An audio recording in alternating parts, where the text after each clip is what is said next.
All right. Thank you. Please be seated.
Okay.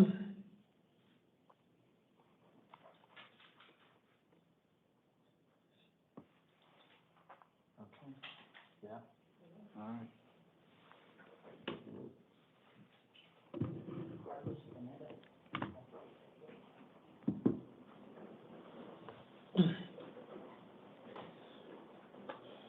Okay, everyone, good morning.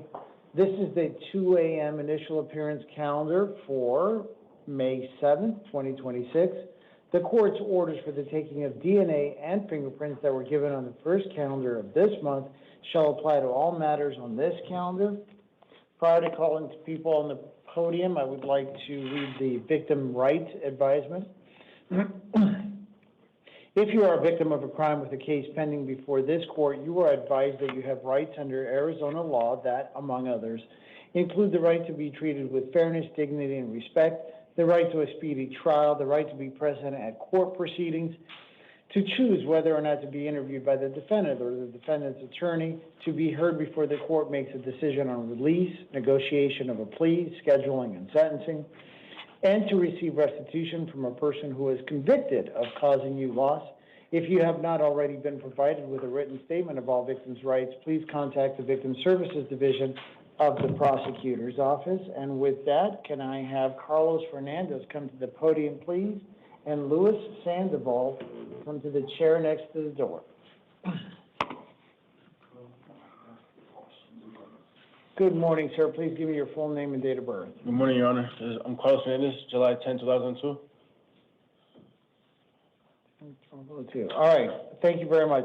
Sir, you are here this morning as a result of an out-of-county warrant from the Cochise County Superior Court.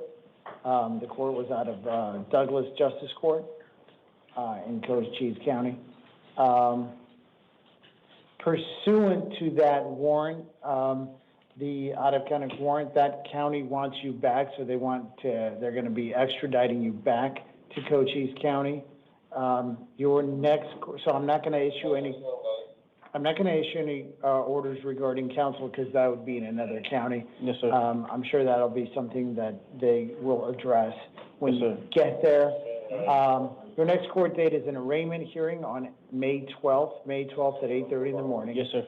In that other Superior Court. Yes, sir. As to your release conditions, a judge from that county has imposed a secured appearance bond, and I'm going to be affirming it.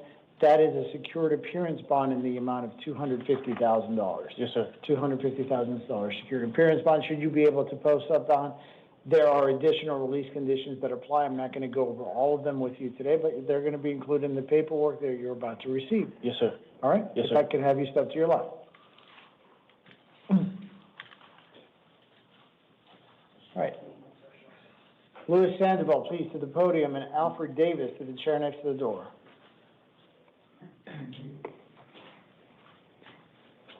Morning, sir. Please Good give me your morning. full name and date of birth. Luis Angel Sandoval, 10/20/97. All right, thank you very much. Sir, you are here as a result of a new matter stemming from the Maricopa County Superior Court. It is for, allegedly, one second.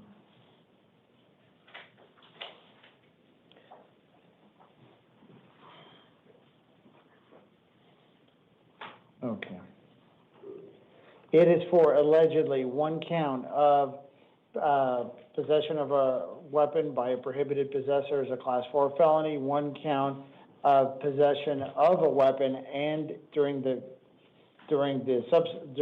concurrent possession of drugs, also as a Class 4 felony, possession of narcotic drugs as a Class 4 felony, shoplifting or removal of goods as a Class 5 felony, and possession of drug paraphernalia as a Class 6 felony. As to all counts, the court has found that probable cause does exist. I have appointed an attorney to represent you.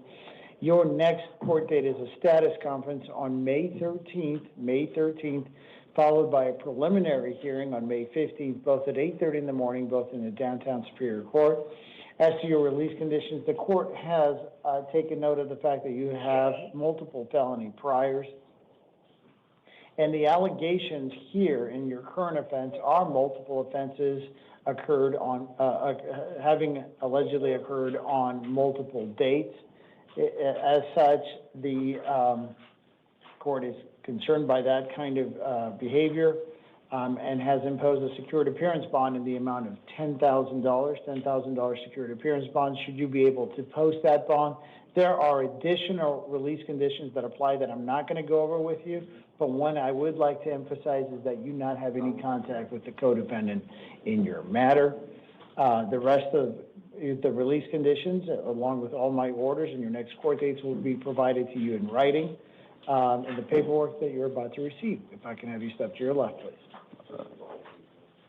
Right letter.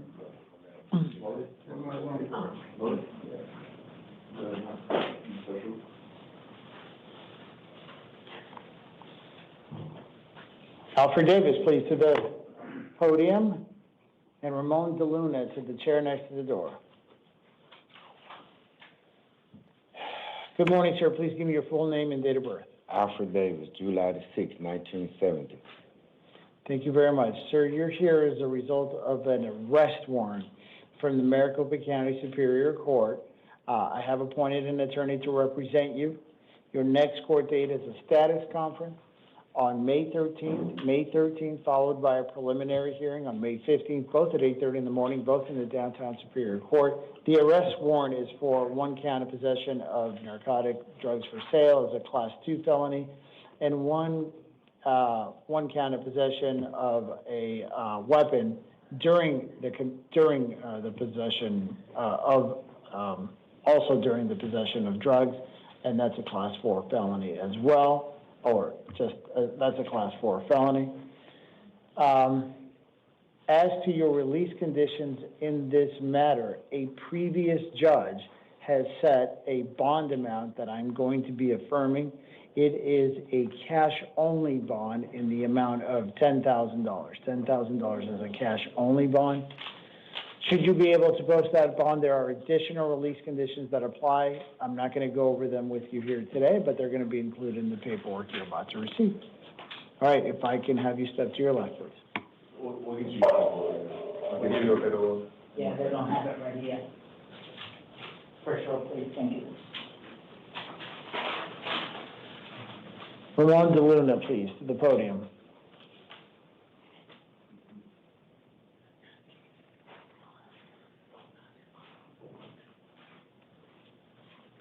Sir, please give me your full name and date of birth. Ramon C.V. De Luna, 10/15/1976. All right, thank you, sir. You're welcome. So you're here today as a result of a new matter stemming from the Maricopa County Superior Court. It is for one count of aggravated assault as a Class 3 felony. I have found that probable cause does exist as to that count. I have appointed an attorney to represent you. Your next court date is a status conference on May 13th, followed by a preliminary hearing on May 15th, both at 8:30 in the morning, both in the downtown Superior Court. As to your release conditions, the court has taken notice that your actions do constitute a danger to the community and a danger to the safety of others. As such, the court has imposed a secured appearance bond in the amount of $25,000. Should you be able to post that bond, there are additional release conditions that apply. I'm not going to go over all of them with you, but they're going to be included in the paperwork that you're about to receive. If I can have you step to your left. Did you have a question? I'm going to jail then. You're going to remain in custody unless you post your bond of $25,000. If you post your bond of $25,000, you're going to be released. And how long am I going to be in jail? Well, I can't answer that, but your next court date is on May 13th if you don't post the bond. I mean, your next court date is May 13th.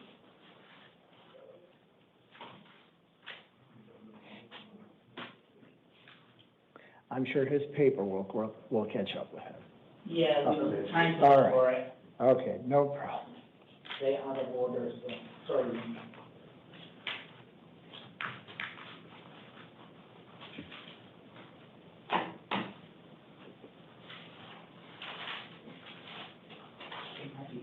Can I proceed?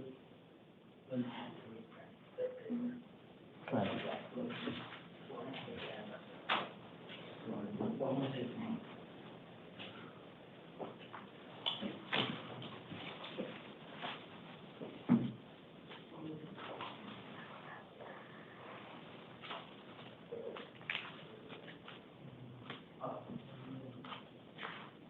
Here it is.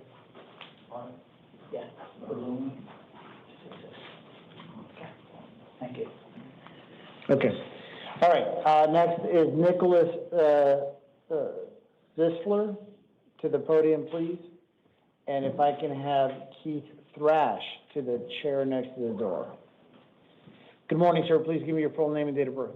Good morning, Your Honor. Nicholas Edwards Whistler, 07/31/1998. Thank you very much. Sir, you're here today as a result of a new matter stemming from the Maricopa County Superior Court.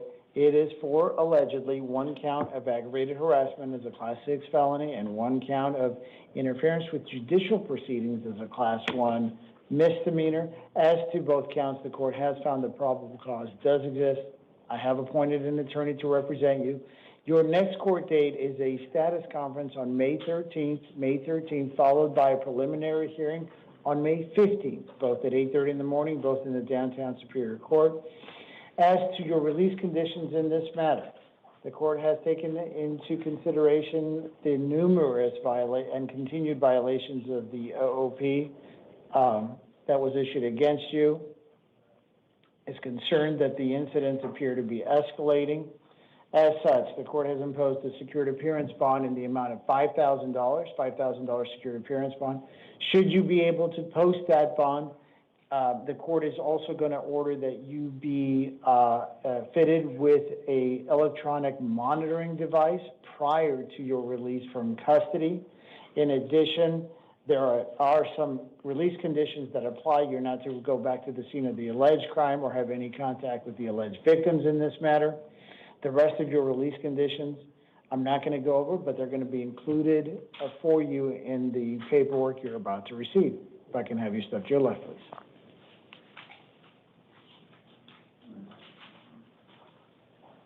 Keith Thrash to the podium, please. Vanessa Lucero to the chair next to the door. Good morning, sir. Please give me your full name and date of birth. Keith Thrash, 05/21/2000. Thank you very much. Sir, you're here today as a result of 3 different matters. I'm going to go over them with you. The first matter is number 5 on the calendar. It is an arrest warrant from the Maricopa County Superior Court for one count of armed robbery as a Class 2 felony and one count of false reporting to a law enforcement officer as a Class 1 misdemeanor. I have appointed an attorney to represent you as to both counts. Your next court date is a status conference on May 13th, May 13th, followed by a preliminary hearing on May 15th, both at 8:30 in the morning, both in the downtown Superior Court. As to your release conditions, the court has imposed a secured appearance bond in the amount of $25,000.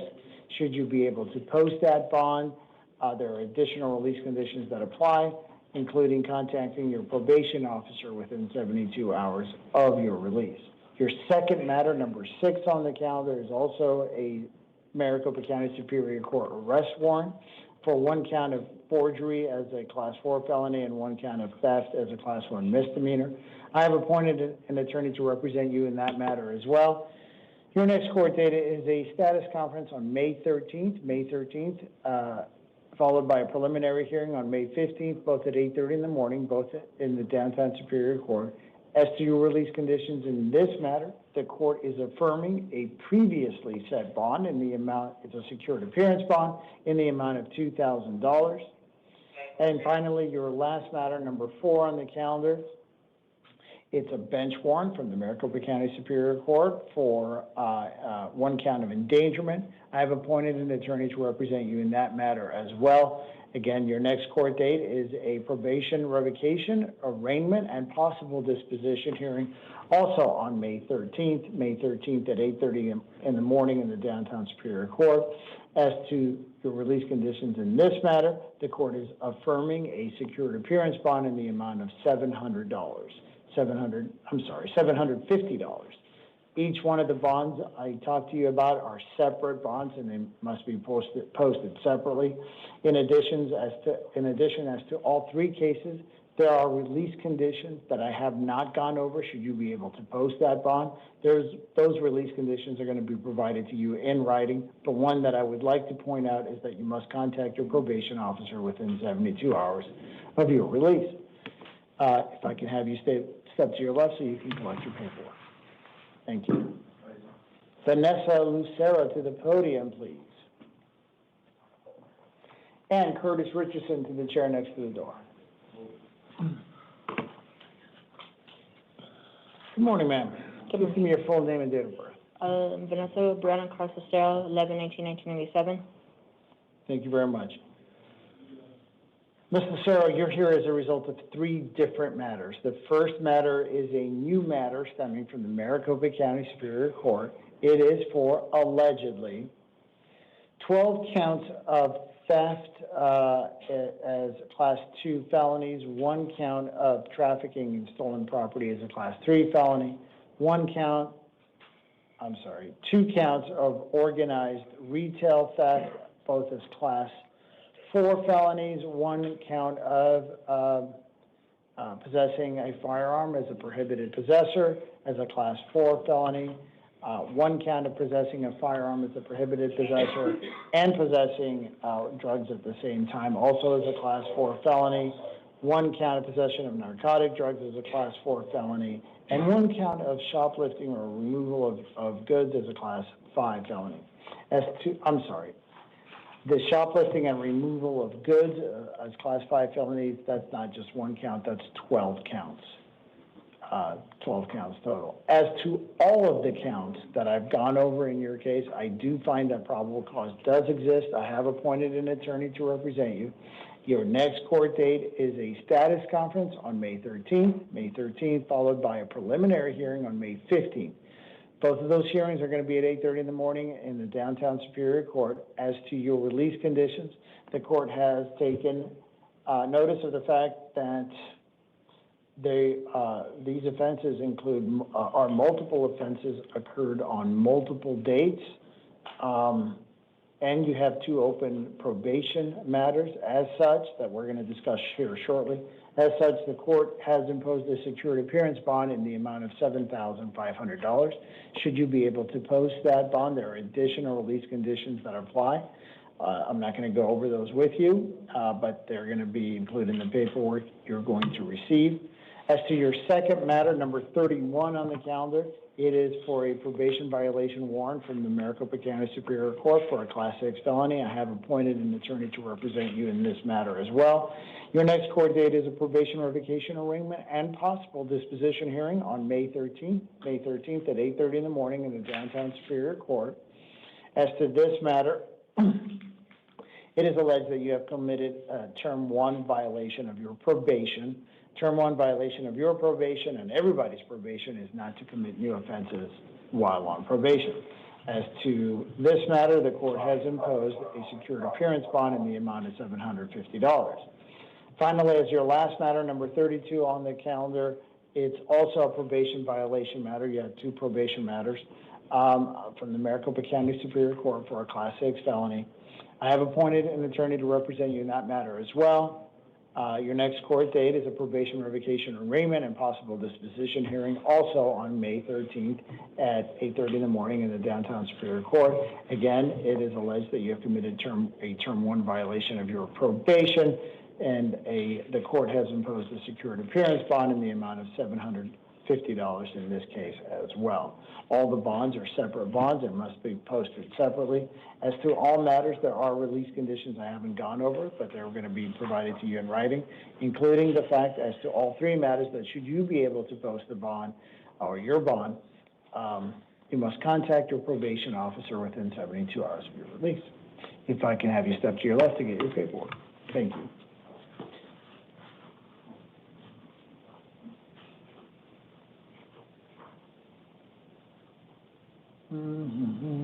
Okay. Curtis Richardson, please, to the podium. Zachary Campos to the chair next to the door. Good morning, sir. Please give me your full name and date of birth. Curtis Nathaniel Richardson, March 22nd, 1994. Thank you very much. Sir, you're here today as a result of a new matter stemming from the Maricopa County Superior Court. It is for allegedly one count of aggravated assault as a Class 5 felony and one count of shoplifting as a Class 1 misdemeanor. As to both counts, the court has found that probable cause does exist, and I have appointed an attorney to represent you. Your next court date is a status conference on May 13th, followed by a preliminary hearing on May 15th, both at 8:30 in the morning, both in the downtown Superior Court. As to your release conditions in this matter, the court has taken notice of the fact that you have 2 felony priors and 7 failure to appears. As such, the court has imposed a secured appearance bond in the amount of $2,500.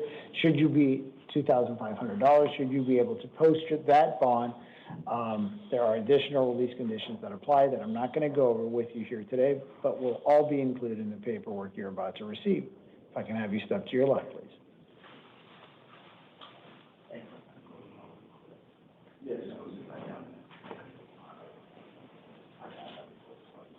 Zachary Campos to the podium, please, and Shauna Larimer to the chair next to the door. Morning, sir. Please give me your full name and date of birth. Zachary Campos, 06/07/1996. Okay, I mispronounced your name. My apologies for that. Sir, you are here as a result of a Maricopa County Superior Court probation violation warrant matter for a Class 6 felony. I have appointed an attorney to represent you. Your next court date on the probation violation matter is a probation revocation arraignment and possible disposition hearing on May 13th at 8:30 in the morning in the downtown Superior Court. It is alleged that you have violated Term 1 of your probation, which is committing the Term 1 on everybody's probation. I don't know if you heard me from earlier. You can't commit you must not commit new offenses while on probation. Oh, man, that's a rollover. As a result, the court has imposed a secured appearance bond in the amount of $2,500. Should you be able to post that bond, there are other release conditions that apply. I'm not going to go over those with you here today, but one I would like to point out is that you must contact your probation officer within 72 hours of your release. Okay. If I can have you step to your right to collect your paperwork.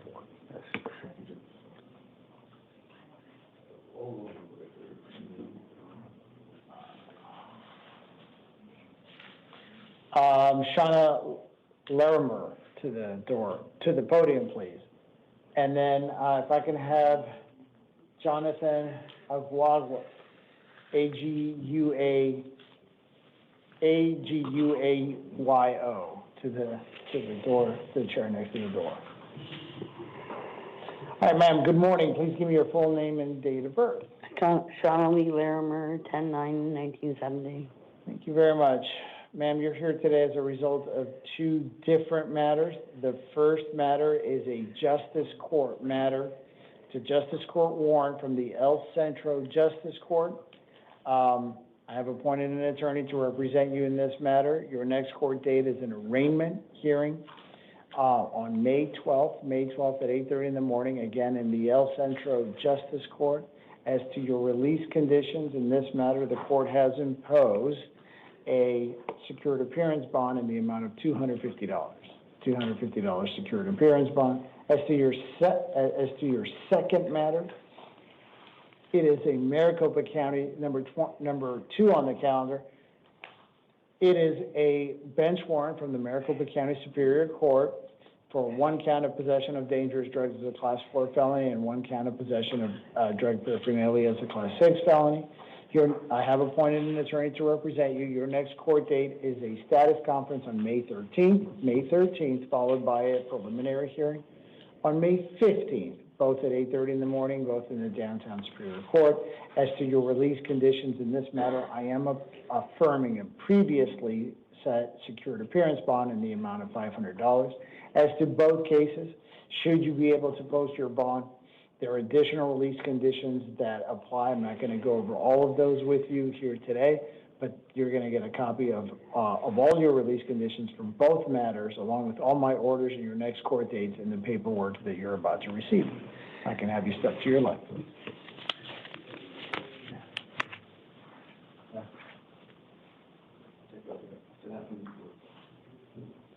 If I can have Jonathan Naguago to the chair next to the door, to the podium, please. And then if I can have Carlos Torres to the chair next to the door.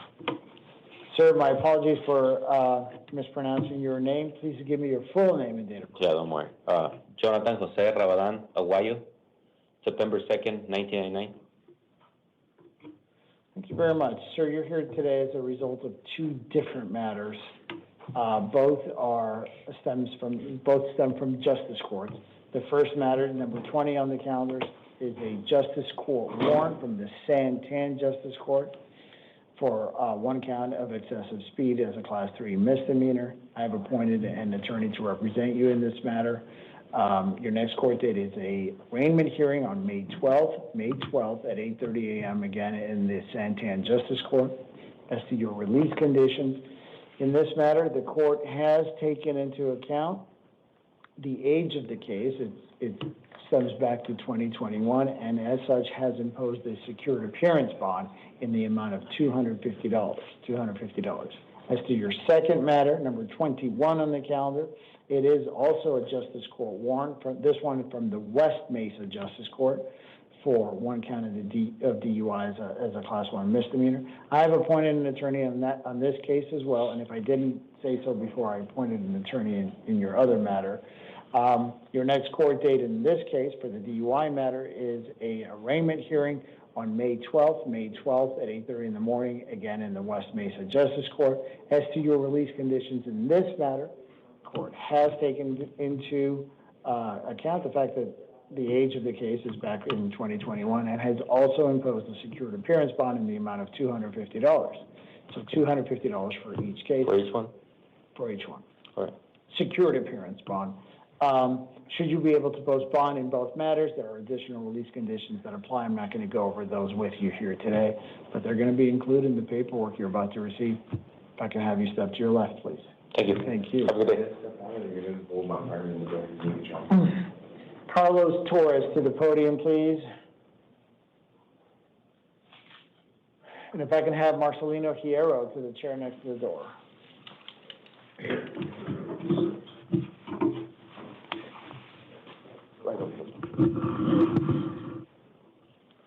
Thank you, officer. And then we'll get you back to the office when we're done, okay?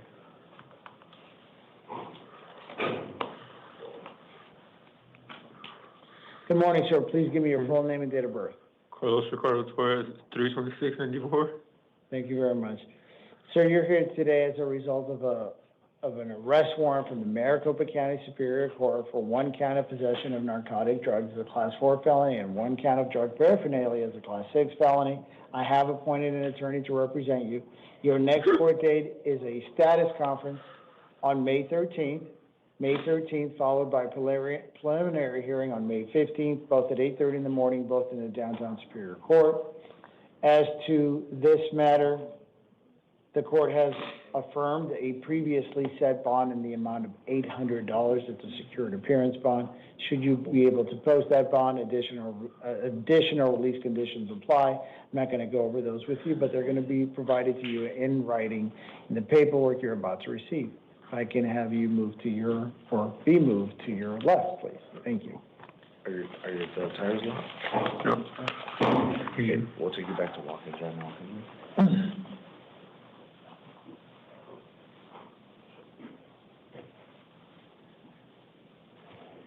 Marcelino Hierro to the podium, please.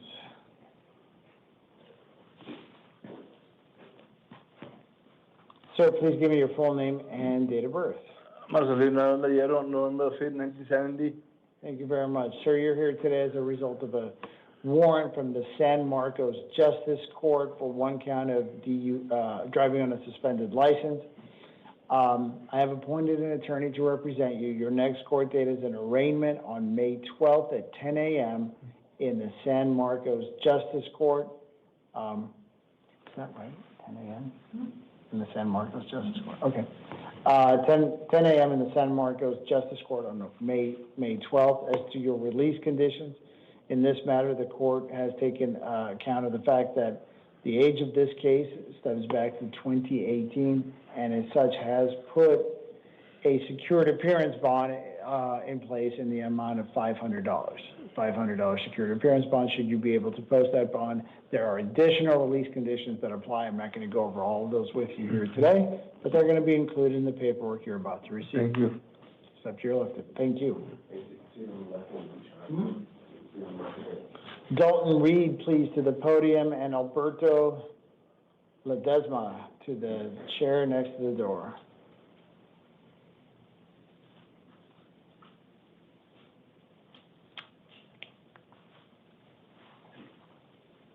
Dalton. Reed.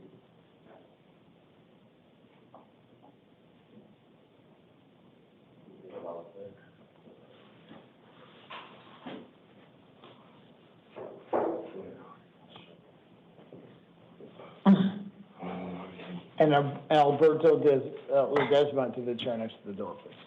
So please give me your full name and date of birth. Dalton Reed, Okay, and what's your date of birth? 4/7/99. Thank you very much. Sir, you're here today as a result of a new case from the Maricopa County Superior Court. It is for allegedly 1 count of possession of dangerous drugs as a Class 4 felony and 1 count of drug paraphernalia as a Class 6 felony. As to both counts, the court did find the probable cause does exist. I have appointed an attorney to represent you.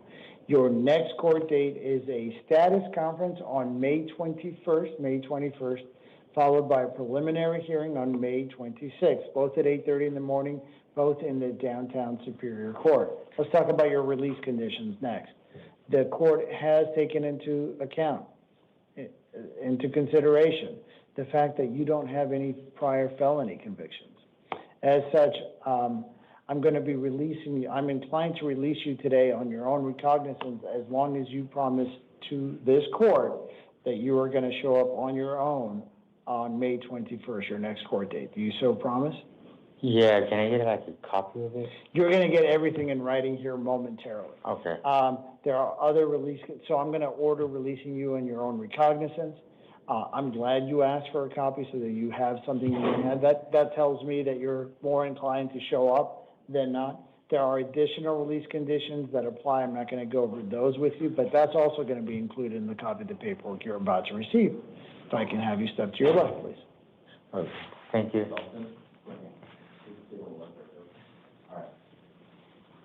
Alberto Ledesma, please, to the podium, and Jorge Lopez to the chair next to the door. All right, sir, please give me your full name and date of birth. Alberto Ledesma, 12/23/1972. Thank you very much. Sir, you're here today as a result of a new matter stemming from the Maricopa County Superior Court.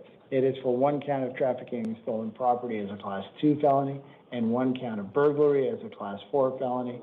As to both counts, the court did find that probable cause does exist, and I have appointed an attorney to represent you. Your next court date is a status conference on May 21st, followed by a preliminary hearing on May 26th, both at 8:30 in the morning, both in the downtown Superior Court. As to your release conditions in this matter, this court, let me just double check. This court has taken into account the fact that you do have some prior felony convictions that are a little older, so I'm going to be releasing you to the supervision of pretrial services. Okay. In the paperwork that you're about to receive, there will be information on how to contact pretrial services. Make sure you do so upon your release. Okay. And they will kind of guide you and oversee you as you go through the process of this case. There are additional release conditions that apply. I'm not going to go over those with you here today, but they're all going to be included, including the information on how to contact pretrial services in the paperwork you're about to receive. Okay. If I can have you step to your left. Thank you.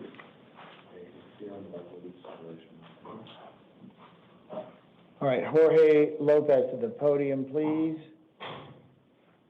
And Usnago Tena to the chair next to the door.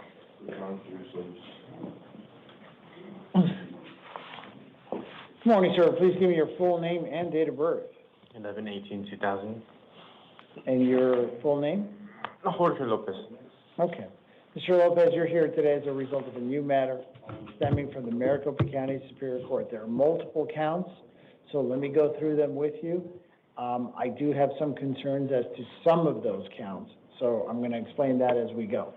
All right, the first count that you are that you have allegedly committed is one count of possession of dangerous drugs as a Class 4 felony. I did not find that probable cause existed as to that count, so therefore I can't hold you as to that count. The other count, allegedly, is that you have committed is one count of drug paraphernalia as a Class 6 felony. As to that count, I did not find probable cause to exist. As to that count, again, I can't hold you as to that count. Third count is tampering or destroying the physical evidence as a Class 1 misdemeanor. I did not find probable cause as to that count either, so I can't hold you as to that count. Fourth count is allegedly resisting arrest as a Class 1 misdemeanor. As to that count, I have found probable cause to exist as to that Class 1 misdemeanor. As did I find probable cause to exist as to your next count, the failure to obey a police officer as a Class 2 misdemeanor. So the only offenses that I found, or alleged offenses that I found probable cause for, are misdemeanor offenses. The others I did not find probable cause for. I'm still appointing an attorney to represent you. This doesn't mean that just because I didn't find probable cause, the cases or those offenses are dismissed. It just means that right now, based on what the evidence that I was presented, I don't have enough. I didn't feel that I had enough evidence to find the probable cause. I'm going to give you your next court date. You have to show up at your next court date. Those counts may be dismissed at your next court date, or they may some additional evidence may come forth to move forward on those counts. So I have appointed, like I said, an attorney to represent you. Your next court date is a status conference on May 21st, followed by a preliminary hearing on May 26th, both at 8:30 in the morning, both in the downtown Superior Court. Given the fact that you're looking at just 2 misdemeanors as the only counts that I found probable cause for, I am going to be releasing you today on your own recognizance. There are some additional release conditions that apply. I'm not going to go over all of them with you, but they're going to be included in the paperwork you're about to receive. If I can have you step to your left, please.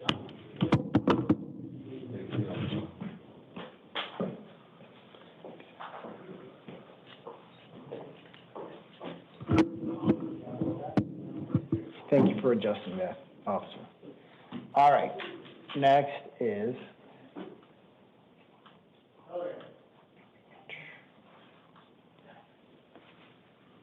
Gustavo Tena. T-E-N-A.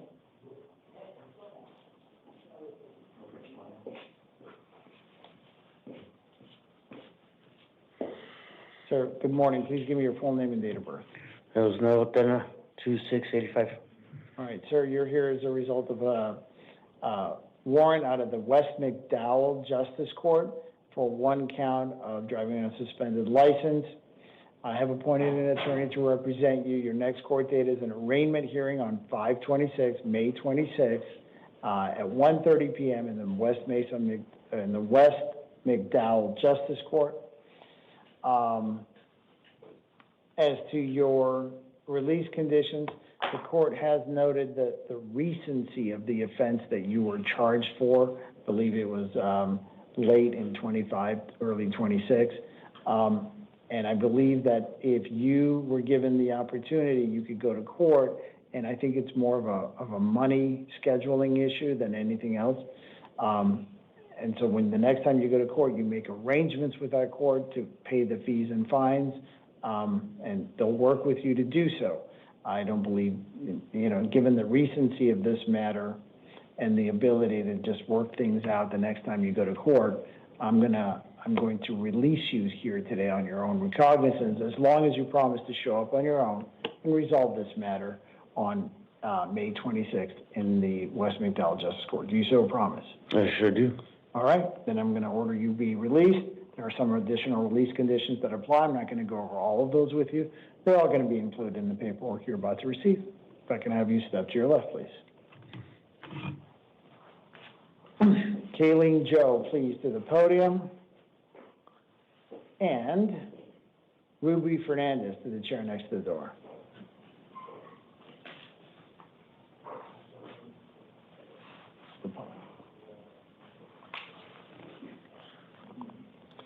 Good morning, ma'am. Please give me your full name and date of birth. Kayleen Joe, 4700. Thank you very much. Ma'am, you're here today as a result of a new matter stemming from the Goodyear Municipal Court. It is for one count of interfering with a judicial process as a Class 1 misdemeanor. I'm not going to order that an attorney be appointed to represent you due to the nature of the offense, but you can hire an attorney at your own cost and a private attorney at your own cost and expense if you so wish. Your next court date is an arraignment hearing in the Goodyear Municipal Court on May 27th at 1 p.m. As to your release conditions, I am going to be releasing you on your own recognizance here today. However, there are release conditions that you must abide by. Number one, you can't go back to the scene of the alleged crime. You can't have any contact with the alleged victims. You can't live in the same location as the alleged victim. And let me go through it. And then, to the extent if you currently live with the alleged victim, to the extent that because I noted the fact that you live with the alleged victim, I'm going to issue you one civil standby order, and what that is that you contact that allows you to contact, for instance, Goodyear Police Department or the County Sheriff's Department. You schedule with them an appointment time to meet you at your current residence, and they will allow you about 15, 20 minutes to take out some personal effects, so you can take them to an alternative residence for you to stay at. I'm going to have to edit this a little bit.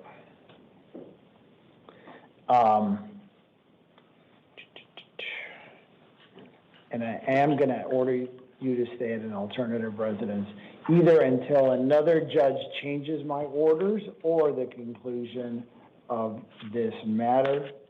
I understand that the alleged victim is also your husband, is also your spouse. Again, you can address release conditions with another court. Right now, my primary concern is the safety of the alleged victim. So, did you get it? Okay, good. So I'm going to give you the one civil standby order. I'm also going to order you to find a different location. I've already have. Okay, good. But that one civil standby order, if you need your personal effects, you can exercise that to get them and do so. All right, the rest of your release conditions, I'm not gonna go over with you, but they're gonna be included in the paperwork you're about to receive. Can I say something? Go ahead. I did stand by with the court order to ask the cops for an escort, but I didn't know that I wasn't supposed to be on the premises. So this was my first Okay. time acknowledging So, it. yeah, next time, make sure you establish an appointment time and then just, meet them at that scheduled time versus, Okay. just waiting for them in 'Cause, advance. That's my, The last judge told me to ask for a cop escort, and I did ask for a cop escort, but I ended up coming here. okay.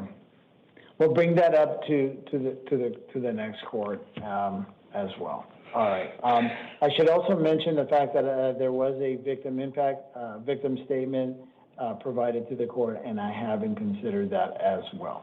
All right. If I can have you step to your left, please. Thank you.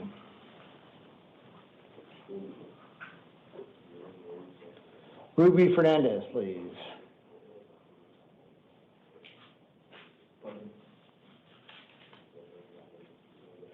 And Mark Scornlever to the chair next to the door. Good morning, sir. Please give me your full name and date of birth. Rudy Fernandez, 07/18/1979. Thank you very much. Sir, you're here today as a result of the warrant from the Goodyear Municipal Court for one count of failure to appear as promised and one count of driving on a suspended license. The suspended license is a Class 1 misdemeanor. The failure to appear is a Class 2 misdemeanor. I'm not gonna order that counsel be appointed to represent you due to the nature of the offense. Anyone showing up for this kind of offense,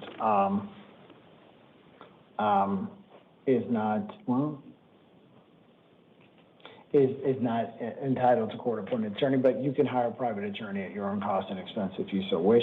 Your next court date is an arraignment hearing on May 27th, at 1 p.m.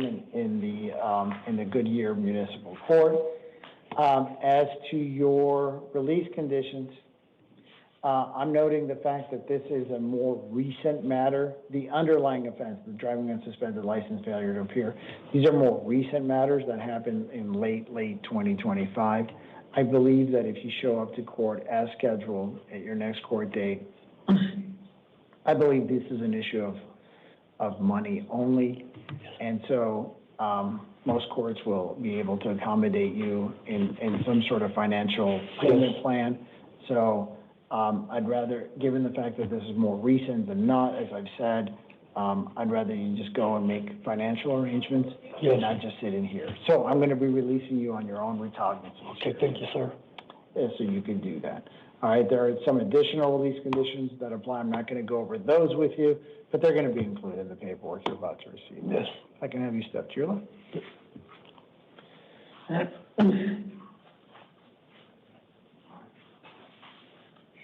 Okay. Mark Scornlever, please, to the podium, and Scott Ward to the chair next to the door.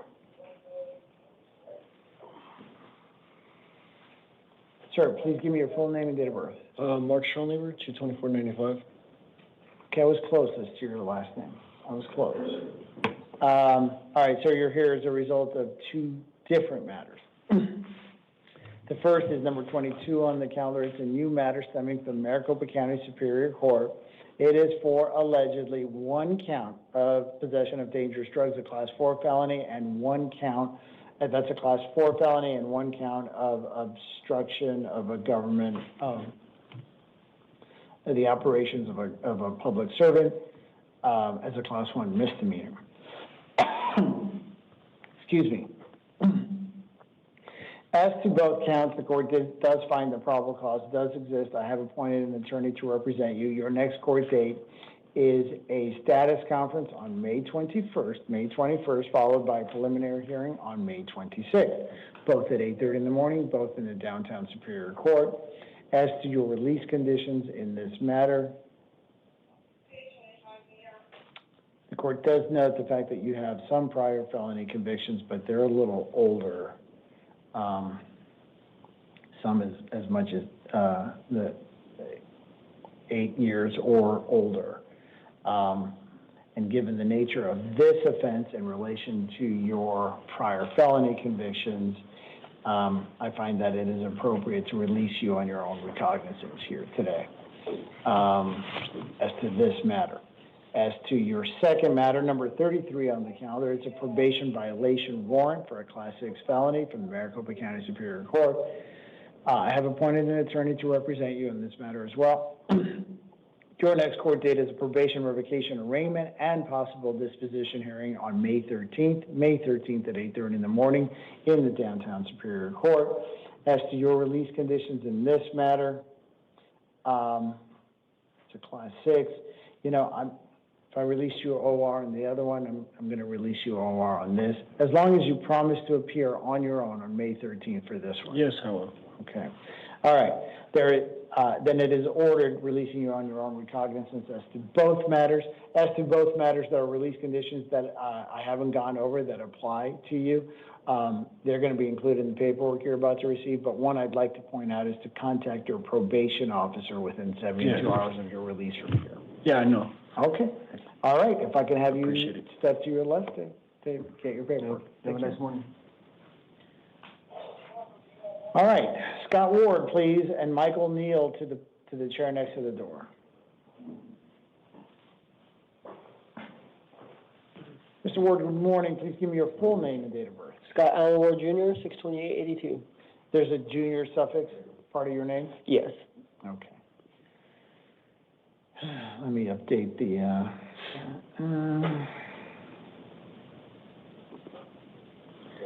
okay. So you are here today as a result of a new matter stemming from the Maricopa County Superior Court. It is for allegedly one count of possession of dangerous drugs and one count of possession of narcotic drugs, both Class 4 felonies, and one count of drug paraphernalia as a Class 6 felony. As to all three counts, the court has found that probable cause does exist. I have appointed an attorney to represent you. Your next court date is a status conference on May 21st. May 21st, followed by a preliminary hearing on May 26th, both at 8:30 in the morning, both in the downtown Superior Court. As to your release conditions in this matter, the court does note, I always give folks a chance to speak, but let me get all of my information and then maybe I'll answer your questions or your concerns, and then if not, we can, you can address the court, certainly. I see a lot of history with drug or drug-related activity. As such, I'm going to be inclined to release you today, not OR, but to pretrial services. And what that means is part of the paperwork, part of the information in the paperwork you're going to receive. So you're going to be released. And when you're released, in the paperwork you're going to receive, you're going to get contact information for the adult probation department, their subsection of the pretrial services.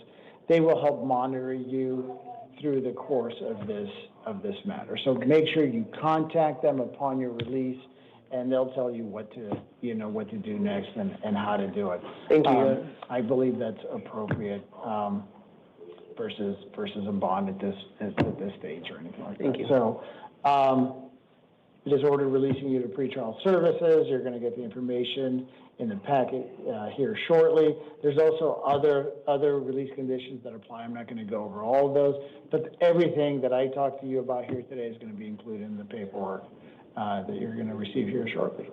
If I can have you step to your left. Did I have another court at 10 o'clock? Yeah, I'll let you know. Yeah. Is that going to be something that's going to hold me? Yeah, well, I mean, when you see Phoenix, I mean, you'll be released here, but, Phoenix will do its own thing. Okay. Thank you.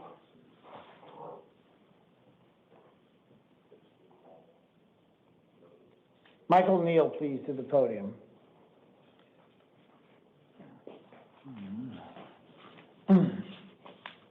Morning, sir. Please give me your full name and date of birth. Michael Neal, September 28th, 1987. Thank you very much. Mr. Neal, you're here today as a result of a new matter stemming from Maricopa County Superior Court. It is for allegedly 3 counts of trafficking in stolen property, all 3 as Class 2 felonies, 1 count of possession of dangerous drugs as a Class 4 felony, 1 count of theft as a Class 5 felony, and 1 count of possession of drug paraphernalia is a Class 6 felony. As to all accounts, the court has found that probable cause does exist, and I have appointed an attorney to represent you. Your next court date is a status conference on May 21st, followed by a preliminary hearing on May 26th, both at 8:30 in the morning, both in the downtown Superior Court. As to your release conditions in this matter, the court has noted the fact that you don't have any prior felony convictions. As such, given the nature of this offense, I'm going to be releasing you today on your own recognizance. There are certain release conditions that do apply. I'm not going to go over all of them. I'm going to go over just a few. You can't go back to the scene of the alleged crime or have any contact with the alleged victims in this matter. The rest of your release conditions are going to be provided to you in writing, along with the ones I went over, and all the information I went over today. If I can have you step to your left, please. Thank you. Roscoe Vergen, please. And Isaiah Gillis to the chair next to the door. All right, sir, please give me your full name and date of birth. Roscoe Nicholas Virgin, September 12th, 1993. Thank you very much. Sir, you're here today as a result of a new matter stemming from the Maricopa County Superior Court. It is alleged that you have committed 7 counts of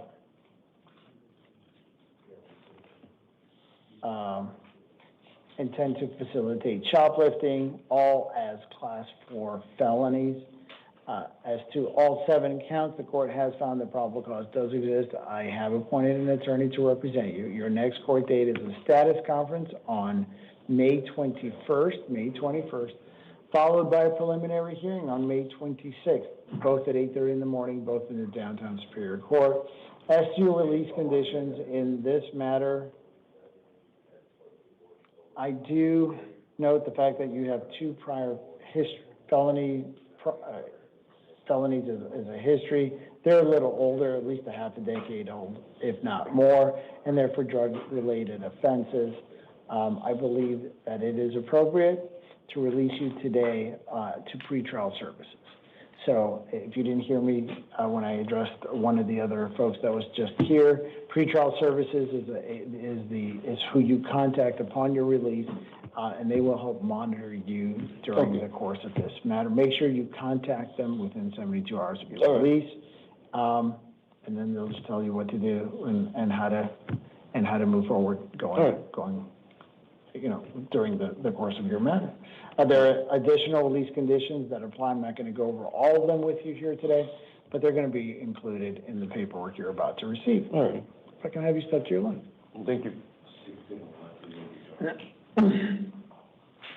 And Isaiah Gillis to the podium, please.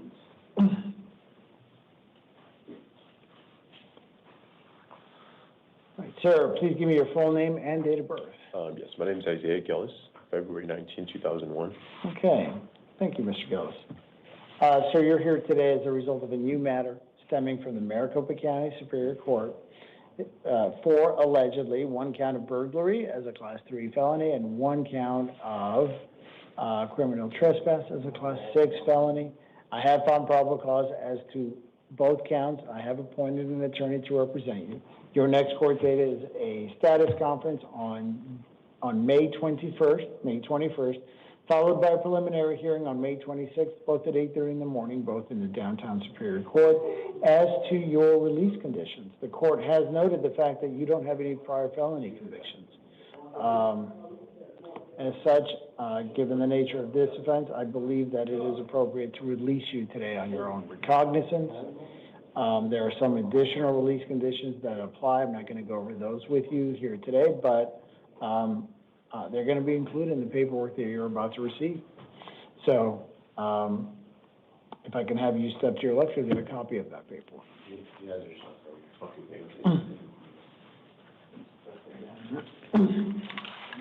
Okay, there are 2 remaining matters on the calendar. I believe they're going to be house calls number 19, Ms. Yamilet Nunez. As for Ms. Nunez, I believe she is displaying, disruptive behavior. Disruptive and refusing directives, Your Honor. Okay.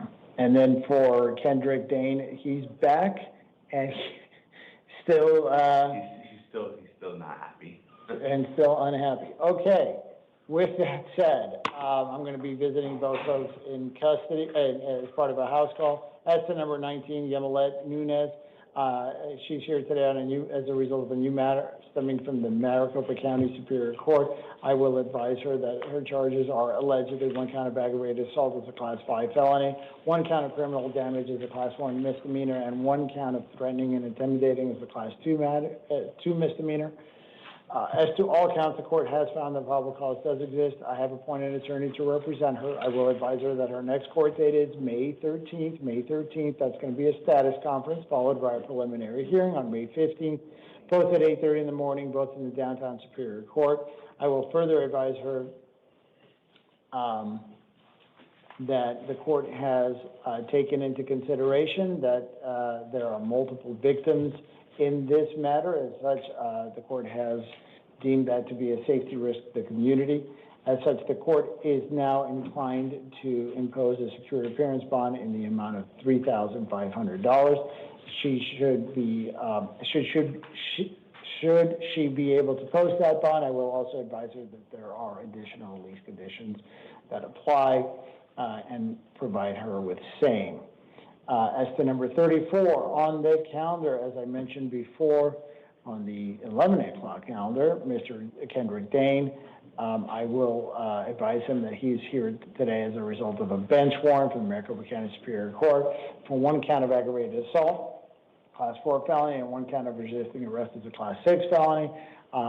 I have not appointed an attorney to represent him, as he has already been appointed counsel, and I'm going to affirm that appointment. I will advise him that his next court date is a status conference on May 12th. May 12th at 8:30 in the morning in the downtown Superior Court. It is my inclination to affirm the previously set bond in the amount of $2,500, as well as advise Mr. Duane that should he be able to post that bond, there are additional release conditions that apply that will be provided to him in writing. Should my inclination change for any of these 2 matters, that change will be reflected in a separate writing, and I will not go back on record for this calendar. As such, we are adjourned for the 2 a.m. calendar.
Mhm.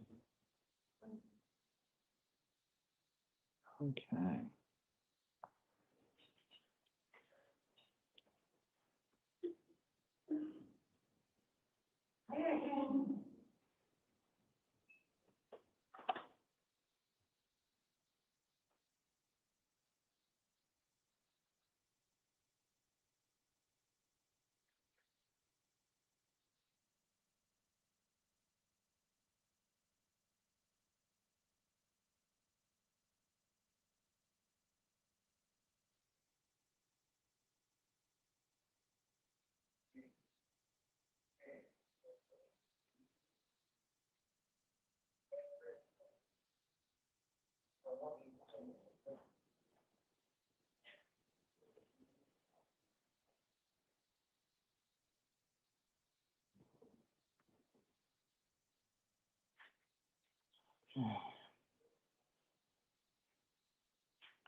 Okay, good morning, everyone. This is the 5 a.m.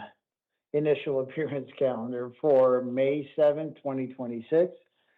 The court's orders for the taking of DNA and fingerprints that were given on the first calendar of this month shall apply to all matters on this calendar. Before I call people to the podium, I'd like to read the victim rights advisement.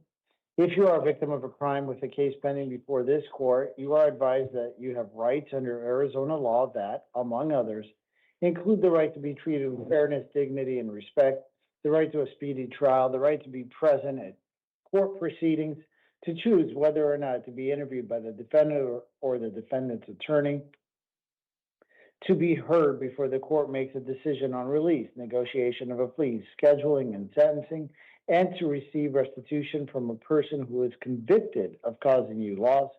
If you have not already been provided with a written statement of all victims' rights, please contact the Victim Services Division of the prosecutor's office. And with that said, if I can have Jason Tucker to the podium, please.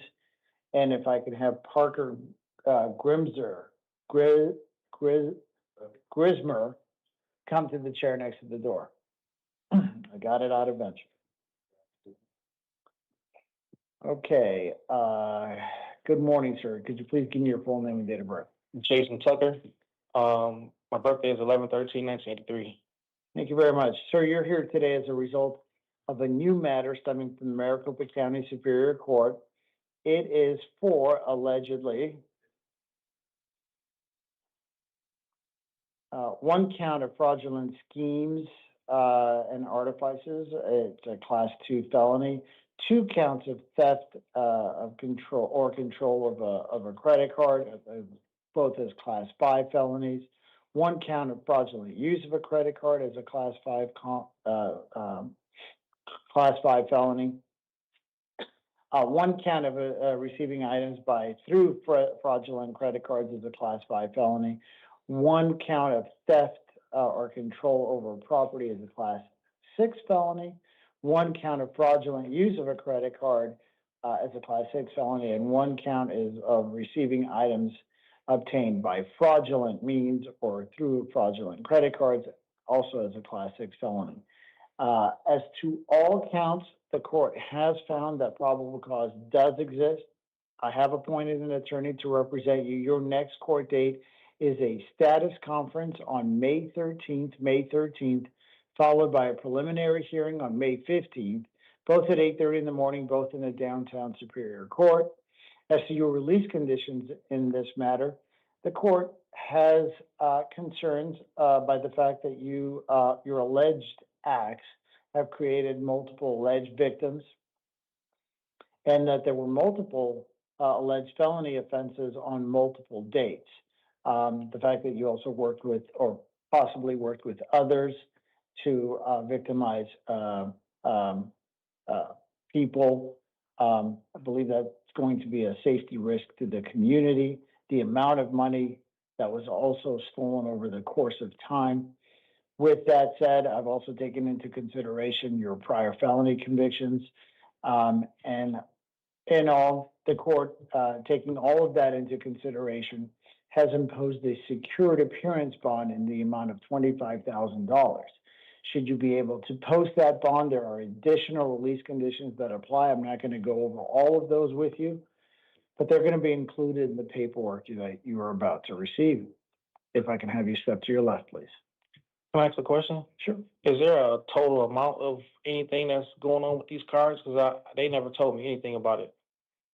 Yeah, in the information that I received, they do have general breakdowns of how much, how much was taken and how much was moving or allegedly taken and how much was allegedly utilized over the course of time.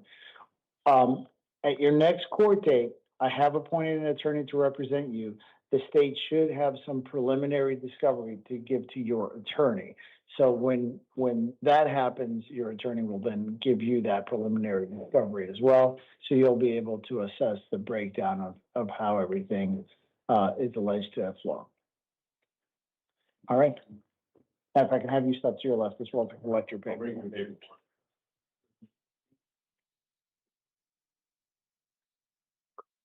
Parker Gribzer, please. To the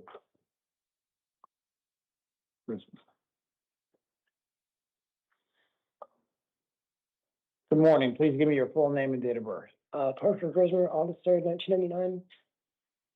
Okay, thank you very much. Sir, you're here today as a result of a new matter stemming from the Maricopa County Superior Court. It is for allegedly 2 counts of sell or transportation of dangerous drugs, both class 2 felonies, 2 counts of sale of narcotic drugs, both class 2 felonies, 1 count.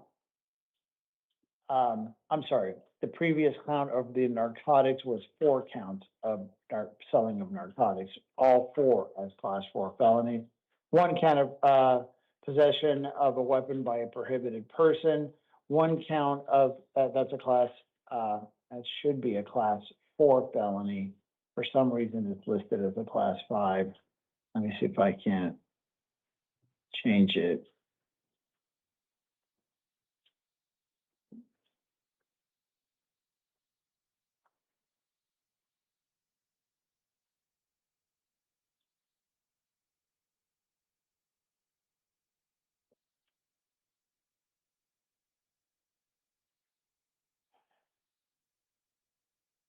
No, I don't think it's letting me do it.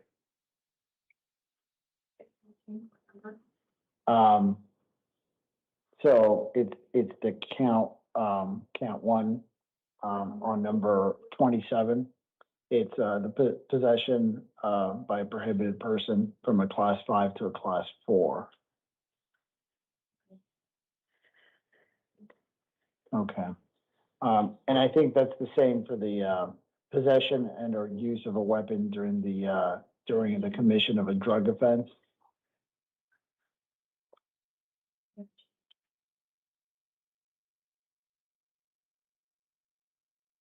So now there's 2. One is the prohibited possessor. Okay, so For some reason, I can't figure out how to. Okay, so possession of a weapon. Yeah, possession of a weapon by prohibited person, that should be from a 5 to a 4.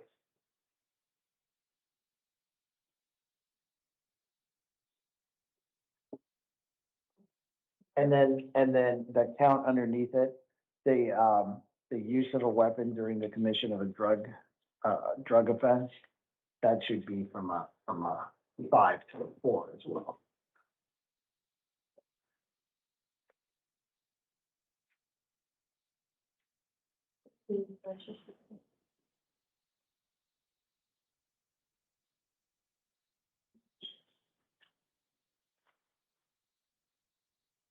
Thank you.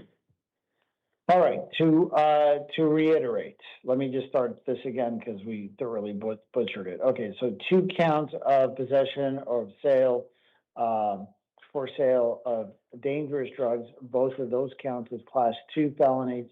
4 counts of possession of narcotic drugs for sale as class 2 felonies. 1 count of possession by a prohibited possessor as a Class 4 felony, 1 count of possession of a firearm during the commission of a drug offense as a Class 4 felony, 1 count of possession of a deadly weapon that was defaced as a Class 6 felony, and 1 count of theft of control of stolen property as a Class 6 felony as well. As to all of those counts, the court has found that probable cause does exist. I have appointed an attorney to represent you. Your next court date is a status conference on May 13th, followed by a preliminary hearing on May 15th, both at 8:30 in the morning, both in the downtown Superior Court. As to your release conditions in this matter, the court has taken note of the fact that there are multiple felony allegations committed on multiple, allegedly committed on multiple dates, including the use of guns, of at least 7 guns discovered during the arrest, your 3 prior felony convictions, and with that, the court has imposed a secured appearance bond in the amount of $25,000. Should you be able to post that bond, the court has also imposed that you be fitted with an electronic monitoring device, also known as an ankle bracelet. That's going to be prior to your release. And should all of that happen, there are additional release conditions that you must abide by, all of which I'm not going to go over here today, but they're going to be included in the paperwork you're about to receive. Just so I can have you step to your left, please. Thank you for your patience. Aaron Amendolara, please, to the podium. All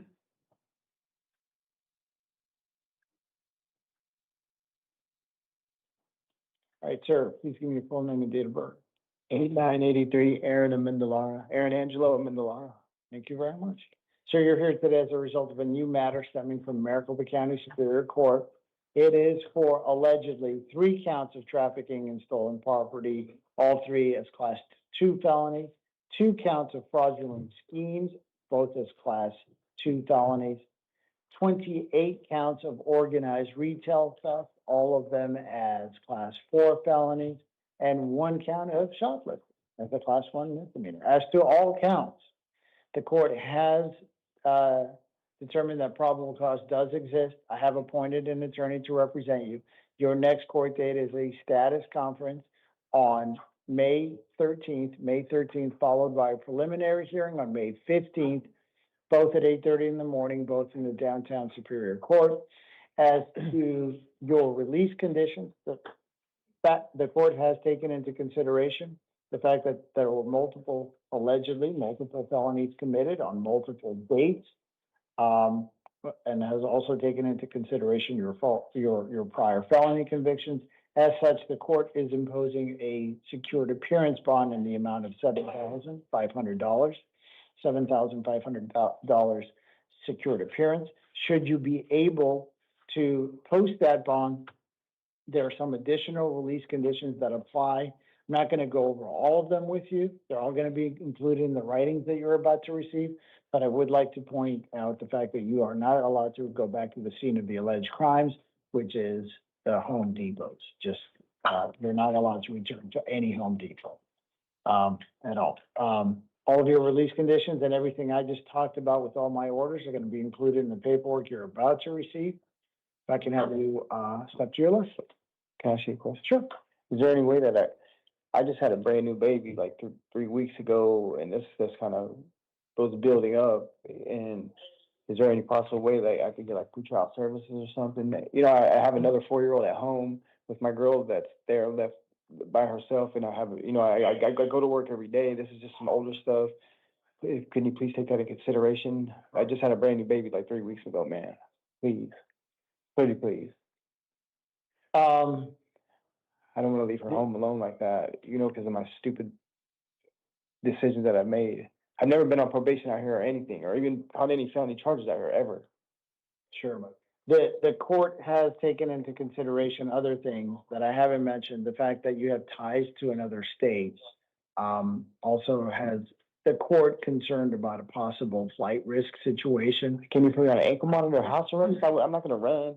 I mean, I moved out from out there out here. In addition, these offenses happened a lot more recently. And the fact that there are multiple offenses occurring on multiple dates, the likelihood of an inclination to flee is higher, given the fact of the higher likelihood of a DOC outcome. I'm not gonna do that. So, You with can put me that on- said, I have to weigh the concerns of the community and the safety of the community and the victim in this matter. You know, $7,500 bond, secured appearance bond. What does that mean? That means you have to put up a certain amount. I mean, that means you can contact a bond company, and they will most likely, you can get a copy of the bond companies. I'm sorry, you can get numbers for bond companies from in custody here. You can contact them. Usually they want you to put a certain amount down and the rest in collateral. And they will then provide for your release. I think, given the circumstances, I believe this amount is appropriate. All right, if I can have you step to your left, please.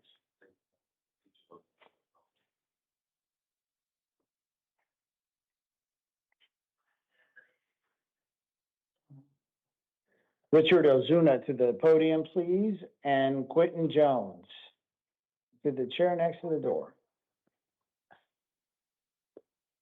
All right, sir, please give me your full name and date of birth.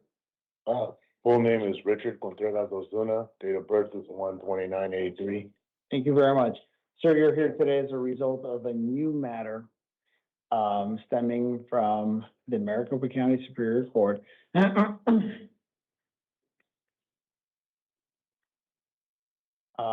Give me 1 second here.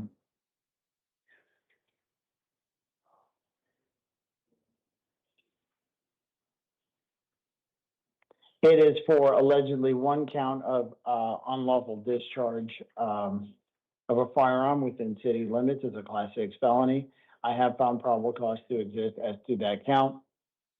I have appointed an attorney to represent you. Your next court date is a status conference on May 13th, followed by a preliminary hearing on May 15th, both at 8:30 in the morning, both in the downtown Superior Court.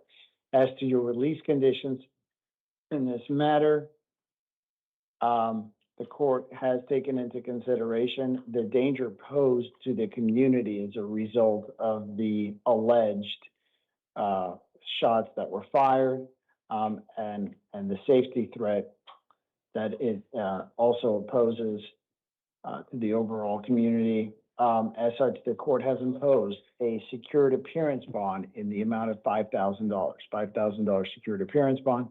Should you be able to post that bond, there are additional release conditions that apply. I'm not going to go over with you today, but they're going to be included in the paperwork you're about to receive. If I can have you step to your left.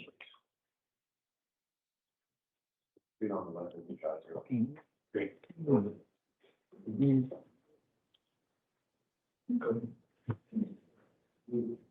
Okay, Quentin Jones, to the podium, please, and Michelle, to the chair next to the door.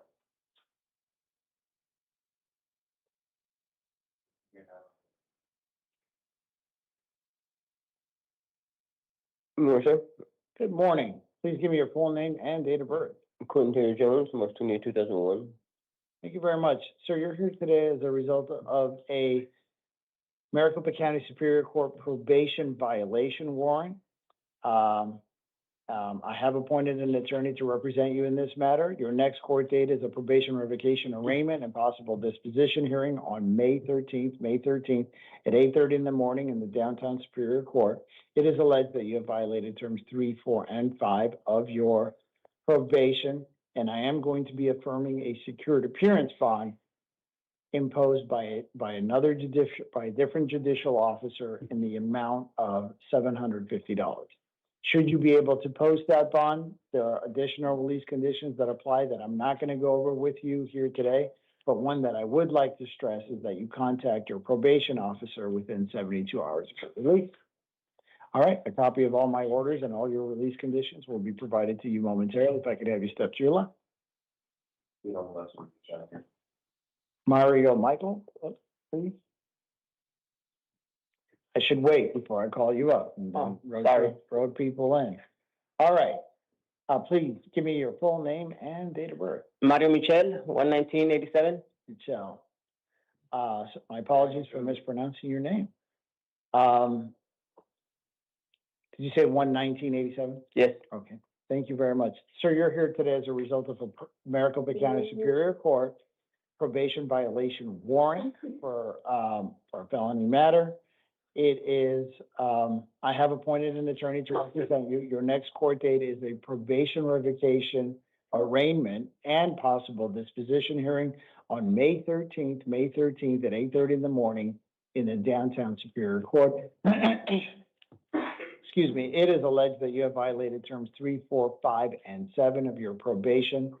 And as such, the court has imposed a secured appearance bond in the amount of $250. Should you be able to post that bond, you must contact your probation officer within 72 hours of your release. The rest of your release conditions, I'm not going to go over with you, but they're going to be included in the paperwork you're about to receive. If I can have you step to your leave. Thank you. Thank you. It's still left. Okay, Michael Goodman, please, to the podium. Charlie Carlisle to the chair next to the door.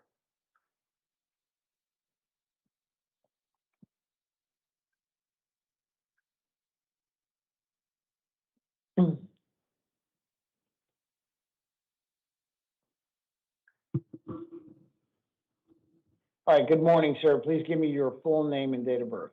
Daniel Goodman, 7/10/57. Thank you very much. Sir, you're here as a result of two different matters. The first matter, number 2 on the calendar, is a probation violation warrant from the Maricopa County Superior Court for a Class 4 felony. I have appointed an attorney to represent you. Your next court date is a probation revocation arraignment and possible disposition hearing on May 13th at 8:30 in the morning in the downtown Superior Court.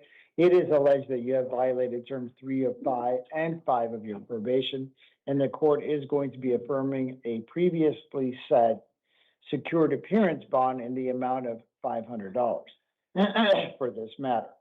For your second matter, number 3 on the calendar, it's also a probation violation warrant from the Maricopa County Superior Court for a Class 4 felony. I have appointed an attorney in that matter as well to represent you. Your next court date is the same as the other one, May 13th, and that's going to be a probation revocation arraignment and possible disposition hearing at 8:30 in the morning in the downtown Superior Court. In your second matter, it is also alleged that you have violated terms 3 and 5 of your probation, and I am also going to be affirming a previously set bond in the amount of secured appearance bond in the amount of $500. So, 500 for the first matter, 500 for the second matter. Each bond is separate, must be posted separately. Should you be able to post that bond, there are additional release conditions that I'm not going to go over with you, but they're going to be included in the paperwork you're about to receive. One I would like to point out for both cases is that you contact your probation officer within 72 hours of your release. I can have you move to your left, please, to collect your paper. And Charlie Carlisle here is on the suicide watch. Okay. So he won't be able to come to the courtroom. I'm going to move him to the bottom.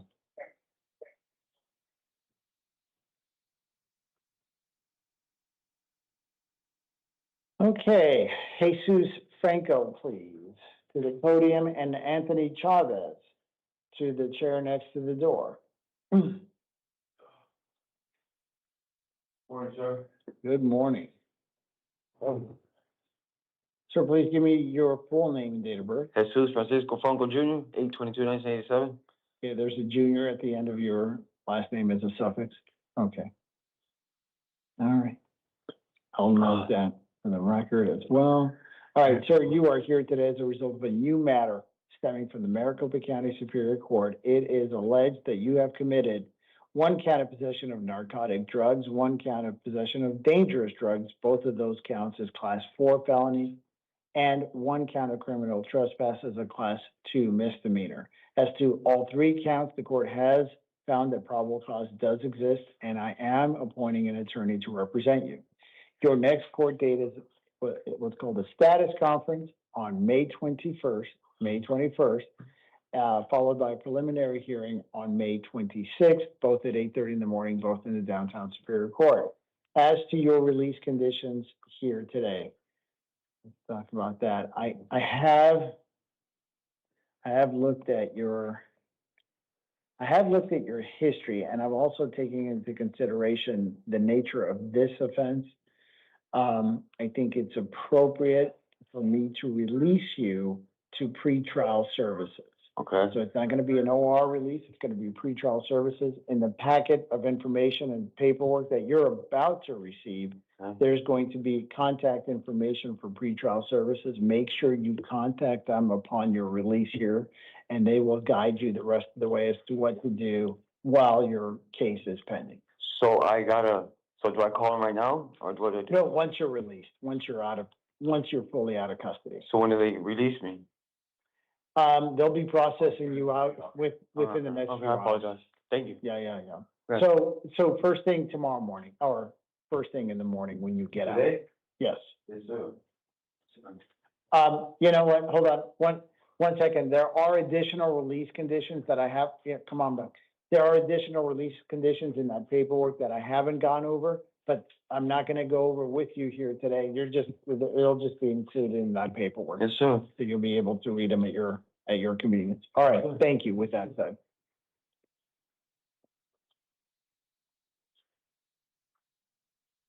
Anthony Chavez to the podium, please. And if I can have Alex Varela to the chair next to the door. Good morning, sir. Please give me your full name and date of birth. Anthony Chavez, January 6, 1988. Thank you very much. You're here today as a result of a new matter stemming from the Arrowhead Justice Court. It's a Justice Court matter, not a Superior Court matter. It is for one count of aggressive driving as a Class 1 misdemeanor, one count of reckless driving as a Class 2 misdemeanor, and one count of excessive speed over 20 miles an hour as a Class 3 misdemeanors. Excuse me. As a Class 3 misdemeanor. As to all counts, the court has found that probable cause does exist, and I have appointed an attorney to represent you. Your next court date is an arraignment hearing on May 26th at 2 p.m. in the Arrowhead Justice Court, the address of which is in the paperwork you're about to receive. As to your release conditions, in this matter, I wasn't provided with any information about your criminal history. So since I don't have it, I'm going to assume there is none. So with that, I'm going to be releasing you on your own recognizance here today. Thank you. So maybe next time somebody will give me information, but today I don't have any. So if I don't have it, it doesn't exist. So, I'm going to order releasing you on your own recognizance as long as you agree to appear on your own on May 26th and resolve this matter. There are some additional release conditions that apply. I'm not going to go over all of those with you, but they're going to be included in the paperwork that you're about to receive. All right. Good luck to you, sir. With your luck. Thank you.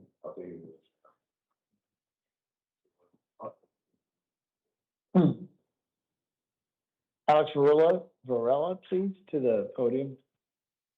And Jesus Garcia to the chair next to the door. All right, sir, please give me your full name and date of birth. Good morning, Your Honor. Alex Randolph Varela. All right, thank you very much. Sir, you're here today as a result of a new matter stemming from the White Tank Justice Court. It is for one count of disorderly conduct as a Class 1 misdemeanor. As to that count, the court does find probable cause to exist. I have appointed an attorney to represent you. Your next court date is an arraignment hearing on May 26th at 9:30 a.m., again in the White Tank Justice Court. As to your release conditions in this matter, I don't see anything that indicates a prior criminal history with you. Yes, sir. And as such, I'm gonna release you on your own recognizance today. Thank you, Your Honor. All right.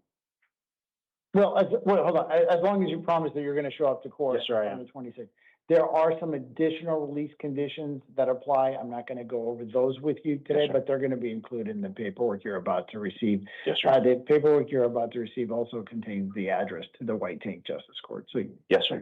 All right, with that, please, that's. Thank you, Your Honor. Thank you. I'll go for that.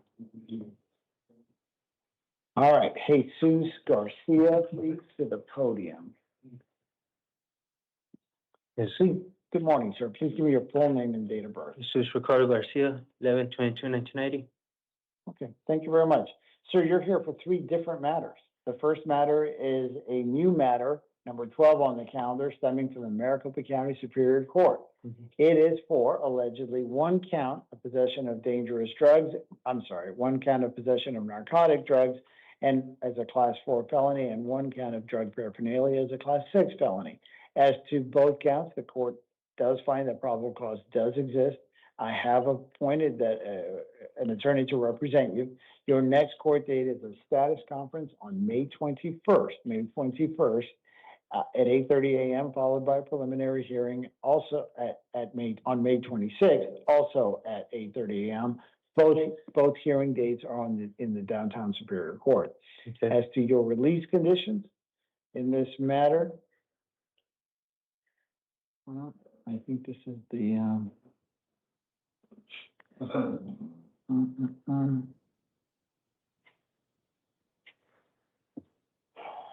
what in there? Okay. You know what?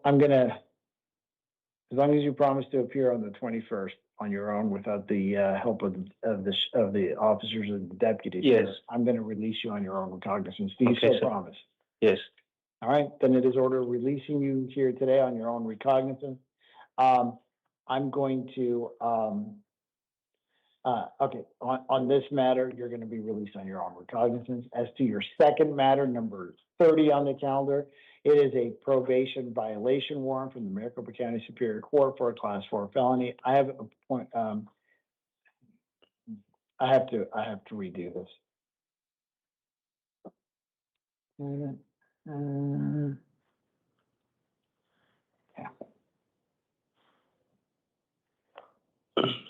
Okay. All right, I have appointed an attorney to represent you. Your next court date is a probation revocation arraignment and possible disposition hearing on May 13th at 8:30 in the morning in the downtown Superior Court. As to this matter, since I'm going to be releasing you on your other matter, I'm going to release you on this matter as well, on your own recognizance. And finally, your last matter, number 31 on the calendar, it's also a probation violation warrant for the class 4 felony. I have appointed an attorney in that matter as well. Your next court date is a probation revocation arraignment and possible disposition hearing also on May 13th, the same as the other one, at 8:30 in the morning in the downtown Superior Court. I'm going to stay consistent and release you on your own recognizance on this matter as well. For all three matters, upon your release, you must contact your probation officer within 72 hours. There are additional release conditions that apply that I'm not going to go over with you here today, but they're going to be included in the paperwork you're about to receive. And I know I redid number 30. So we're going to reprint one of the some of the paperwork on one of your cases, and your paperwork will catch up with you. If I could have you just sit in the next room, and they'll bring you your paper. Okay, thank you. Thank you.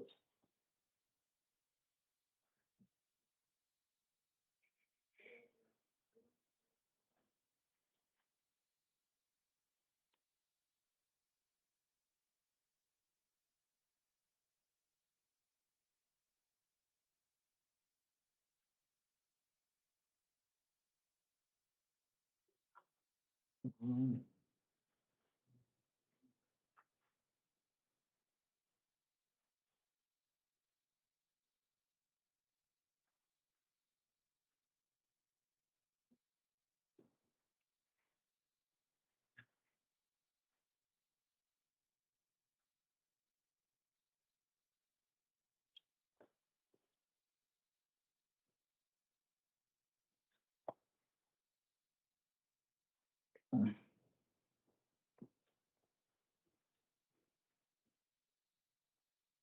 right.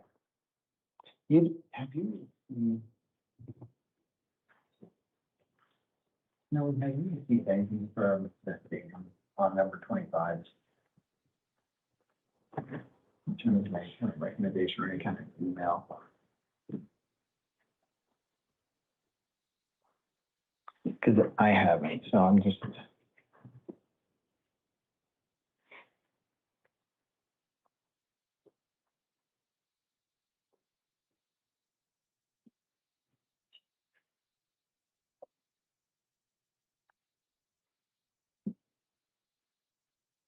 Okay, well.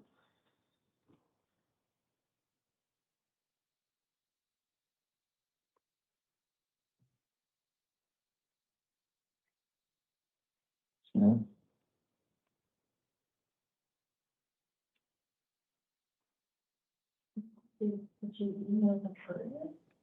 yeah, just before, but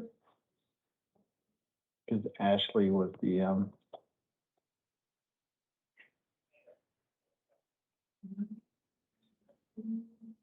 okay. Okay.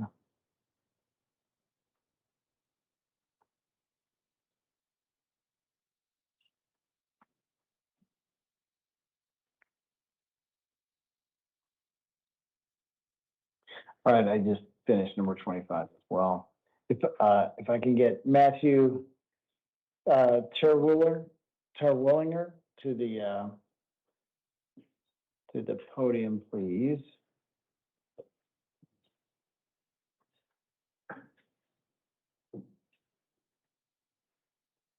Good morning, sir. Please give me your full name and date of birth. Matthew Terwillinger, age 1298. Thank you very much. Sir, you're here as a result of a new matter stemming from the Maricopa County Superior Court. It is for allegedly one count of facilitation as a Class 6 felon. I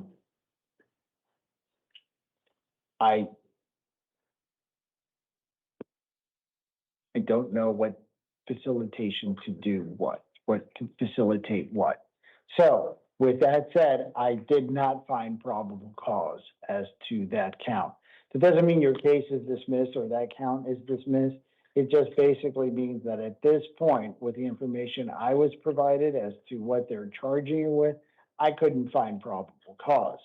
I'm gonna give you a new court date. You have to go to your new, so if I can't find probable cause, I can't hold you. So I'm gonna be releasing you on your own recognizance. We're gonna get to that in a minute. I am appointing an attorney to represent you. Your next court date is a status conference on May 21st, May 21st, followed by a preliminary hearing on May 26th, both at 8:30 in the morning, both in the downtown Superior Court.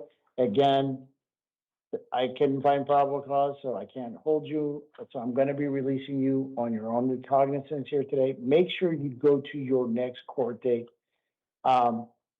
They may put together additional evidence and they may move the charge or charges, or they can change it around. They may move it forward, or they may just scratch it or dismiss it or whatever, but you won't know until you get there. And they may just dismiss, who knows? But you got to show up to find out. There are additional release conditions that apply, even as I'm releasing you on your own cognizance. I'm not going to go over them with you. No, did you already print it out? You did. Because I caught a little. I think I started clicking too many buttons, so we're gonna have to just reprint one more time for number 25. Just a minor change on number 25. But everything that I told you still stands. I'm just gonna make it a little, I accidentally clicked a button that said you can't drive with anybody under 18 in your vehicle, which doesn't apply to you at all. So I'm removing that as a condition of your release. The rest of your release conditions will stay the same. And, you'll be getting your paperwork here shortly. It'll catch up with you. If I can have you, step to your left.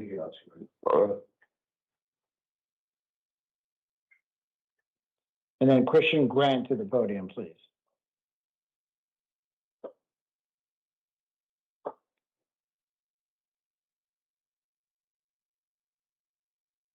Morning, sir. Please give me your full name and date of birth. Christian Grant, 12/24/05. Thank you very much. Sir, you are here today as a result of a new matter stemming from the Maricopa County Superior Court. It is for one count of criminal damage as a Class 5 felony, one count of criminal trespass as a Class 6 felony, and one count of resisting arrest as a Class 1 misdemeanor. As to all counts, the court has found that probable cause does exist. As such, I have appointed an attorney to represent you. Your next court date is a status conference on May 21st, followed by a preliminary hearing on May 26th, both at 8:30 in the morning, both in the downtown Superior Court. As to your release conditions here today, the court has taken notice of the fact that you have no prior felony convictions. And with that, I'm going to be releasing you on your own recognizance here today. There are some additional release conditions that apply. I'm not going to go over all of them with you, but they're going to be included in the paperwork you're about to receive. If I can have you step to your left. Oh, Go ahead. man, Sure. say something, Your Honor. I don't know if it's included in the paperwork, but I was shot while my back was turned and I wasn't armed. I was shot by an officer. I have a staple in the back of my head, and they were trying to leave it out the paperwork. The doctors were telling me. All right. With that said, when you show up to court on the 21st, I have appointed an attorney to represent you. That's something that you should discuss with your attorney. Okay. Versus, at this stage. All right. Okay. If I can have you step to your left, your paperwork will catch up.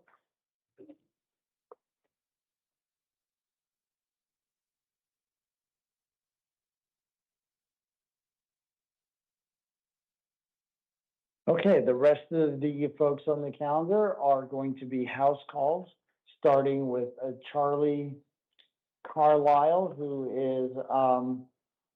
wasn't brought to court today because he's currently under suicide watch. Mr. Carlisle's matters include 4, 5, 32, 33, and 34 on the calendar, starting with number 4. I will inform him that number 4 is a municipal court warrant from the Surprise Municipal Court for a Class 1 misdemeanor. I'm going to advise him of his next court date of June 2nd at 1:30 p.m. in the Surprise Municipal Court, and I am inclined to release him in his own to his own recognizance. Number 5, his second matter, number 5 on the calendar, is a new case stemming from the Maricopa County Superior Court for one count of possession of dangerous drugs, a Class 4 felony, one count of shoplifting as a Class 1 misdemeanor, and one count of obstruction, refusing to provide true name as a Class 2 misdemeanor. As to all counts, the court did find that probable cause does exist. I have appointed an attorney to represent him. I will advise him his next court date is May 21st. As a status conference, followed by a preliminary hearing on May 26th, both at 8:30 in the morning, both in the downtown Superior Court. And it is my inclination to release him on his own recognizance as to this matter as well. His third matter, number 32 on the calendar, is a probation violation matter for a Class 6 felony. I have appointed an attorney to represent him. His next court date is a probation revocation arraignment and possible disposition hearing on May 13th at 8:30 in the morning in the downtown Superior Court.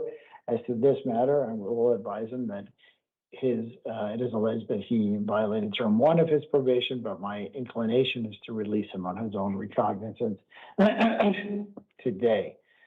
His fourth matter, number 33 on the calendar, is also a probation violation warrant for a felony matter. I have appointed an attorney to represent him in that matter as well. Next court date, I will advise him, is a probation revocation arraignment and possible disposition hearing on May 13th at 8:30 in the morning in the downtown Superior Court. As to this matter, it is my inclination to release him as on his own recognizance. And finally, number 34, his last matter, on the calendar, is also a probation violation warrant for a Class 6 felony. I have appointed an attorney to represent him. His court date, again, is the same as the previous ones, probation revocation arraignment hearing and possible disposition hearing on May 13th at 8:30 in the morning in the downtown Superior Court. It is my inclination to release him on his own recognizance on this matter as well.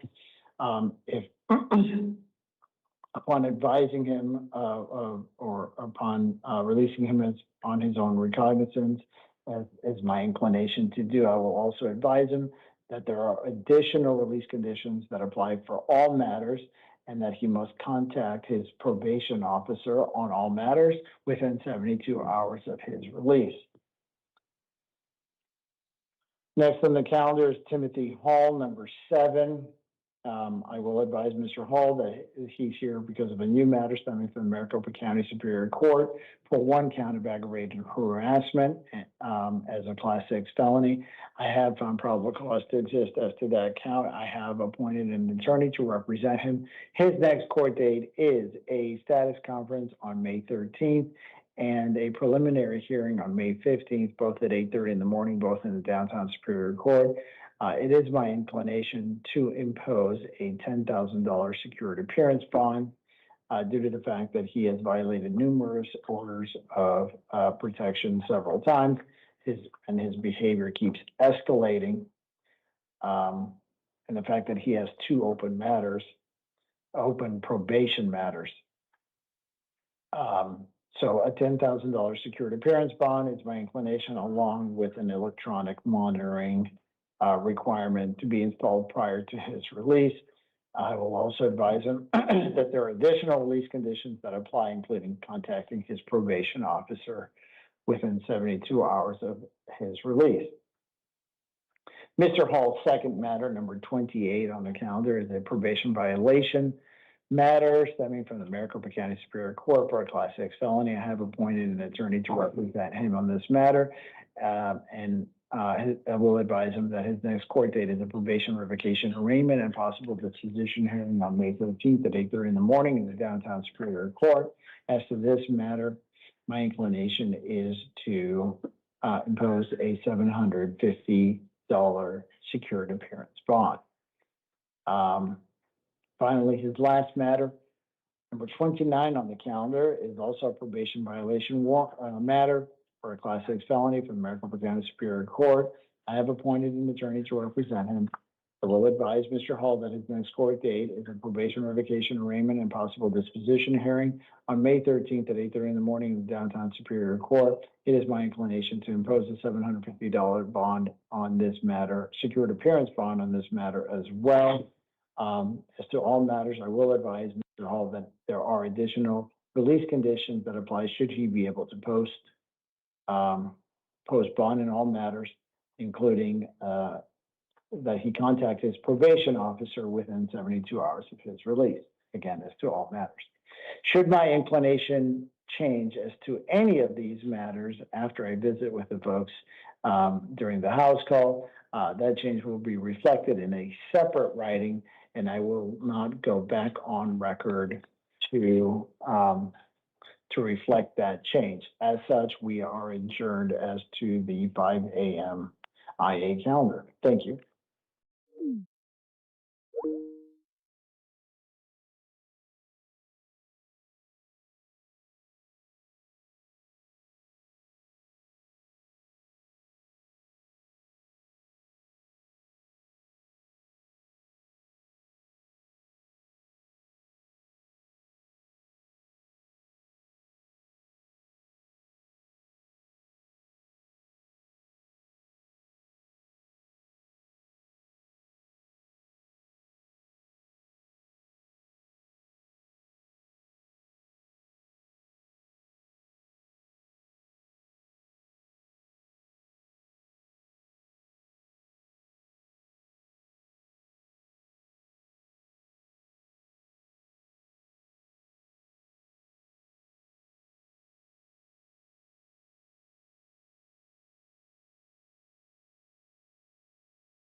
Thank you. You may be seated.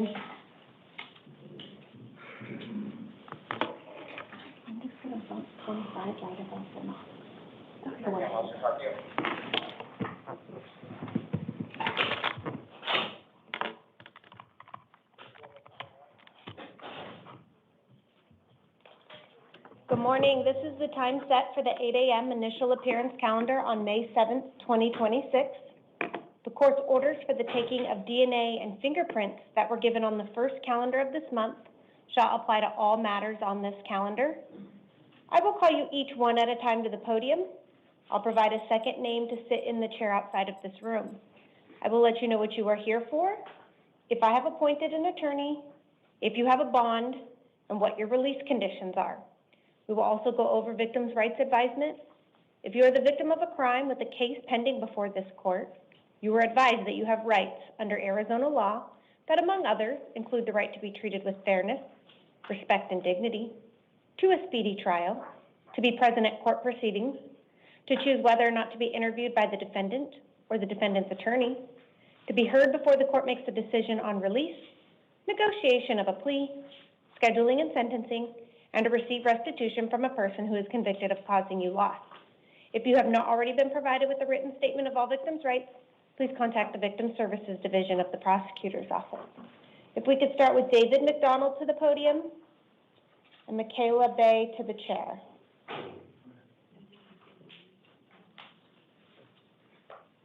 May I get your name and date of birth? David McDonald, 2/23/1971. Thank you, sir. You are here today on two cases. You're here on a new case as well as your probation case. Your new charge is for 5 counts of trafficking stolen property, a Class 2 felony, and 1 count of burglary, a Class 3 felony. And because you were on probation at the time of this alleged offense, you're here on a Term 1 probation violation. I'm finding probable cause and appointing an attorney to represent you. You're going to have 3 hearings coming up, and they are going to be 3 days in a row next week. You're going to have a status conference, May 13th at 8:30, a probation revocation hearing, May 14th at 8:30, and a preliminary hearing, May 15th at 8:30. On your new charges, you do have a secured appearance bond of $35,000. However, in your probation case, you are being held non-bondable. So what that means is posting that bond on your new charges will not get you released from custody until you find out what's going to happen in your probation case, and that next hearing is May 14th at 8:30. This will be in your paperwork, sir. Did you have any questions? So my truck and everything, how do I get it released to my dad and my girlfriend? I don't have any information on your truck, if it was impounded at the time you were taken into custody, or Yeah. if it wasn't impounded and you just have the keys. You can talk to the officers and they'll give you instructions on how to get that released. You may or may not be able to do that if it was impounded, depending on who who is the title owner of the vehicle. Me. Okay, so you may not be able, they may not release it until you're released from custody, but you'll have to ask the officers to see who impounded it, and then you have to contact them to see if that's something you could do over the phone, or if you have to appear in person for that, okay? All right? If you step to your left, the officer will get that for you. So I can't get released till the 14th. That would be the soonest, yes, sir. Okay. All right, thank you.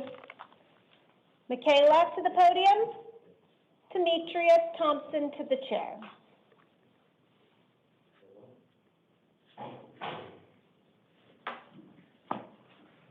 May I get your name and date of birth? Michaela Bahi, 4/29/1996. Thank you, ma'am. And can I get the state's appearance for the record? Good morning, Your Honor. Dawn Sauer on behalf of the state. Thank you, Ms. Sauer. Ma'am, you are here today on a new case. It is for 1 count of murder in the 2nd degree, a Class 1 misdemeanor, 1 count of leaving the accident with a death or an injury, a Class 2 felony, and 1 count of theft means of transportation, a Class 3 felony. Probable cause has been found, and I am appointing an attorney to represent you. You're going to have a status conference, May 13th at 8:30, and a preliminary hearing, May 15th at 8:30. Next, we're going to discuss any bond and release conditions you may have. But before I make my decision, I do want to hear from the state. Ms. Sauer? Thank you, Your Honor. Your Honor, this is a murder case, and the defendant certainly has incentive to flee based on the lengthy prison sentence that she's facing.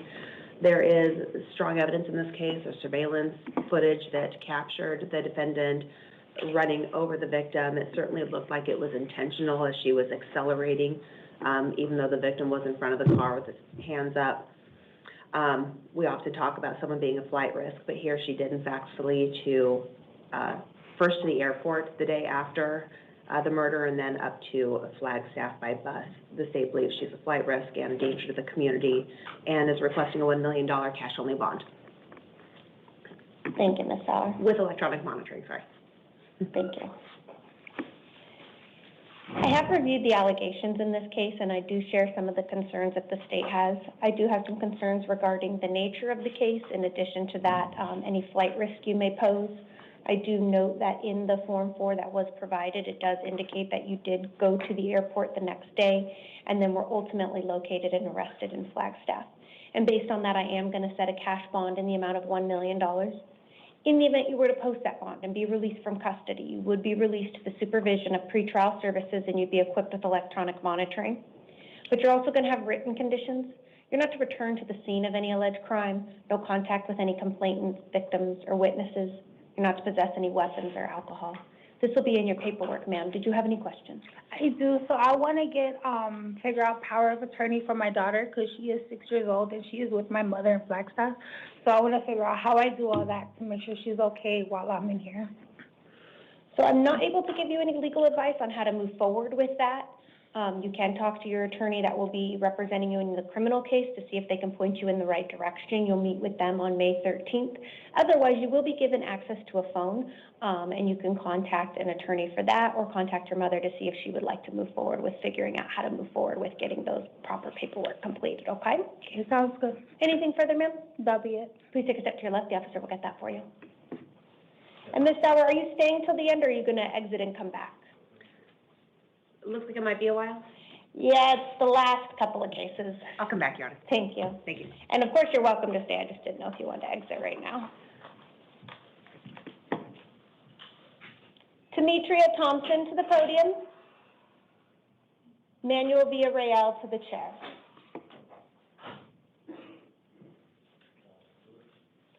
May I get your name and date of birth? Demetria Thompson, 7498. Thank you, ma'am. You are here today on a new case. You're here for 1 count of aggravated assault, a Class 3 felony, and 1 count of disorderly conduct, a Class 1 misdemeanor. Probable cause has been found, and I am appointing an attorney to represent you. You're going to have a status conference May 13th at 8:30 and a preliminary hearing May 15th at 8:30. In this case, you have a secured appearance bond in the amount of $20,000. In the event you were to post that bond and be released from custody, you would have written conditions. You're not to return to the scene of the alleged crime, no contact with any alleged victim, complainant, or witness, and you're not to possess any weapons. This will all be included in your paperwork, ma'am. Did you have any questions? A question/statement. I'm currently in the process of getting ready to enlist in the military. What am I supposed to? I don't have any advice, however, because you do have a pending felony charge, you're not to leave the state of Arizona. So based on this new charge, that may conflict with your ability to join the military at this time. Okay, what am I supposed to do moving forward in terms of, I'm just probing here. This class, whatever felony, this isn't. Can you explain your question a little bit more? What specifically are you asking? How am I supposed to go with getting this felony off? Because this entire situation was in place to make sure that I don't go to the military between my daughter's dad and I. So you're not being convicted today. You actually have the right to defend this case. So I have appointed an attorney to represent you. You're going to meet with that attorney on May 13th. So while these are the pending allegations with the charges that have been submitted by the police department, you have not been convicted of a felony at this time. So talk to your attorney about any defense that you may have and what options you may have as it relates to moving forward with this case or a possible plea deal with the state. But again, today you are not being convicted of this charge. This is just the allegations so far that were submitted by the police department. Did you have any further questions, Ms. Thompson? No. If you'll step to your left, the officer will get that for you. Manuel Villarreal to the podium and Travis Stewart to the chair.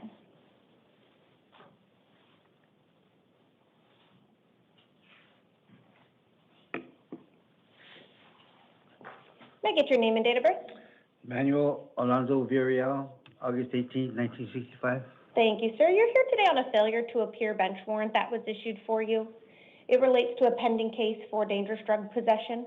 I'm going to affirm the attorney that was previously appointed to represent you, and I'm going to set a status conference May 13th at 8:30.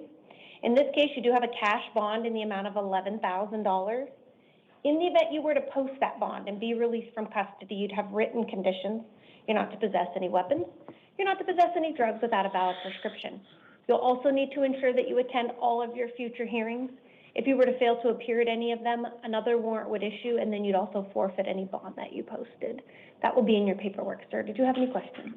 Yes, I was arrested with some money, but it's not on my books, and I don't know what happened to it. So it should be on your books. If it's not on your books, you'll have to ask the officers if it was in cash, what happened to that. I don't have the information as to what you were taken into custody with, so I'm not able to look up that information. And also, I don't have any phone numbers memorized. Can I use my phone to get some phone numbers so I can call some people? They will not give you access to your telephone until you've posted bond and have been released from custody, so that will not be an option to utilize your cell phone while you're in custody. You will be given access to a telephone, but you will have to either know a phone number or contact a bail bonding company to see if you can have them assist with contacting somebody to get this bond posted. In the alternative, once you're transferred to a different facility, they will give you access to a tablet, and I think you have more options for contacting family and friends that way. But the officers will have more information on what's available on the tablet, but I do know the officers will not give you access to your cell phone until you've been released from custody. Okay, thank you, and have a good day. Thank you, sir. If you'll step to your left, the officer will get that for you. Travis Stewart to the podium and Brian Cruz to the chair.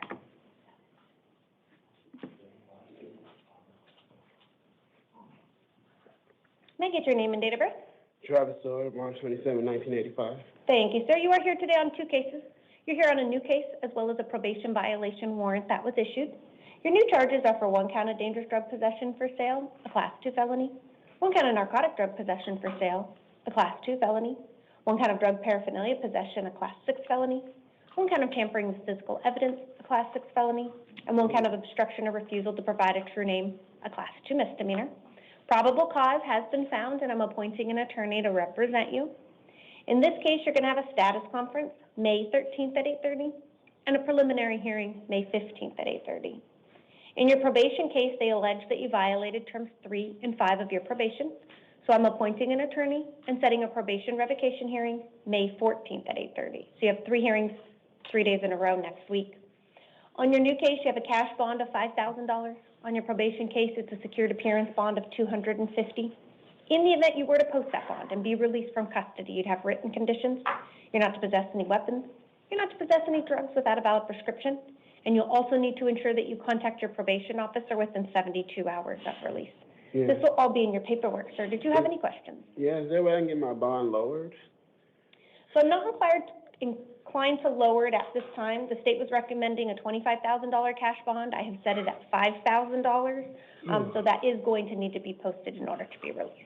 All right. If you'll step to your left, the officer will get that for you. Brian Cruz to the podium and Bethany Brock to the chair.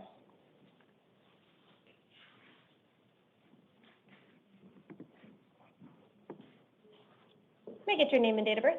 Brian Cruz, 11/01/1992. Thank you, sir. You are here today on a new case. It is for 1 count of theft, control of property, a Class 3 felony, 1 count of conspiracy, a Class 3 felony, 1 count of false report to law enforcement, a Class 1 misdemeanor, and 1 count of contributing to the delinquency of a minor, a Class 1 misdemeanor.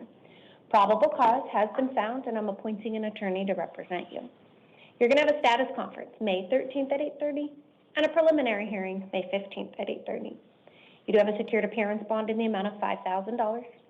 In the event you post bond and are released from custody, you do have written conditions. You're not to return to the scene of the alleged crime, no contact with any alleged victims, complainant, witness, or any co-defendant.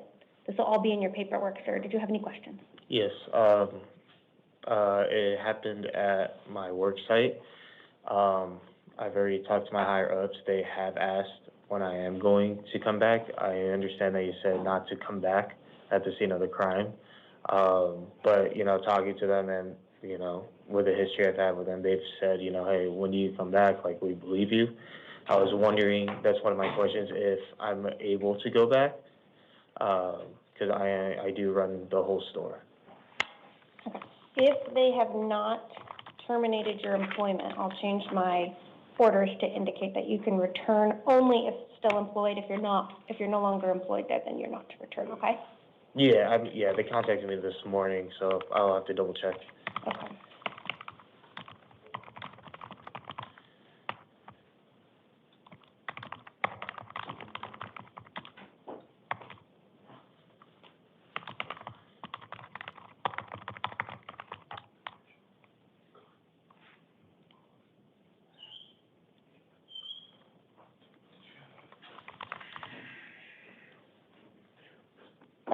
Anything further? Yes, I know I don't have any priors. I was wondering if you could help out a little bit with the bond. I did get an attorney. I did pay a friend $1,000, but then he requested $15,000 after I actually signed a contract, so I don't think I could pay that, obviously, and obviously I'm gonna try to see if there's another attorney I could go through, or if anything, but I'm kind of cash dry, because I used all my credit cards on that $1,000. So it is secured, meaning it's typically 10% plus collateral. If you were to go through a bail bonding company, so you're looking at about $500 plus collateral. I did review your criminal history. I do note that you don't have any prior criminal history, which is why I set it at $5,000. The state was asking for $15,000, so I am going to leave it at the $5,000, but you can contact a bail bonding company, okay? Okay, thank you. All right, and I'm going to have you just take a seat in the gallery because we're going to reprint this to include the information that you can return if still employed, okay? Thank you. All right, thank you, sir. Bethany Brock to the podium. Darnell Hart to the chair.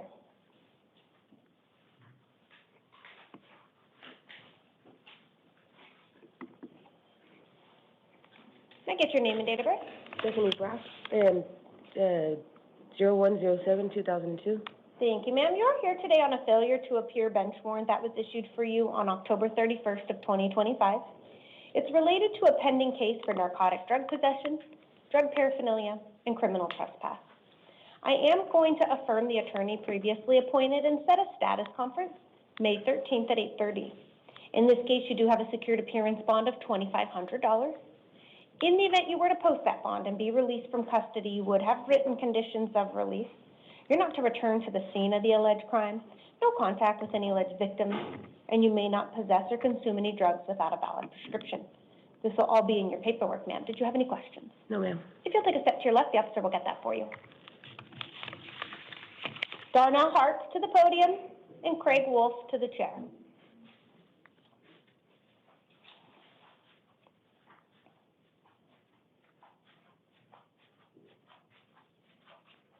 Can I get your name and date of birth? That's Donald Hart, 7/2094. Thank you, sir. You're here today on a new case. It is for one count of shoplifting, a concealment, Class 4 felony, and one count of criminal trespass, a Class 3 misdemeanor. Probable cause has been found, and I'm appointing an attorney to represent you.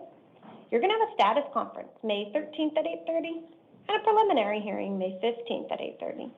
In this case, you have a secured appearance bond in the amount of $1,500. In the event you post that bond and are released from custody, you do have written conditions. You're not to return to the scene of the alleged crime. You're not to possess any weapons or alcohol. This will be included in your paperwork, sir. Did you have any questions? No. If you'll take a step to your left, the officer will get that for you. Craig Wolf to the podium, Tyler Bowles to the chair.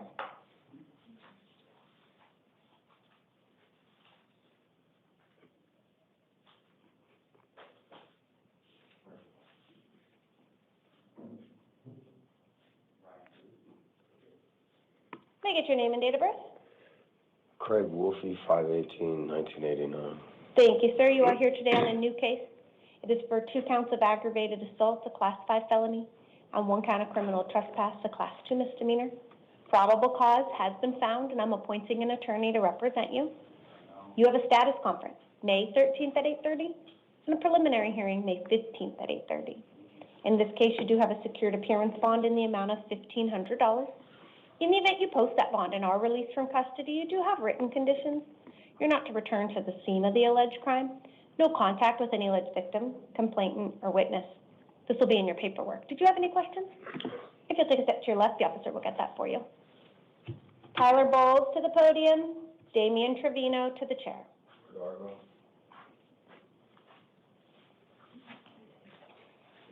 May I get your name and date of birth? Tyler Bowles, 10/13/01. Thank you, sir. It does look like you are here today on 5 cases. They are all probation cases with allegations that you violated terms 1, 3, and 5. I am finding probable cause.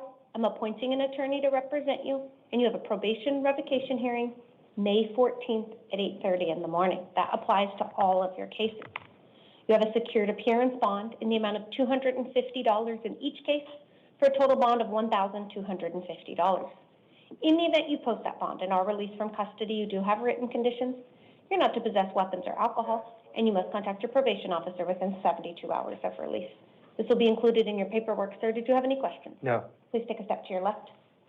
Damian Trevino to the podium. Kylie Sussman to the chair.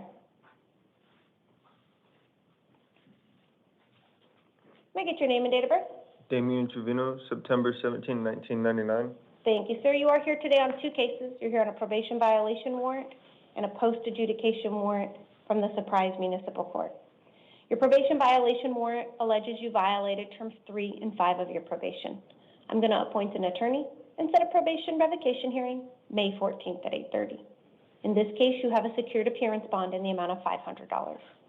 The second case on the calendar is a warrant from the Surprise Municipal Court. It appears as though you may have failed to pay some fines related to a prior DUI from 2021. I'll appoint an attorney, set an arraignment hearing in the Surprise Municipal Court May 12th at 1:30. In this case, you have what's called a placeholder bond. It's $50. In the event you post these bonds, so a total bond of $550, you would be released from custody, but then you'd have written conditions. You're not to possess any weapons or alcohol. You must contact your probation officer within 72 hours, and then you'll also need to ensure that you attend all of your hearings. This will be in your paperwork, sir. Did you have any questions? No. If you'll take a step to your left, the officer will get that for you.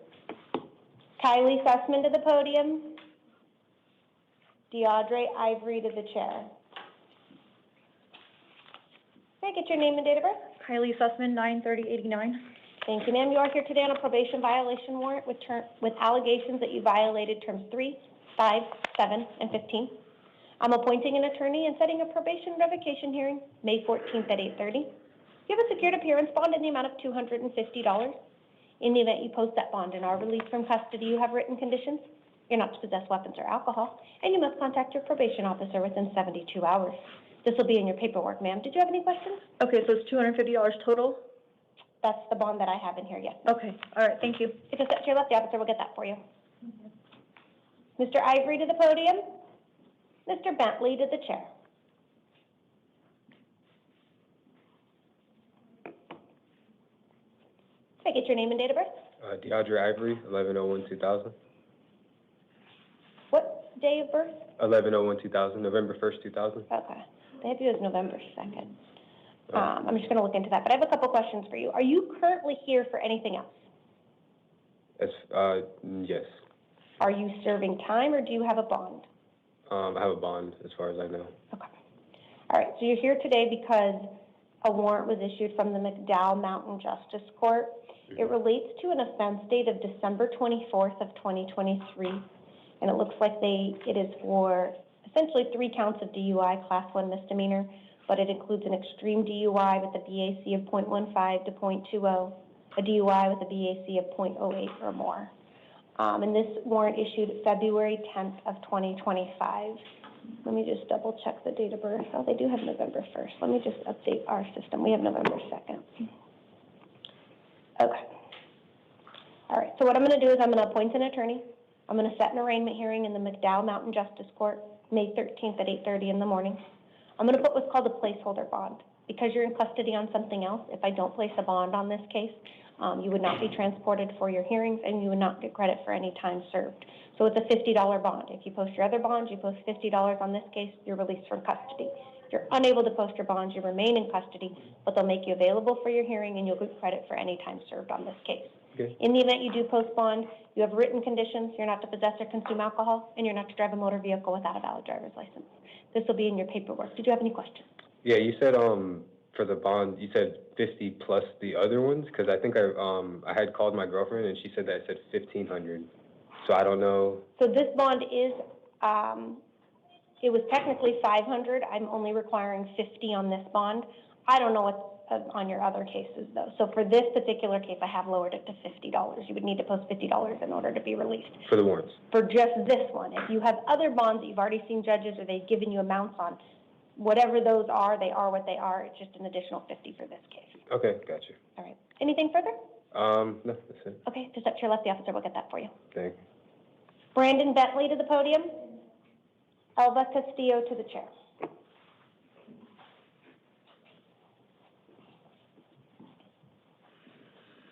May I get your name and date of birth? Brandon Bentley, 4593. Thank you, sir. You are here today on a new case. It is for 1 count of narcotic drug possession, a Class 4 felony, and 1 count of drug paraphernalia possession, a Class 6 felony. Probable cause has been found, and I'm appointing an attorney to represent you. You're going to have a status conference May 21st at 8:30 and a preliminary hearing May 26th at 8:30. I am going to release you today on your own recognizance. That is your promise to appear at these hearings. You do have written conditions. You're not to possess or consume any drugs without a valid prescription, and you're not to drive a motor vehicle without a valid driver's license. This will be included in your paperwork, sir. Did you have any questions? No. If you'll take a step to your left, the officer will get that for you. Thank you. Ms. Castillo to the podium, Mr. Wade to the chair.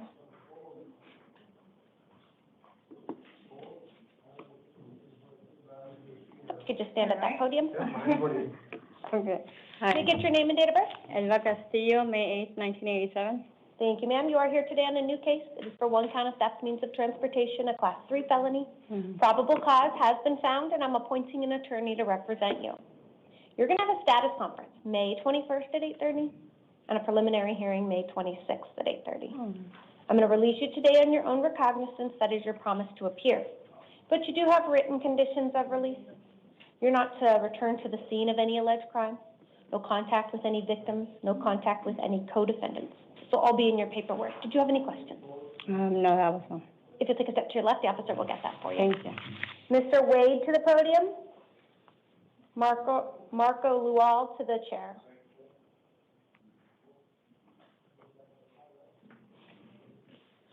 May I get your name and date of birth? Napoleon Wade, 6258. Thank you, sir. You are here today on a new case. This is for 1 count of dangerous drug possession, a Class 4 felony, 1 count of possession or use of a weapon in a drug offense, a Class 6 felony, and 1 count of DUI, a Class 1 misdemeanor. Probable cause has been found, and I'm appointing an attorney to represent you. You're going to have a status conference May 21st at 8:30 and a preliminary hearing May 26th at 8:30. I am going to release you today on your own recognizance. That is your promise to appear. But you do have written conditions of release. You're not to possess any weapons. You're not to possess or consume drugs without a valid prescription. You're not to possess or consume alcohol. And you're not to drive a motor vehicle without a valid driver's license. This will be included in your paperwork. Did you have any questions? Yes, you said I'll be released from my own accountants, and if the person you said, and then just show up for May 21st, is that correct? Exactly. You'll have to show up for all of your hearings. I'm giving you 2 dates, May 21st and May 26th, but May 21st is your next hearing. I'm releasing you, which means you would need to follow your written conditions, and then it would be your responsibility to get yourself to that hearing on May 21st. If you were to fail to appear at that hearing, or any future hearing for that matter, a warrant would issue for your arrest, and then you'd be held on bond. Thank you. Any further questions? No, Your Honor. Okay, so step to your left, the officer will get that for you. Thank you, sir. Marco Lual to the podium, Thomas Rodriguez to the chair.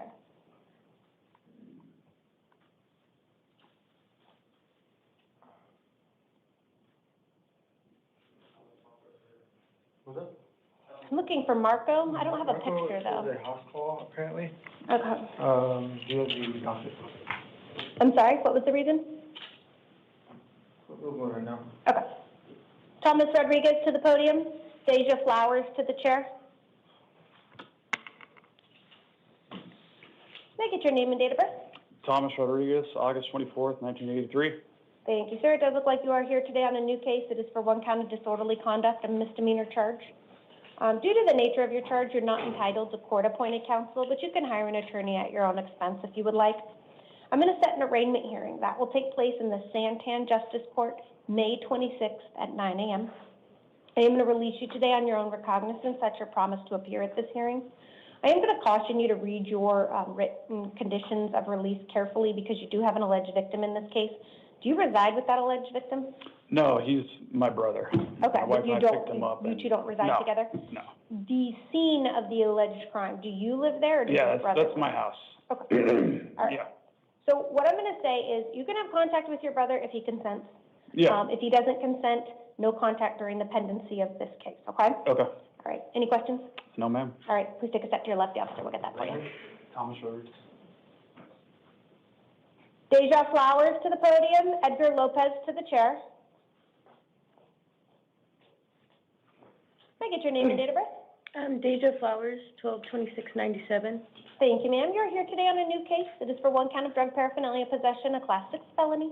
Probable cause has been found, and I'm appointing an attorney to represent you. You have a status conference, May 21st at 8:30, and a preliminary hearing, May 26th at 8:30. I am going to release you today on your own recognizance. That is your promise to appear, but you do have written conditions. You're not to possess any weapons, and you're not to possess or consume any drugs without a valid prescription. This will be included in your paperwork, ma'am. Did you have any questions? Yeah. Please take a step to your left, and the officer will get that for you. Edgar Lopez Ramos to the podium, Alfredo Chacon to the chair. Hello. May I get your name and date of birth? Edgar Eduardo Lopez Ramos, 11/22/94. Thank you, sir. It does look like you are here today on a new case. It is for one count of unlawful flight from a law enforcement vehicle, a class 5 felony. Probable cause has been found, and I'm appointing an attorney to represent you. Yes, ma'am. You're going to have a status conference, May 21st at 8:30, a preliminary hearing, May 26th at 8:30. I am going to release you today on your own recognizance. This is your promise to appear at these hearings. Yes, ma'am. You do have written conditions. You're not to possess or consume drugs without a valid prescription. You're not to drive a motor vehicle without a valid driver's license. You also need to ensure that you attend all of your future hearings. If you fail to appear, a warrant will issue, and then you will be held on bond. Did you have any questions? I will be out in a few hours. Takes about 4 to 6 hours to be released Okay. from custody. Okay. I do need to reprint your paperwork. If we could reprint number 30. If you'll take a seat in the gallery, they'll bring that out to you. Yes, ma'am. Thank you. Yes, Your Honor. Thank you so much. And are we able to move Marco to a house call? Or did you already do that? Thank you.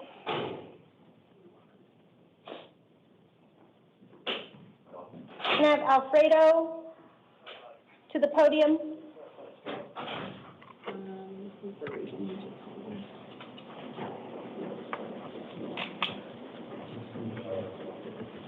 Can I get your name and date of birth? Alfredo Bulcio, date of birth October 23rd, 2002. Thank you, sir. And do you have a second last name? It's Bulcio Chacon. Okay, thank you, sir. It does look like you are here today on a new case. It is for one count of aggravated assault for class 6 felony. Let me check the class of that felony, one moment.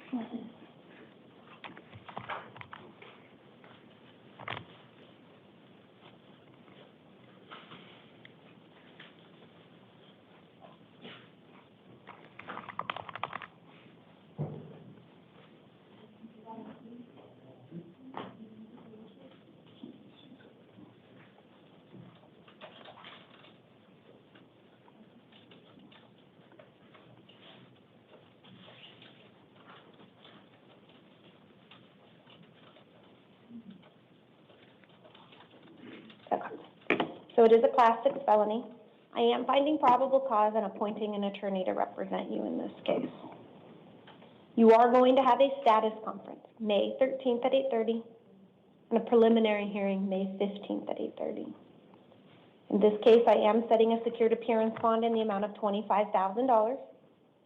In the event you post that bond and are released from custody, you will be released to the supervision of pretrial services, where you will be equipped with electronic monitoring. You also have written conditions of release. You're not to return to the scene of the alleged crime, no contact with any alleged victim, complainant, or witness, and no contact with any minors at this time. This will all be included in your paperwork, sir. Did you have any questions? Okay. If you'll take a seat in the gallery, they'll bring that out to you.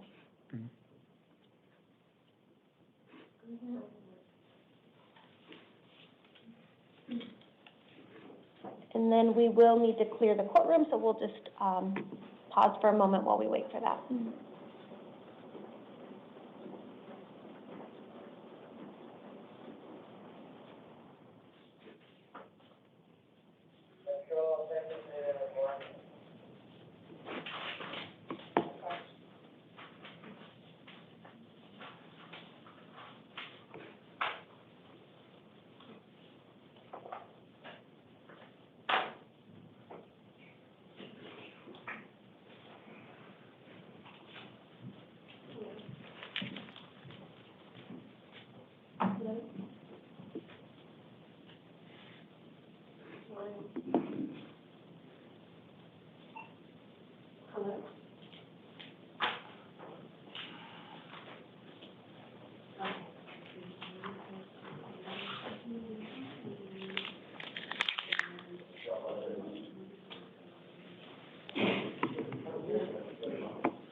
Looks like we have the interpreter on the line.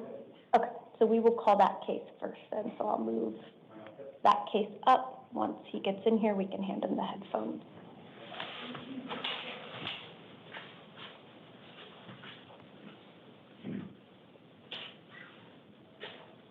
Thank you. Can I have Jaime to the podium?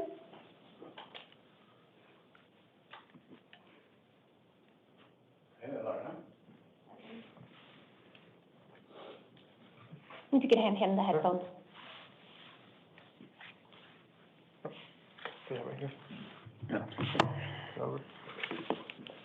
¿Sí me escucha, señor? Sí. May I get your name and date of birth? ¿Me puede dar su nombre? Jaime Barragán, diciembre 16, 1960. Jaime Barragán, December 16th of 1960. Thank you, sir. And can I get the state's appearance for the record? Dawn Sauer on behalf of the state, Your Honor. Thank you, Ms. Sauer. Sir, you are here today on a new case. It is for one count of molestation of a child, a Class 2 felony. Probable cause has been found, and I am appointing an attorney to represent you. You are going to have a status conference May 13th at 8:30, and a preliminary hearing May 15th at 8:30. Next, we will discuss any bond and release conditions that you may have. Before I make my decision, I would like to hear from the state. Ms. Sauer, the state's recommendation? Yeah, the state believes the defendant is a danger to the victim, to the community, especially minors, given the nature of the allegations. He violated a position of trust to victimize a young family member. There is strong evidence in this case, including DNA evidence, and he's facing a significant amount of time in prison, given the nature of the offense. The state is recommending a $250,000 cash-only bond and, if posted, electronic monitoring and no contact with any minors whatsoever. Thank you. Thank you, Ms. Sauer. Sir, I did review the allegations in this case, and I do share the concerns that the state has mentioned here today. And based on that, I am setting a cash-only bond in the amount of $250,000. In the event you were to post that bond, you would be released to the supervision of pretrial services, and you would be equipped with electronic monitoring. You also have written conditions. You're not to initiate contact with any alleged victim, complainant, or witness, and you are not to have contact with any minors. This will all be in your paperwork, sir. Did you have any questions? No. No. If you will take a step to your left, the officer will get you your paperwork.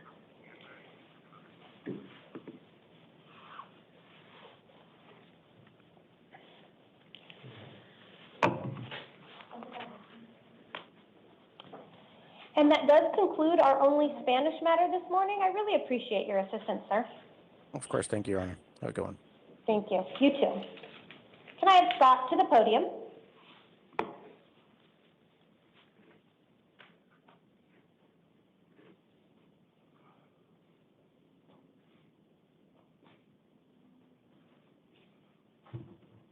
Can I get your name and date of birth?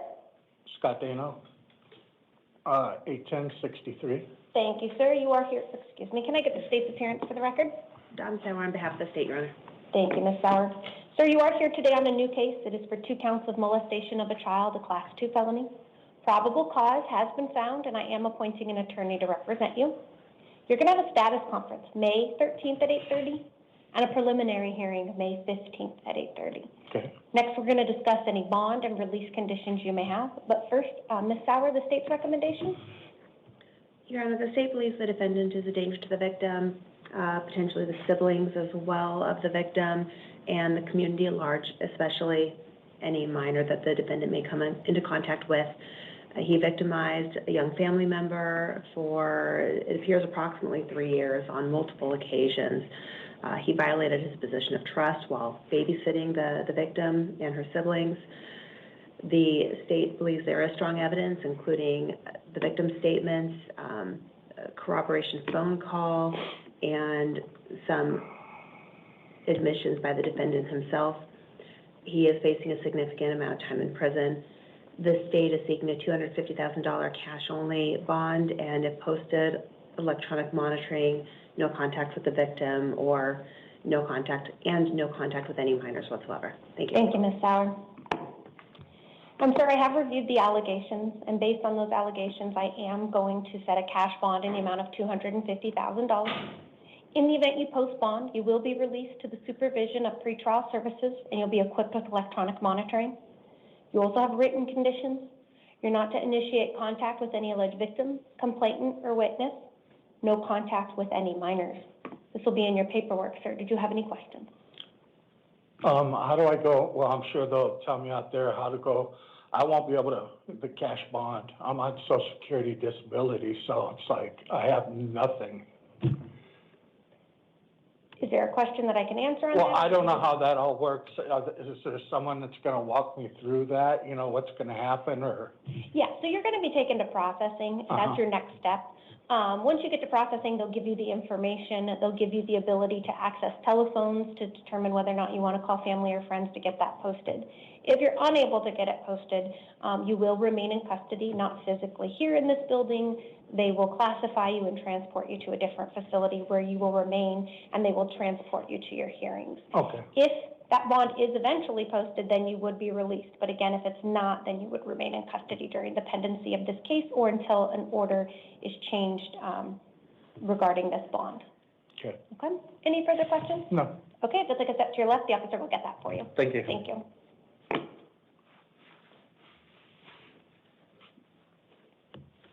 Thank you, Ms. Sauer.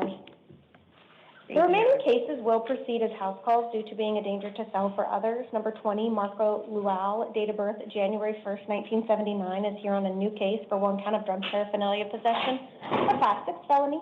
Probable cause has been found, and I'm appointing an attorney to represent him. He's going to have a status conference May 21st at 8:30 and a preliminary hearing May 26th at 8:30. I am going to release him today on his own recognizance, that is his promise to appear. He does have written conditions. He's not to possess any weapons, and he's not to possess or consume any drugs without a valid prescription. Case number 1 and 2 belong to Eric Johnson, date of birth April 8th of 2000. He is here today on a new case as well as a probation case based on a warrant that was issued. On his new charges, he is here for 1 count of dangerous drug possession, a Class 4 felony, 1 count of narcotic drug possession, a Class 4 felony, 1 count of obstructing or resisting police, a Class 1 misdemeanor, and 1 count of tampering with physical evidence, a Class 1 misdemeanor. For purposes of today, I am not finding probable cause in the narcotic drug charge. I am finding probable cause for the other charges. Although I'm not finding probable cause in the narcotic drug charge today, it does not mean it is dismissed. I just do not have enough information here today. As it relates to his probation case, a warrant issued with allegations he violated terms 3 and 5. I am appointing an attorney to represent him in these cases, and I'm setting 3 hearings next week. Status conference, May 13th at 8:30, a probation revocation hearing, May 14th at 8:30, and a preliminary hearing, May 15th at 8:30. In his probation case, he has a secured appearance bond in the amount of $150. In his new charges, it is $50, for a total bond of $200. In the event he posts bond and is released from custody, he has written conditions. He may not possess weapons or alcohol, and he must contact his probation officer within 72 hours of release. And Alex, we do need to reprint number 1. Case number 23, 32, and 33 belong to Charlie Abbott, date of birth September 18th, 1997. She is here today on a new case and 2 probation cases. Her new charges are for 1 count of narcotic drug possession, a Class 4 felony, 1 count of drug paraphernalia possession, a Class 6 felony, and because she was on probation at the time of this alleged offense, she's here on a Term 1 probation violation. I am finding probable cause. I'm appointing an attorney and setting 3 hearings. She's going to have a probation revocation hearing on May 14th at 8:30, a status conference May 21st at 8:30, and a preliminary hearing May 26th at 8:30. I am going to release her to the supervision of the Adult Probation Department. She does have written conditions. She's not to possess weapons or alcohol, and she must contact her probation officer within 72 hours. All of this information will be included in her paperwork. If anything changes after I meet with these parties, I will update the written record. This does conclude our 8 a.m. calendar, and we now stand in recess until 11 a.m.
Ándale, es bien, como el que te dice el otro día de Chicago, mira, aquí te vas a sentar, aquí se puede decir el abogado y cosé.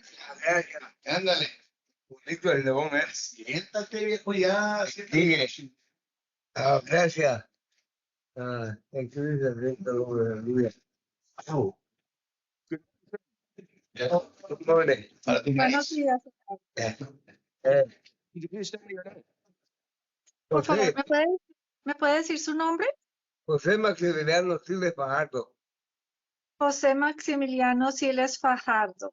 All right, this is your initial appearance, sir. I'm seeing you on a whole bunch of different things. Y esta es su comparecencia inicial y lo estoy viendo por diferentes causas, varias. I'm seeing you on new charges that allege that you committed criminal trespass in the 3rd degree and that you possess drug paraphernalia.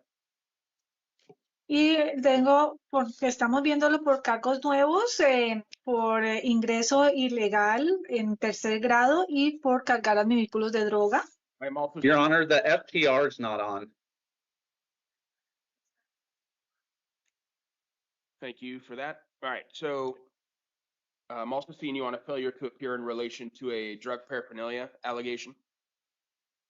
Y también lo estamos viendo hoy por falta de comparecencia con respecto a una alegación de tener adminículos de drogas. I'm seeing you on 7 files out of Tucson City Court. Y le estoy viendo en 7 archivos del Tribunal Municipal de la Ciudad de Tucson. That involve charges related to failing to appear in relation to being in a park after dark, criminal trespass in the 3rd degree, drug paraphernalia, reckless burning.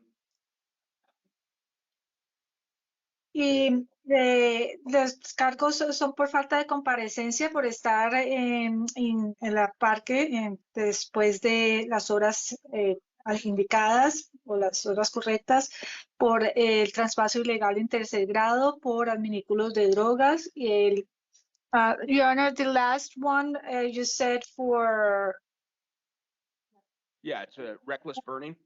reckless burning y por incendio sí, de manera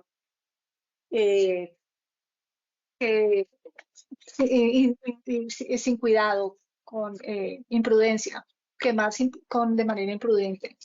Thank you. You're welcome. And on all these charges, sir, you are presumed innocent. Anything you say about these matters could be used against you, and you do have the right to remain silent.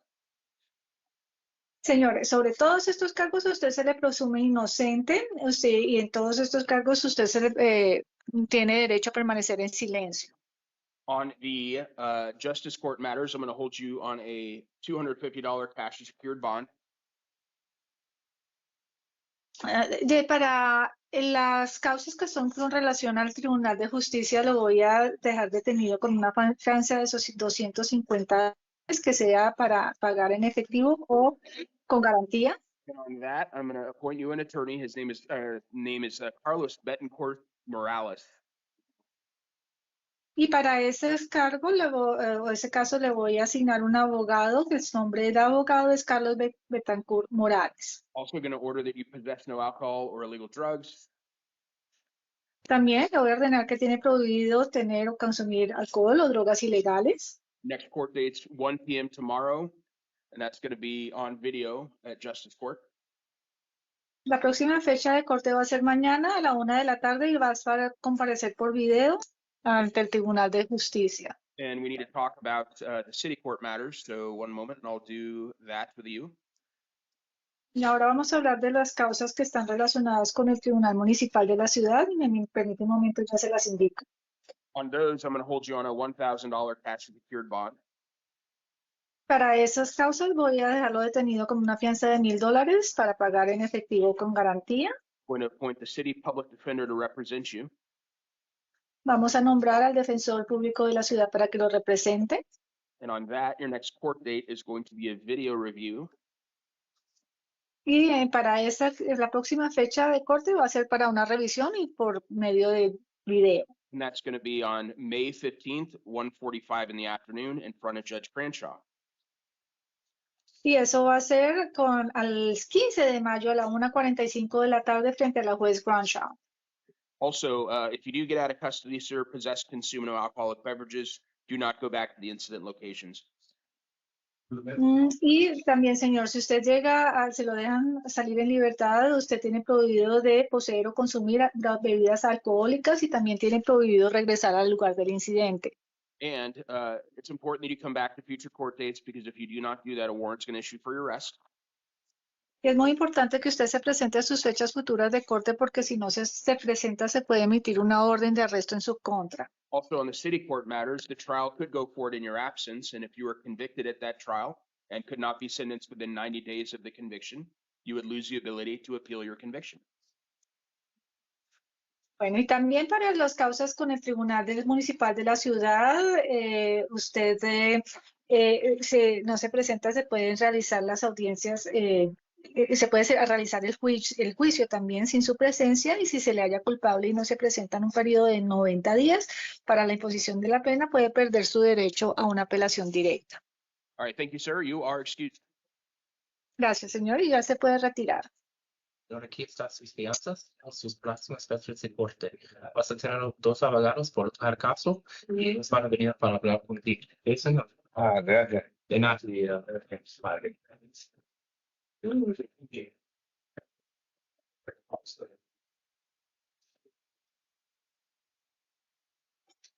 Your Honor, would that be the only Spanish speaker for today? I think so. Let me just confirm with the jail. At the jail, do we have any other Spanish speakers? I don't see any, but I want to confirm. No, Your Honor, that was the only one. Thank you very much, Madam Interpreter. You're excused. Thank you, Your Honor. Interpreter will now disconnect. You don't need to interpret, right? Good morning, ma'am. Please tell me your name. Mercedes Pesquera. All right, Ms. Pesquera, this is your initial appearance. I'm seeing you on a couple matters out of Tucson City Court, and they allege that you failed to appear in relation to charges involving domestic violence assault, a couple counts of that, disorderly conduct alleged to be an act of domestic violence, and then interfering with judicial proceedings. These are all misdemeanor allegations out of Tucson City Court. It also does appear that you have a probation hold in relation to a felony matter out of Superior Court. I'm not seeing you on that today, but just FYI, if you were not already aware. As to the misdemeanor matters, I am going to impose a $250 cash secured bond. I'm appointing the city public defender to represent you.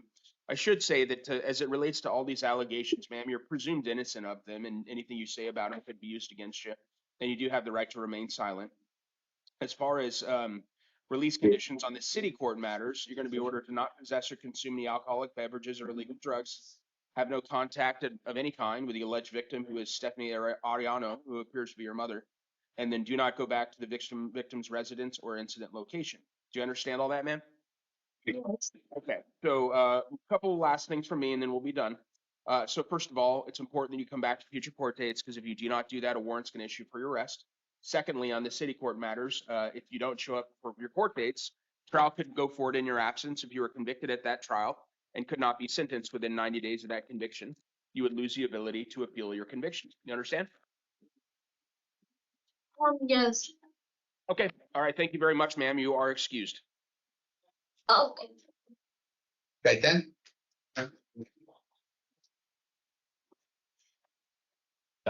Yes.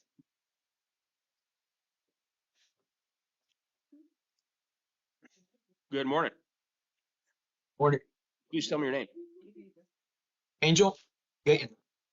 Could you say your last name again, sir? Gaytan. All right, thank you very much. Just a second.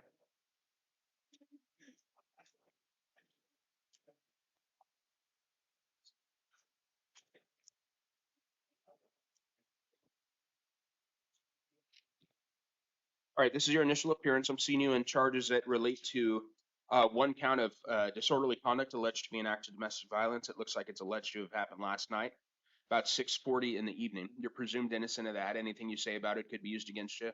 And you, of course, do have the right to remain silent. So the alleged victim was contacted, Ms. Gutierrez. She indicated that, that's Ms. Irma Gutierrez and Ms. Ana Gutierrez.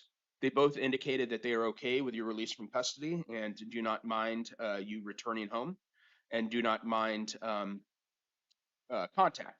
So for those reasons, sir, I'm going to abide by that.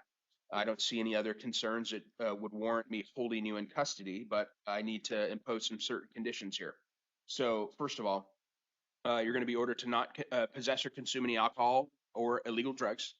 Additionally, no acts of domestic violence. And you're going to need to come back to your next court date, which is going to be an arraignment. It's going to be on June 2nd, 9 o'clock in the morning in Pima County Justice Court. So that's at 240 North Stone downtown. You'll have that address on your paperwork. And it's important to note, sir, that if you do not come back to your future court dates, then a warrant could issue for your arrest. You could find yourself back in custody in the same seat you're in now. Do you understand that? Yes, sir. All right, thank you. You should be released from the jail in the next couple hours or so. All right. Have a good day, sir. Thank you. Janae Harris? Is that yours? No paperwork yet? Not yet. That's not the word. Seth. That's Ma'am, have a seat. Sarah's have a seat. Let's be done. When you show me. Good morning. Could you please tell me your name? Manners. All right, I am seeing you on, this is your initial appearance. I'm seeing you on quite a few things. So I'm seeing you on a couple justice court matters, first of all, and one relates to a failure to appear in relation to a criminal trespass. Actually, both of them relate to failure to appear in relation to a criminal trespass allegation. Two different cases though. On those, I'm going to hold you on a $250 cash secured bond. And I'm going to set your next court date. It's going to be tomorrow at 1 p.m. in the afternoon. That's going to be on video and that's going to be, I think, in front of Judge Cornejo. And so I'm going to order that you not possess or consume any alcoholic beverages or illegal drugs. Do not go back to the incident location where these criminal trespasses are alleged to have occurred. I'm appointing Gary Grinkowicz to represent you. It looks like he may have represented you in the past, though I'm not certain of that. You'll have his information on the paperwork that you get. And talk about the city things in just a second here.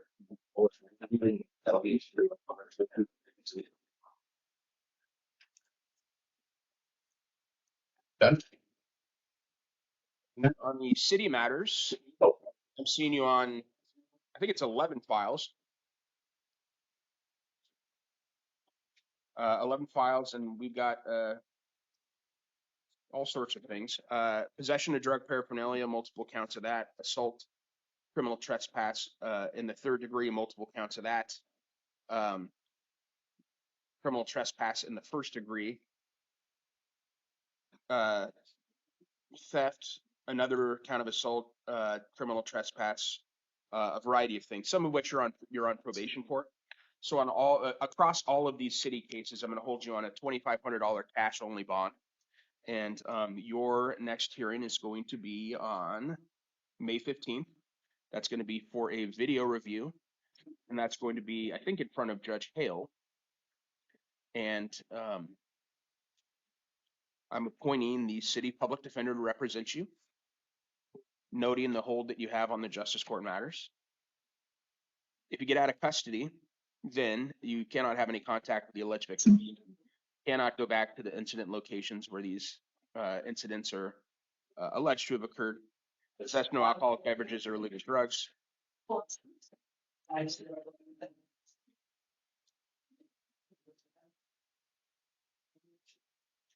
Almost done here. Just a moment, ma'am.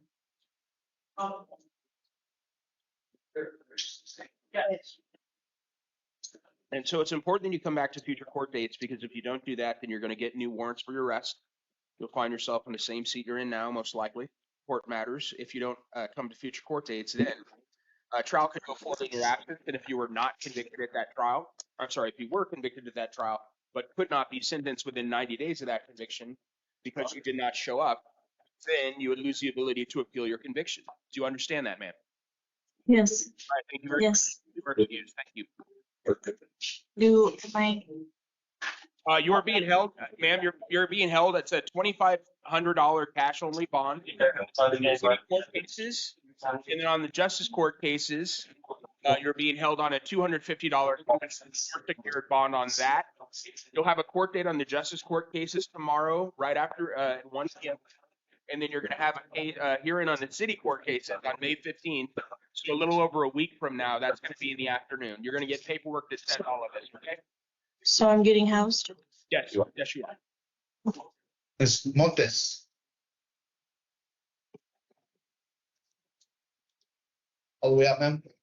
All right, except the girls. Good morning, sir. Good morning. Please tell me your name. Abraham Montes. All right, Montez, this is your initial appearance. Give me just a second.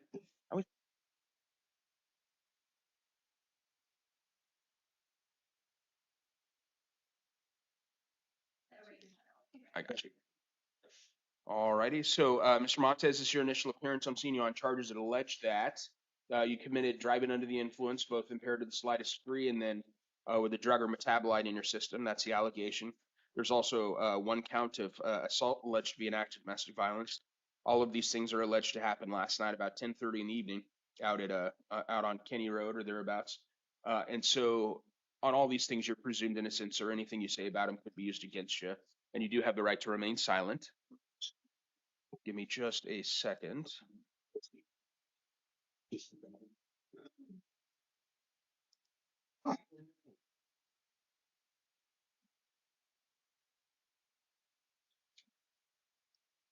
If I release you, sir, are you willing to have no contact with Ms. Chano Murrieta and your son, at least in the short term? I say, let me explain why I'm telling you that this is something you're going to need to do. So pretrial services reached out to them to see if their position could be learned as to whether or not they're okay with your release from custody, or not, and whether they're okay with future contact or not, or whether or not you can go home or not. Pretrial services could not get a hold of them. So unless and until I know, or a future judge knows, that they're okay with any of those things that I said, I need to order that you can't have contact with them. Do you understand that, sir? Is that something that you're willing to do? Because that's a condition of you being released. Yes. Okay. So I'm doing that for now. If it turns out that they feel differently about it, or not differently, but if it turns out that they are okay with contact and all of the things that I said, they can let a judge know that at a future hearing. But for now, I'm going to order that you cannot do those things. And so I'm going to release you in light of that information. And do you have, one question for you, sir, do you have items at the house that you would need to pick up in the short term? Yes. Okay, that's fine. That's a common thing. That's not a problem at all. So what I'm doing is I'm checking a box on here that says you may return with a police escort to pick up your belongings. So just contact the sheriff's department. I would presume it's the sheriff's department out there. And just let them know that you need a deputy to go with you to, just basically be there when you're picking up your belongings. And that's something they do routinely. They can help you out with that. All right. So I'm also going to order no alcohol, illegal drugs, no acts of domestic violence. Do not drive without a valid driver's license. Your next court date, June 2nd, 9 o'clock in the morning. That's in Justice Court here downtown. You'll get paperwork that says all that. All right. Actually, one last thing, sir, is that you need to come back to future court dates, because if you don't do that, you will get a warrant for your arrest, and there's a good chance you'll be in the same seat you are right now. Do you understand? Yes. All right. Thanks, sir. Have a good day. Thank you. Moya. Olvídate por defensa.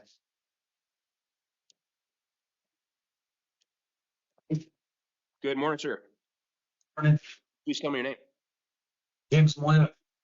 Moya, I'm seeing you on a warrant alleging that you failed to appear in relation to reckless driving, and it looks like that incident is alleged to have happened on March 3rd of 2023, so a little over 3 years ago. And give me just a second. Looks like it may have been adjudicated, so this may be some sort of failure to comply with the term of your sentence, though I'm not certain of that. Either way, if I release you, sir, will you come back to court? Yes, sir. Okay, so that's what I'm going to do. I'm going to release you on this matter. Your next court date is going to be on May 21st. That's going to be at 10:30 in the morning in front of Judge Steele downtown and here in Justice Court. And so that's going to be released on your own recognizance. One thing that I am going to order is that you not drive without a valid driver's license. Please don't do that. Don't drive unless you have a valid license. Also, it looks like you have an attorney that was previously appointed. Her name is Jill Gookin. And so I am going to, maybe not previously, but either way, I'm being told that I ought to appoint her for you. So that's what I'm doing. Her information is going to be on the paperwork that you get, including her phone number. So give her a call between now and your next court date on May 21st, which is 2 weeks from today. And the two of you can have a chat about what all's going on, all right? Thank you, sir. Yeah, you're welcome. Have a good day. You should be out of the jail about 2 hours, give or take. Thank you, sir. You're welcome. Sir, turn vote.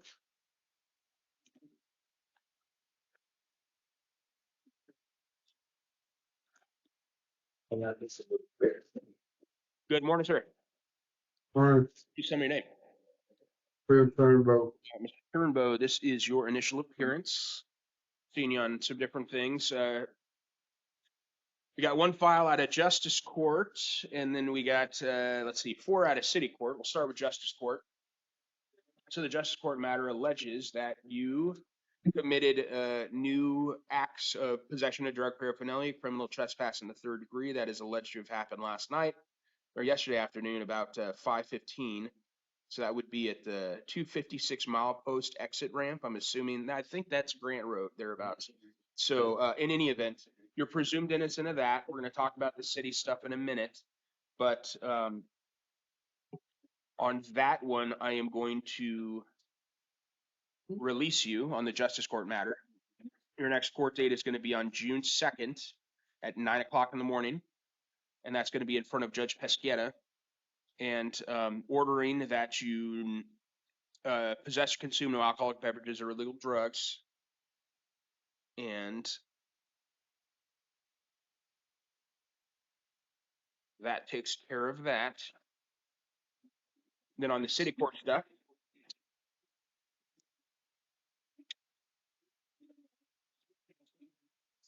seen you on charges that allege that you failed to appear in relation to some soliciting allegations, several, it looks like. Um, and so on those, looks like you were previously released to pretrial services on those through city courts.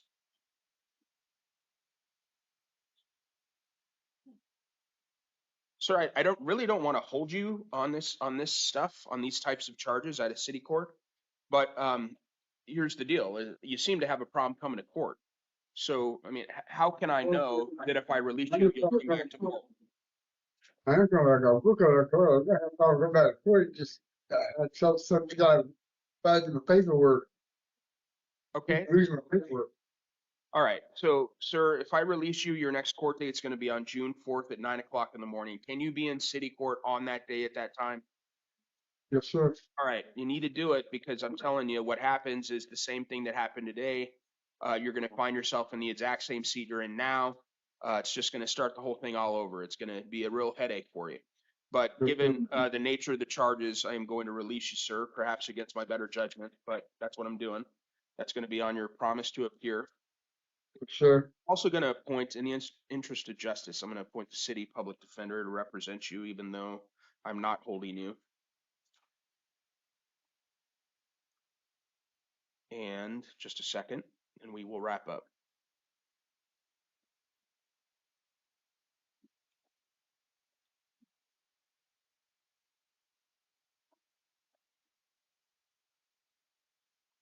All right, so your next court date, as I said, that's June 4th. That's going to be at 9 o'clock in the morning. So, and then also, it's important to know that if you don't come back to court, sir, I talked to you about getting a warrant, and that remains the case. You will get a warrant. You'll get arrested again. It'll be a huge headache. But also, trial could go forward in your absence on the city court stuff. If you were convicted at those trials and could not be sentenced within 90 days of your conviction, then you would lose the ability to appeal your convictions. Do you understand that, sir? Yes, sir. All right, thank you. You're excused.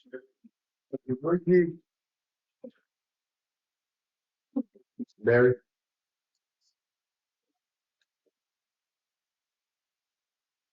Still missing me. Good morning, sir. Could you tell me Barry. Barry, this is your initial appearance. I'm seeing you on charges that allege that you had a little bit of a tussle at the Maverick. You're presumed innocent of that. Specifically, you're alleged of 3 counts of assault, 1 count of criminal trespass in the 3rd degree, and 1 count of disorderly conduct. You're presumed innocent of those. As I said, anything you say about them could be used against you, and you do have the right to remain silent.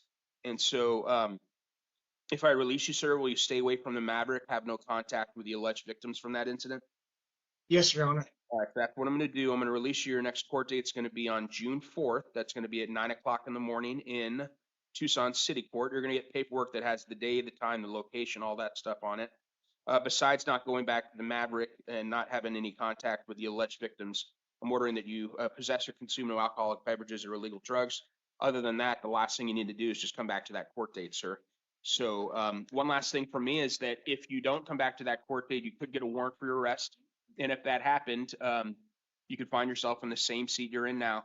Also, trial could go forward in your absence. And if that happened and you were convicted at that trial, could not be sentenced within 90 days of the conviction because you didn't show up, then you could lose the ability to appeal your conviction. Do you understand that, sir? Yes, Your Honor. All right, thanks. You're going to be out of the jail in a couple hours or so. Thank you. You're welcome. So this is your next court date. None of these are your expected, so you don't just go to your court date and be an attorney. Yeah, thanks, sir. Sir. Oh, the plan attorney, ready.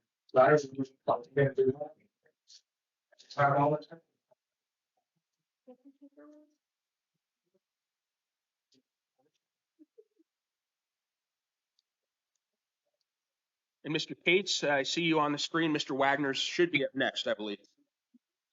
All right, thank you, Your Honor. You're welcome. You run a very efficient court, Judge. I try. What can I say? I'm not as quick as I'd like to be sometimes, but. You should see how long we're here sometimes, Judge. We don't want to jinx it though. The power could go out. There could be a fire alarm any second now. And also, Mr. Cates, just so you know, Mr. Wagner's, you're his wife? Okay, his wife is present here in the courtroom. I don't know if you were aware of that, but I wanted you to know. I wasn't, Judge. Thank you. You got it.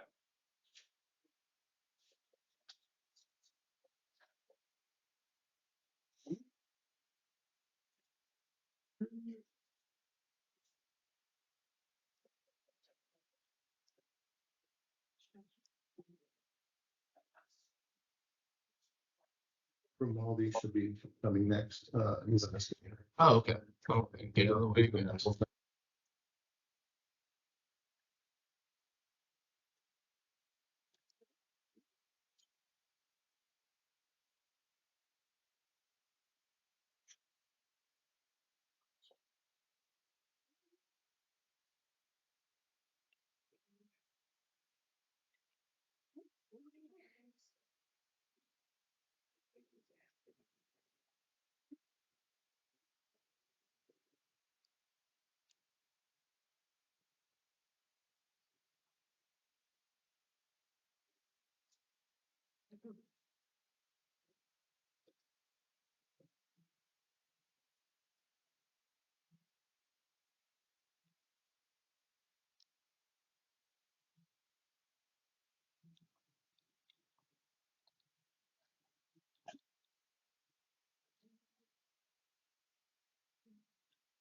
You did. I'm sorry.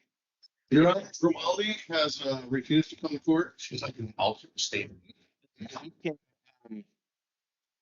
I will continue her this evening. Okay.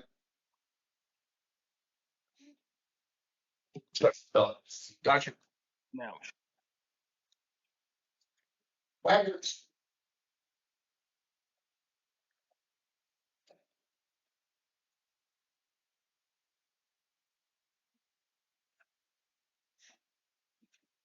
I'm sure. Left you. Attorney's in front of you, attorney's next to you. Good morning, sir. Good morning. Please tell me your name. Gregory Wagner. Can you, counsel, you waive reading on that, on the interim? I will, Judge. Being on a couple charges, your attorney can tell you more about them. You may have learned about them when you were taken into custody, but you're presumed innocent of those allegations, sir. Anything you say about them could be used against you. And you, of course, do have the right to remain silent. Your wife is present here in the courtroom, and you have Mr. Cates, your attorney, who's present via Microsoft Teams as well. And so what I'm going to do, sir, is I'm going to talk to you about what we're going to do today. And so in order to prepare for this hearing, I did review the information in the interim complaint, the information in the pretrial services workup, and the state's recommendation, which is that I release you to the supervision of pretrial services so long as you not possess any animals. So that is what I'm inclined to do. But Mr. Goodman, anything you want to add? Nothing additional to add, Your Honor. Thank you. All right, thanks. Mr. Cates, sir, anything? Well, I mean, I understand the animal restriction. From what I understand, they do have a couple animals at home. I don't know what they're going to be able to do with that. This was an accident. This wasn't something that was intentionally done. And I don't think that the restriction is necessary. All right, thank you. And so, and ma'am, I'm not really sure that you have a right to be heard on this because given the nature of the charges, but do you have anything you'd like me to know about whether or not he ought to remain in custody or not, or any animal restrictions, things like that? As I already said, I am inclined to release him because everything points towards him being appropriate for release, but I want to give you an opportunity to tell me something if you'd like to. Thank you, Your Honor. I would like to say that I'm in full support of his release. Okay. I think the connection, we have been under a lot of stress through fertility treatment, financial issues, and this is a friend. Hi. Full support, and Okay. I can make arrangements. But I don't think it's needed. Okay. We've done this for 10 years. We're big supporters of the Humane Society. My husband wants them every day at feast, and this was truly. Okay. Thank you very much, ma'am. I appreciate those sentiments. And so I don't know if you heard all that, but she is supporting your release, sir, and agrees with you, Mr. Cates, that the animal restriction is is not necessary on a belief that what occurred is an accident. In light of that, I am going to release to pretrial services. I'm going to remove the animal restriction. And your next court date, sir, it's going to be a preliminary hearing. That's going to be on May 27th, 1:30 in the afternoon. Stay in contact with Mr. Cates because he can tell you whether or not that's actually happening.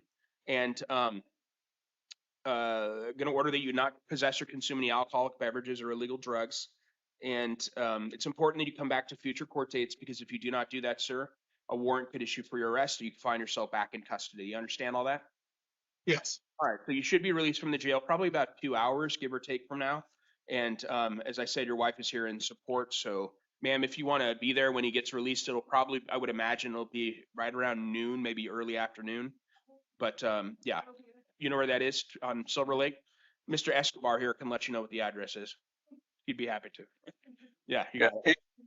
And Gregory, your father found me and retained me, so call him with and get my contact information from him and give me a call when you get out. Okay, thank you. All right, thank you. All right, thanks, folks. Yep. Thanks, Judge. You're welcome.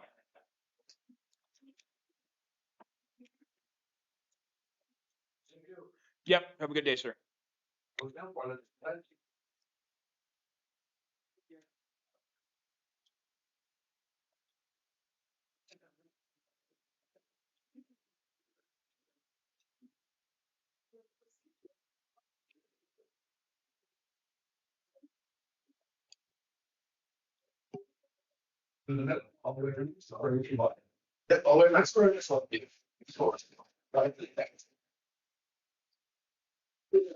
Alvarez, you're the first man in that chair.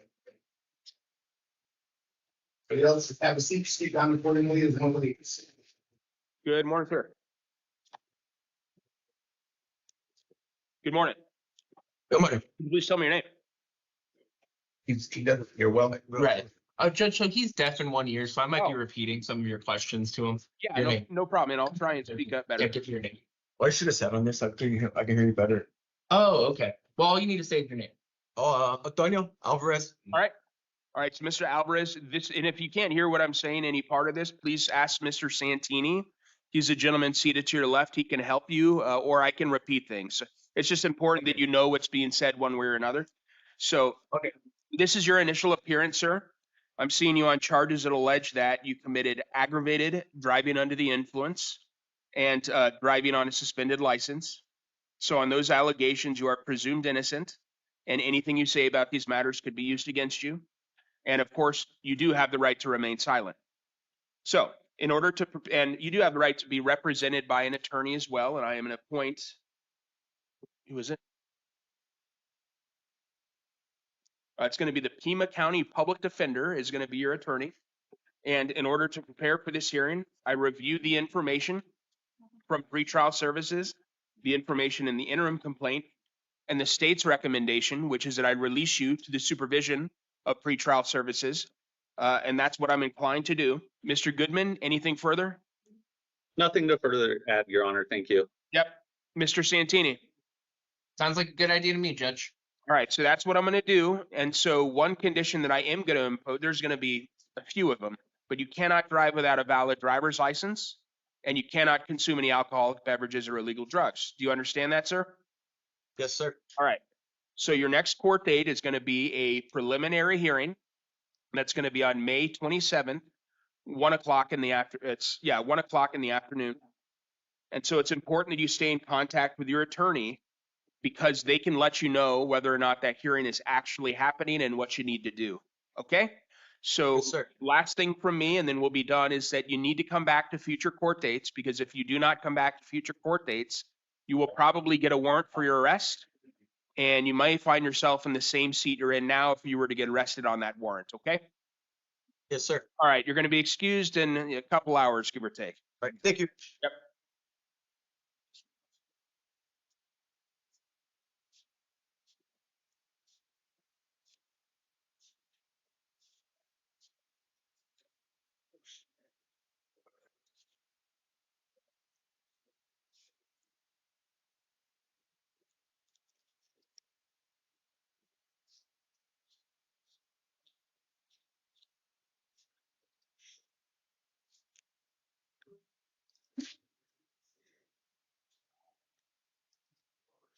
Good morning, sir. How you doing, sir? Good. Okay. Tell me when. Court Bethel. All right, Mr. Bethel, this is your initial appearance. I'm seeing you on charges that allege that you possess a narcotic drug and that you possess drug paraphernalia. You are presumed innocent of those allegations. Anything you say about them could be used against you, and you do have the right to remain silent. You also have the right to be represented by an attorney, and I'm going to appoint the Pima County legal defender to represent you. And in order to prepare for this hearing, I did review the information in the interim complaint, along with the information from pretrial services and the state's recommendation that is I release you to pretrial services as long as there is no probation hold. So because it does look like you may be on probation for a felony case at a superior court. So jail, is there a probation hold yet or no? Jail's indicating no. All right. In light of that, Mr. Goodman, anything further on that? Just to set a steps hearing, Your Honor. Oh, that's all right. Thank you very much. And so, Mr. Santini? We'll waive time. Let me explain the steps process. Sure.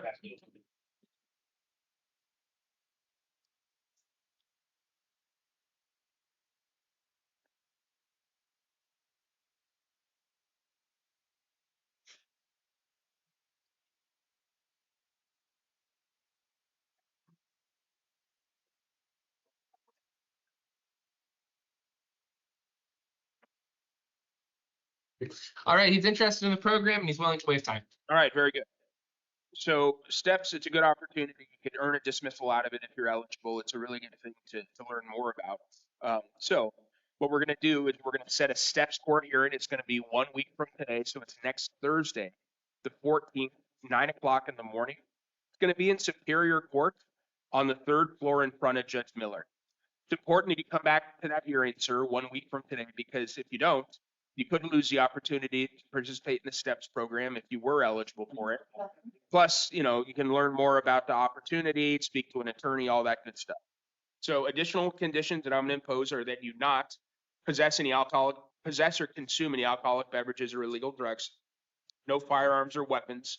I'm also ordering that you report to probation within 48 hours because in some respects, the fact that you're being released while you are still appear to be on probation for a felony offense is in some respects a little bit of a gift.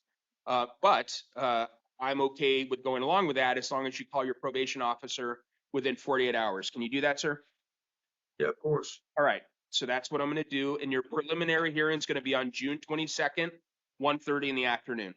One last thing from me, and then you're done. You need to come back to future court dates because if you do not do that, sir, a warrant's going to issue for your arrest. You could find yourself in the same seat you're in now. You understand?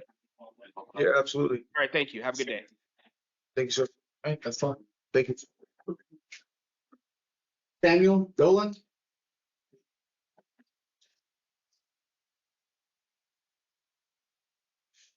Good morning, sir. Good morning, sir. Please tell me your name. Samuel Dolan.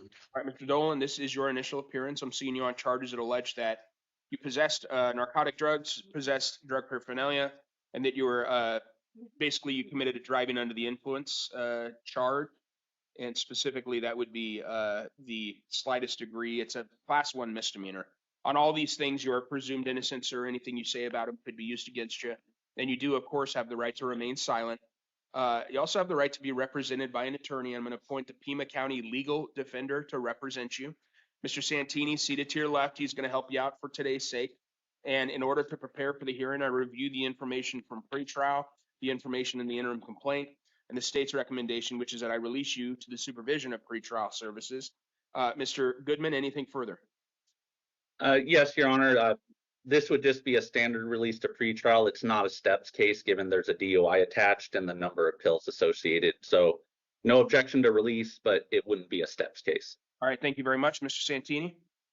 Release to pretrial seems like a good idea, Judge. All right. That's what I'm going to do. So you're going to be released to pretrial services with these conditions. Do not drive without a valid driver's license. No alcohol or illegal drugs. No firearms or weapons. Next court date is going to be a preliminary hearing. That's going to be on May 27th at 1 o'clock in the afternoon.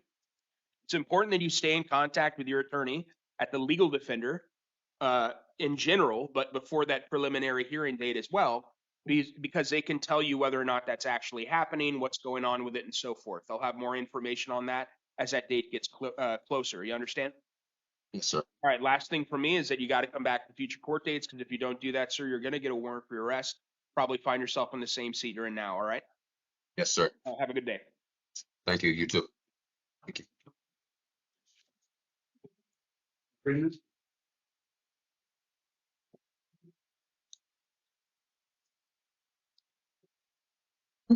Good morning, sir. Morning, Your Honor. Could you please tell me your name? It's Gregory Freeman, sir.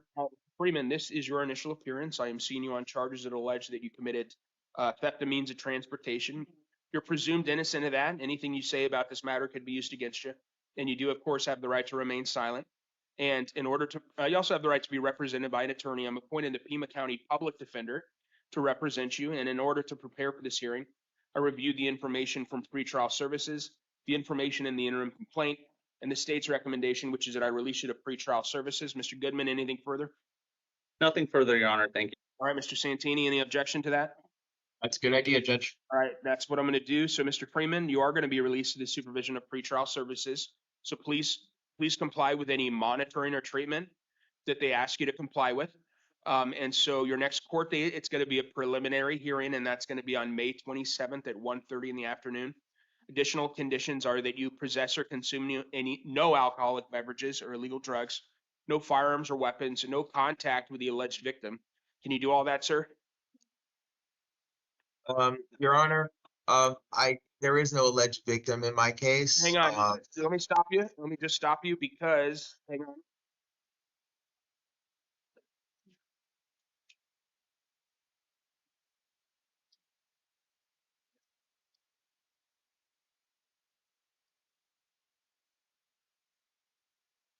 Yeah, so just one way or another, it's important that you not, I mean, if there really is no victim, then you don't need, then basically there's nothing for you to follow there.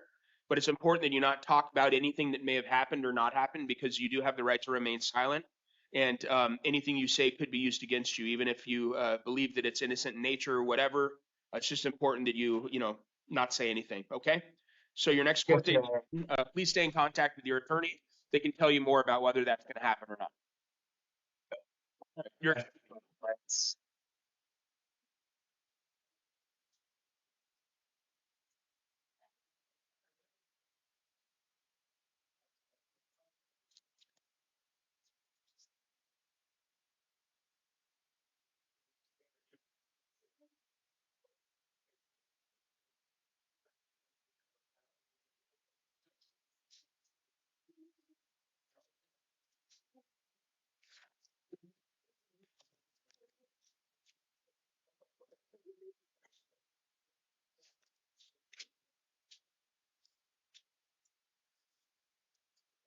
Good morning, sir. Morning. Just tell me your name. Levi Hart. Mr. Hart, this is your initial appearance. I'm seeing you on one charge that alleges that you failed to return rental property. You're presumed innocent of that. Anything you say about it could be used against you, and you do, of course, have the right to remain silent. You also have the right to be represented by an attorney. I'm appointing the Pima County Public Defender to represent you. And in order to prepare for this hearing, review the information from pretrial, the information in the interim complaint, and the state's recommendation, which is that I release you on your own recognizance, just so long as you promise to come back to court. Mr. Goodman, anything further on that? Nothing further, Your Honor. Thank you. Thanks, Mr. Santini. I assume you do not object. That sounds like a great idea, Judge. All right, thank you. So, Mr. Hart, you are going to be released from custody today's date on your promise to appear. So that's just what it sounds like. You just got to come back to court, and then everything's copacetic. Your next court date is going to be a preliminary hearing. That's on May 27th, 1:30 in the afternoon.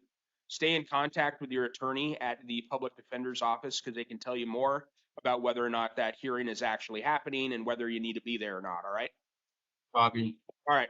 Have a good day. You're excused. Thank you.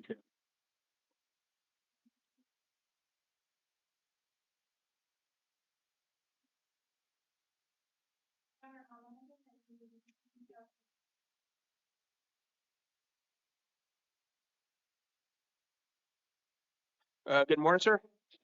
Good morning. Please tell me your name.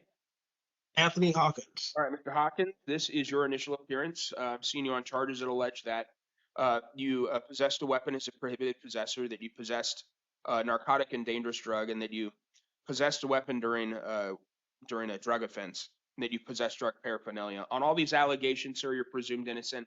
Anything you say about these matters could be used against you. You do have the right to remain silent, of course. And so you also have the right to be represented by an attorney, and I am going to appoint the Pima County Public Defender's Office to represent you.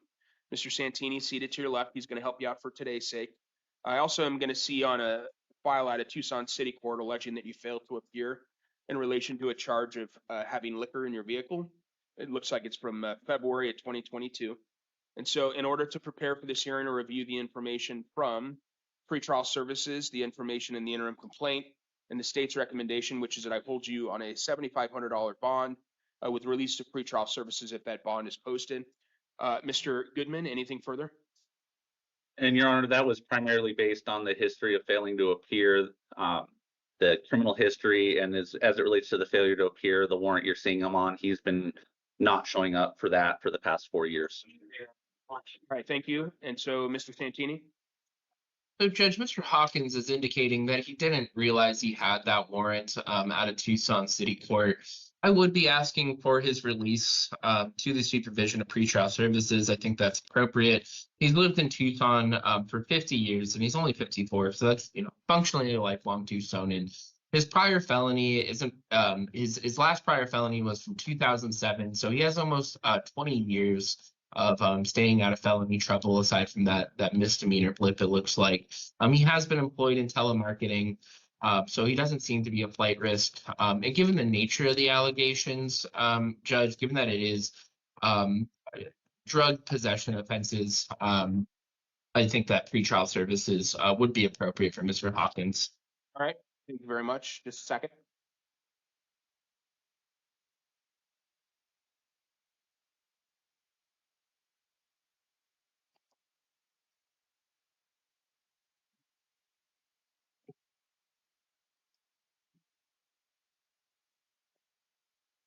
So I am going to impose a $1,000 cash secured bond for you, sir, as to the felony matter. I'm dialing it down because you do have criminal history, but it's largely old. Most of it is from the mid 90s or earlier. And also, frankly, because the information in the interim complaint suggests that you were upfront with the officer about the weapon and so forth. And so that can mean something from an officer's safety standpoint. In any event, that's my thought process. So there you go. Your next court date is going to be a preliminary hearing. That's going to be on May 18th at 1:30 in the afternoon. So please stay in contact with your attorney at the public defender to learn more about whether that's going to happen or not. I'm also ordering that you possess no alcoholic beverages or illegal drugs, possess no firearms or weapons. And if you post that bond, you're going to be supervised by pretrial services, so please comply with any monitoring or treatment that they ask you to comply with, sir. And that takes care of that. We're going to move on to the city matter real quick. And on that, sir, I'm gonna release you on that one, but you got to come back to court. It's really important that you do that. And so your next court date, if you're in custody, if you're out of custody by your next court date, you got to come back to court. If you're in custody, you'll be seen on video. So your next court date is going to be a video review, and that's going to be on May 15th at 1:45 in the afternoon. Just a second.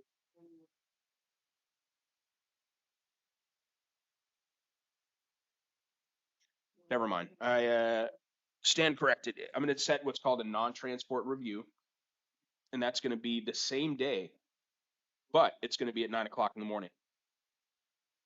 So that's May 15th, 9 o'clock in the morning for that non-transport review. Huh?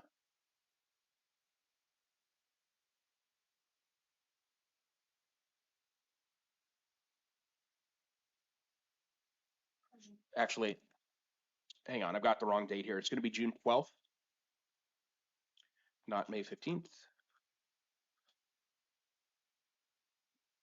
That's June 12th,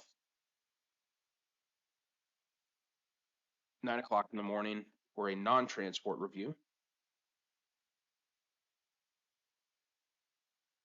I'm appointing the city public defender and represent you, sir, on that.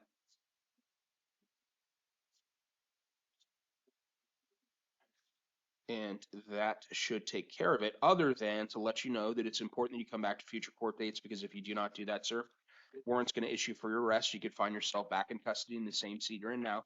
Also, on the city court matter, trial could go forward in your absence. And if that happened, if you were convicted at that trial without being there and could not be sentenced within 90 days of that conviction, you would lose the ability to appeal that conviction. Do you understand that, sir?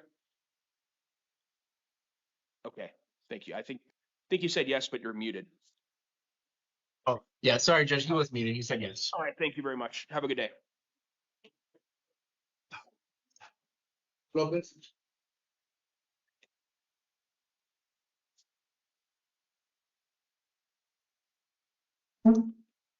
Good morning, sir. Good morning. Please tell me your name. Adolfo Lopez. Mr. Lopez, this is your initial appearance. I'm seeing you on charges that allege that you committed aggravated assault, temporary but substantial disfigurement, and robbery. You're presumed innocent of those allegations. Anything you say about these matters could be used against you. And you, of course, do have the right to remain silent. And you do have the right to be represented by an attorney as well. I'm going to appoint the Pima County Public Defender to represent you. And in order to prepare for this hearing or review the information from pretrial services, the information in the interim complaint, and the state's recommendation, which is that I hold you on a $25,000 bond with release to pretrial services in the event that that bond is posted. Mr. Goodman, anything further? The only thing the state would add is, as the report outlines, he already lived separate from the victim. So the state would highlight that fact is a lot more concerning when taking into account the allegations here. So I don't need to get into every fact, but the victim did sustain serious injuries. Her security system damaged or disabled. So that is why the state is asking for the higher amount. All right, thank you very much, Mr. Santini. Judge, I think that supervision by pretrial services would be appropriate for Mr. Lopez. He is a lifelong Tucsonan. He does have third-party custody through his sister, Molly. As the state noted, he does live separate and away from the victim. He has no other history of domestic violence. His sole prior is a marijuana offense from 2003. Looks like he successfully completed probation in the early 2000s on that case, and even got his civil rights restored a few years back. So that indicates that Mr. Lopez does, rise to the level of responsibility and is amendable to supervision. He is also full-time employed as a barber, so he doesn't pose much of a flight risk. In demonstrating that, he is a 3-3 on the scale, so he's lower on the scales. If you are inclined to hold him, Judge, would you be asking for a more reasonable $1,100 bond? That should be enough to ensure skin in the game and make sure that he comes to court while being a realistic thing he and his family could post. All right, thank you very much. I am going to impose a $20,000 cash secured bond. Additionally, sir, you're going to be ordered to not possess any firearms or weapons, no alcohol or illegal drugs, no acts of domestic violence. You are to have no contact with the alleged victim, and no contact means no contact. That means if you remain in the jail, you cannot contact her by the phone, no nothing. If you're out of the jail, you cannot go back to her residence, place of work, any of these things. Your next court date is going to be a preliminary hearing. That's going to be on May 18th, 1:30 in the afternoon. Please stay in contact with your attorney at the public defender, because they can tell you more about whether or not that hearing is going to actually happen and so forth. Also, if you do post a bond, you get out of custody, you are going to be supervised by pretrial services. So please comply with any monitoring or treatment that they ask you to comply with. Thank you, sir. You're excused.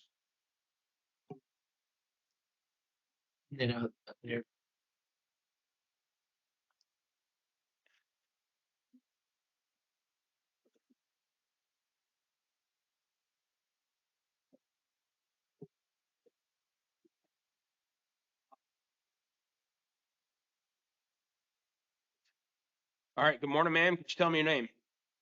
My name is Elena Victoria Lopez. All right. So I got some good news and I got some not so good news. So the first good news, let's start with a felony.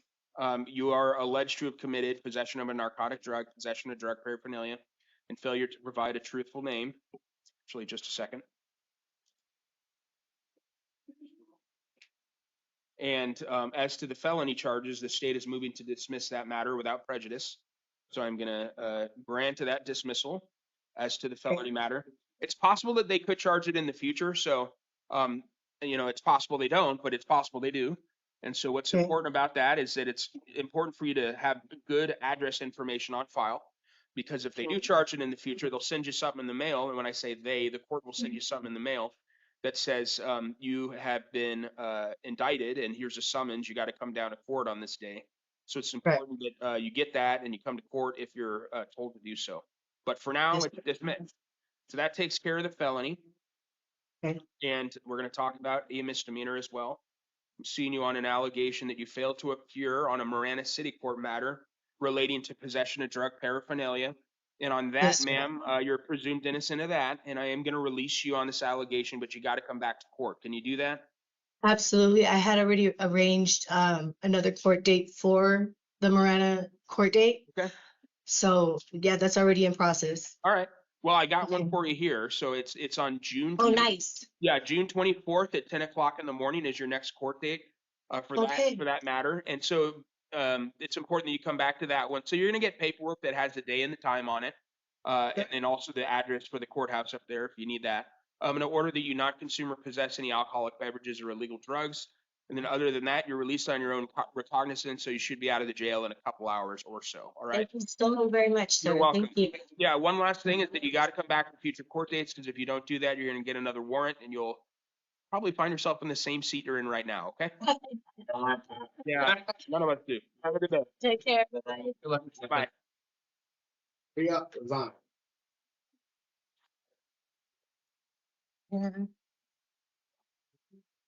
Good morning.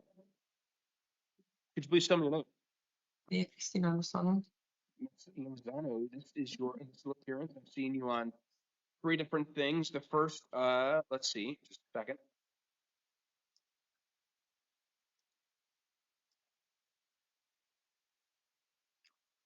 The first alleges that you committed robbery and then assault. These are alleged to have happened on May 1st. The robbery is alleged to be, it's a felony. And so, and then the misdemeanor stuff I'm going to see you on includes a couple failures to appear, one related to a theft or shoplifting, the other related to a criminal trespass. On all these things, you're presumed innocent. You do have the right to remain silent. Anything you say about these matters could be used against you. And just a second.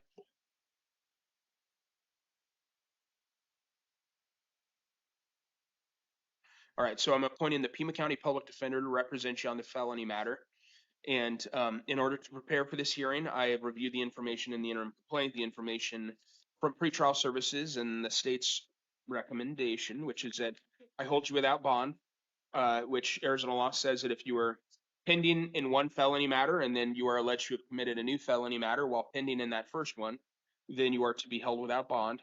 You are entitled to a hearing to contest that, but that's not today. And so what I'm going to do is I'm going to order that you be held without bond in this matter.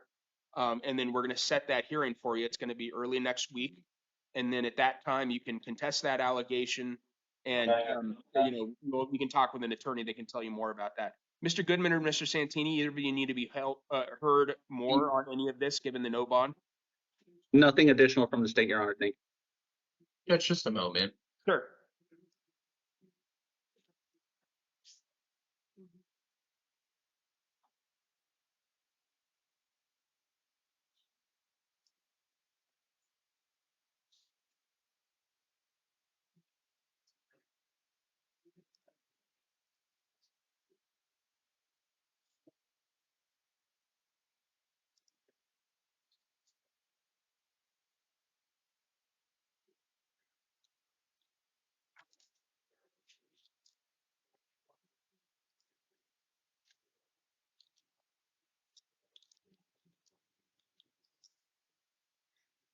Judge, I don't believe there's anything we can do when the state elects to hold without bond when there's an open case. Yeah, I wanted to give you an opportunity to speak with her. If you had something to tell me, I wanted to give you that moment. So what I'm doing is I'm setting a no bond hearing. That's going to be on the 12th, which is Tuesday.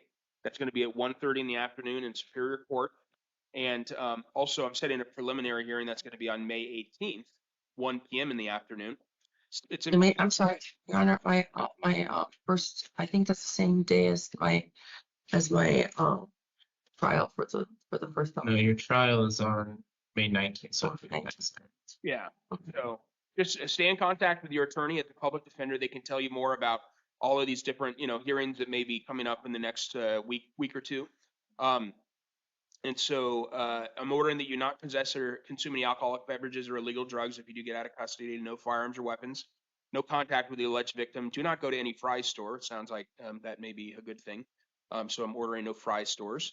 As I said, no bond hearing on Tuesday at 1:30. It's important that you come back to future court dates, because if you do not do that, then a warrant's going to issue for your arrest. You find yourself back in custody again. So that takes care of the felony. Let's talk about the other two misdemeanor matters. So on the other matter out of Green Valley Justice Court that's a misdemeanor, that's alleged to be a theft. And so on that, I'm going to release you on that.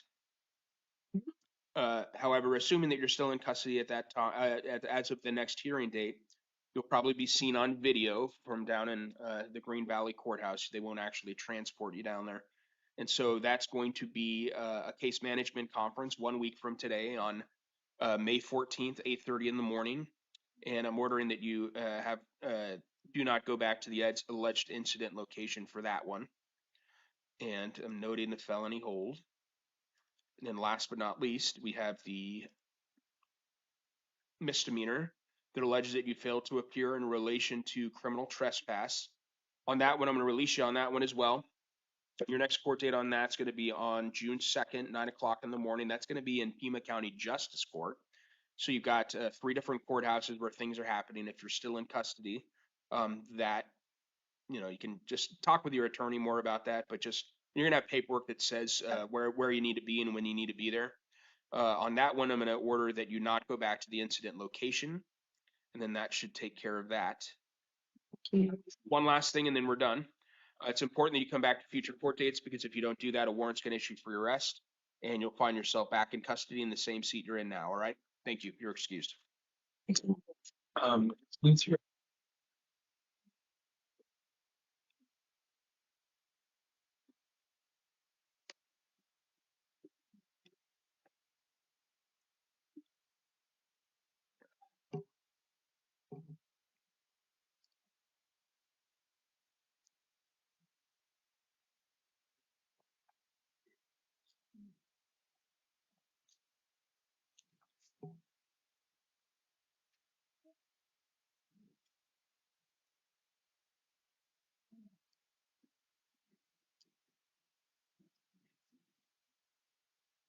And good morning. Could you, Mr. Santini? Got it. Sorry, Judge. Yeah, you, Mr. Mendez, sir? Yes. You tell me your full name? Devin Mendes? All right, thank you. All right, so this is your initial appearance. I'm seeing you on, it looks like 3 different things. So I'm seeing you on a warrant out of Pima County Superior Court alleging that you failed to appear in, that you failed to appear for an initial appearance in an arraignment in relation to a charge of disorderly conduct with a weapon. I'm also seeing you on a new charge alleging disorderly conduct with a weapon. I'm also seeing you on 2 misdemeanor matters that are out of Tucson City Court, alleging that you committed criminal trespass in the 3rd degree and assault. And on all these things, you're presumed innocent. You do have the right to remain silent. Anything you say about them could be used against you. So I am appointing the Pima County Public Defender to represent you on the felony matters. And in order to prepare for the hearing, I have reviewed the information from pretrial services.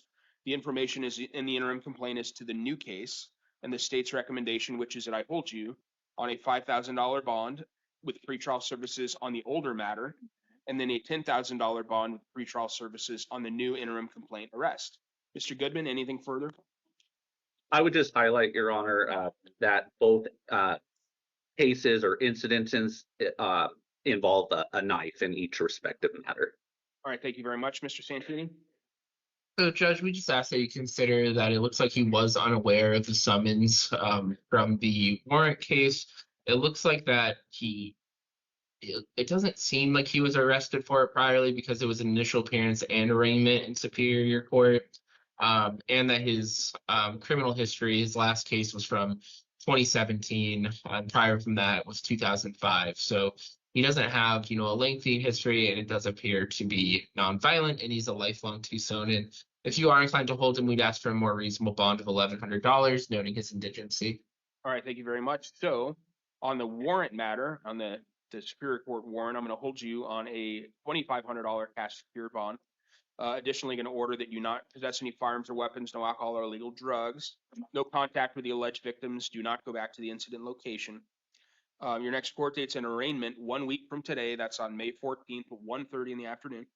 If you happen to post that bond, sir, you're going to be supervised by pretrial services, so please comply with any monitoring or treatment that they ask you to comply with.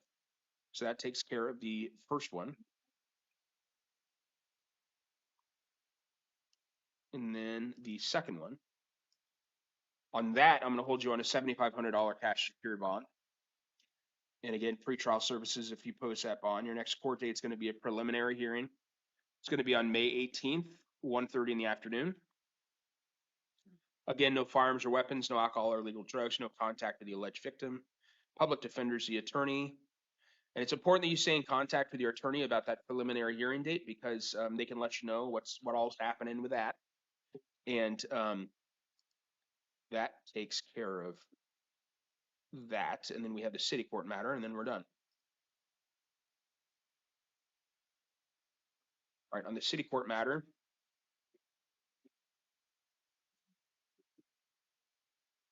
that's alleged to have happened last night about 8:45 in the evening. Criminal trespass and assault. On that, I'm going to hold you on a $250 cash secured bond. Your next court date is going to be a video review. That's going to be on May 15th, which is next Friday, 1:45 in the afternoon, in front of Judge Bond. Additionally, on that, I'm going to order that you have no contact with the alleged victim. Again, no alcohol, illegal drugs, appointing the city public defender to represent you. And then that takes care of it, other than to let you know, sir, that it's important that you come back to future court dates, because if you don't do that, you're going to get a warrant for your arrest, probably end up in the same seat that you're in right now. Also, trial could go forward in your absence on the city court matter. If that happened and you were convicted at that trial and couldn't be sentenced within 90 days of that conviction, then you could lose the ability to appeal that conviction. Do you understand? Yes, sir. All right, thank you. Have a good day.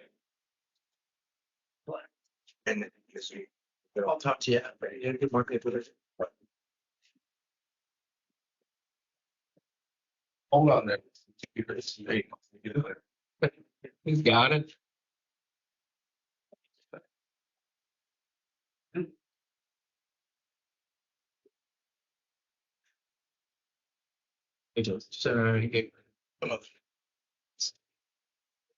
Good morning. Buenos días. Please tell me your name. Pedro Guadalupe, Pacheco Martinez. Do you need an interpreter, sir, or are you good with English? I'm good. Okay, you're good. All right. So this is your initial appearance, sir. I'm seeing you on charges that allege that you possessed a weapon as a prohibited possessor and that you possess a narcotic drug. You are presumed innocent of those allegations. Anything you say about them could be used against you, and you do have the right to remain silent. I'm going to appoint the Pima County Public Defender's Office to represent you. And in order to prepare for this hearing, I reviewed the information in the interim complaint, reviewed the information from pretrial services, and the state's recommendation, which is that I hold you on a $10,000 cash secured bond with pretrial services release in the event that that bond is posted. Mr. Goodman, anything further? Your Honor, I would just highlight the declination of an interview, no ties. The fentanyl in this case is powdered form, so the 11.758 grams would, from the state's perspective, be a significant amount in the sales type of range. He had several thousand rounds, a firearm. He is technically prison mandatory if moving forward on the sales based on the quantity. Given the lack of ties, a $10,000 bond is appropriate. All right, thank you very much, Mr. Santini. Judge, we'd be asking for Pedro's release to the supervision of pretrial services. He's a 3-2 on the scale. He has no prior felony criminal history or notable misdemeanor criminal history that I'm seeing. There's arguments against the prohibited possessor, especially given the case law that's been coming out regarding prohibited possessors. There's a lot that, what the people means in the Second Amendment can be more broad. As to what the state's bringing up regarding the fentanyl powder, Judge, it's not charged as, it's not alleged as for sale. Mr. Goodman would know the cutoff gram amounts better than I would, I'm sure. But the way in which it's charged now is not for sales, and there's no other indicia for sale. So I ask that you consider this case for what it is. It's a first time offense. The gun wasn't used in any way, and it's a simple drug possession. So I do think that pretrial services is what would be expected for those kinds of charges. So I ask that you release into pretrial services, or alternatively impose an $1,100 cash secured bond, noting his indigency. All right, thank you very much. So, given the absence of other criminal history, I am willing to release the supervision of pretrial services, but I have some important conditions for you, sir. First, and at the top of the list, are that you not possess any firearms or weapons, consume no alcohol or illegal drugs, submit to monitoring or treatment as directed by pretrial services. Your next court date is going to be a preliminary hearing. It's going to be on May 27th at 1:30 in the afternoon. It's important that you stay in contact with your attorney at the public defender's office, because they can tell you what's going on with that hearing and whether or not you need to be anywhere for it. One last thing for me, and then we're done. It's important that you come back to future court dates, sir, because if you do not do that, a warrant will issue for your arrest. You'll probably get arrested again and find yourself in the same seat you're in right now. Do you understand that? Yes, sir. Good. All right. Thank you, sir. You're excused. Great. All right, I think that's All it. right, thanks, everybody. Yeah, have a good afternoon. Thank you, Your Honor. Have a good day. All the way up, part of the town section here. Thank you, Your Honor. Have a good day.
All right.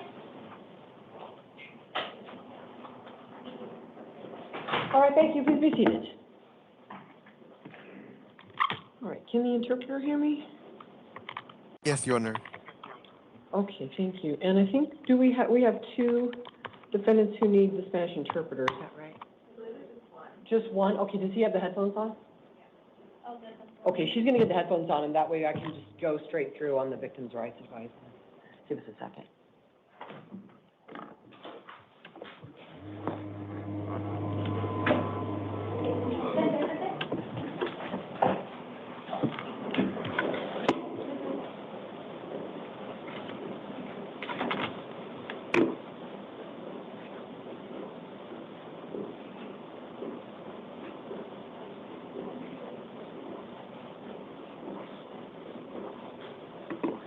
Okay, he's got him on if you want to go ahead and test him.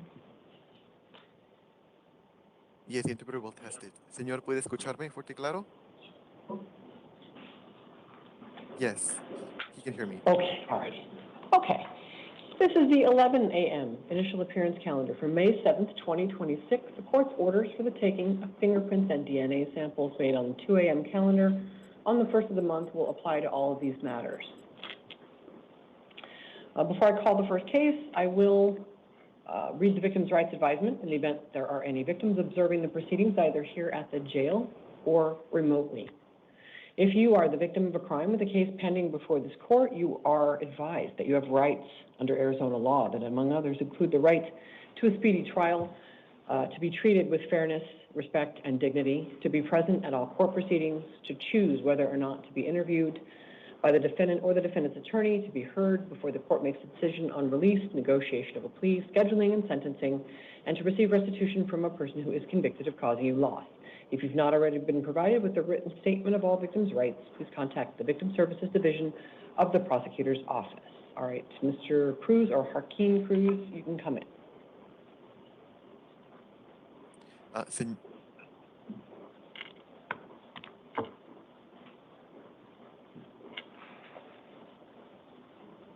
Right here at the podium, sir. Good morning, sir. May I have your full name and your date of birth? Armando Cruz, Jarquín, 0818-1990. Juan Armando Jarquín, 0818-1990. Exist Hilario Is your- interpreter, CITS. Thank you. Sir, is your last name Jarquín Cruz or Cruz Jarquín? Cruz Jarquín. Cruz Jarquín. Okay, thank you. You are here on new allegations. They are passively resisting arrest, a Class 1 misdemeanor, which means running away, failing to obey a police officer, a Class 2 misdemeanor, and obstruction of justice by the refusal to provide a true name, that's a Class 2 misdemeanor. There is probable cause for all of those, and I am appointing a lawyer to represent you. Your next court date will be that's for the bond issue only, I should say. I'm appointing a lawyer to help you with bond if you are unable to post the bond in this case. They're not otherwise appointed in your case because we don't in this type of misdemeanor matter. You always have the right to hire a lawyer at your own expense or to represent yourself. Your next court date will be in the Arrowhead Justice Court. It is an arraignment hearing May 12th at 8:30 in the morning. That is 5 days from today. Based on what has been alleged against you, particularly by the police with respect to your criminal history, bond is set in the amount of $1,000. It is secured. If you deposit that money with the court, you will be released while you wait for your trial in this case. If you miss any court dates, you will lose that money, and there will be a warrant issued for your arrest. If you come to all of your court dates, you will get the money back, even if you are ultimately convicted. Everything you need to know is on your paperwork, including the court date and the address. If you'll step to your left, the sheriffs will give you a copy. Thank you.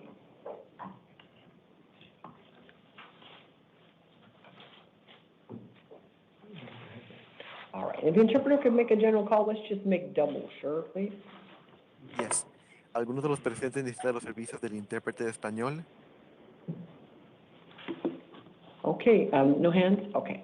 All righty, you're good to go. Thank you very much. Have a great day. My pleasure. And hey, officers, can I just check, were the two who bond paid, are they out? It brought, it was Christopher Cerna and Andres Garcia. They're Yes, bond. they've already been released. Thank you, excellent. Okay, let's go to Taylor Merrick. If you please come to the podium, and then Manuel Hurtado Duarte. Will you please go to the chair? I need Taylor Merrick. It's a female officer. She's wearing stripes. Okay, thanks.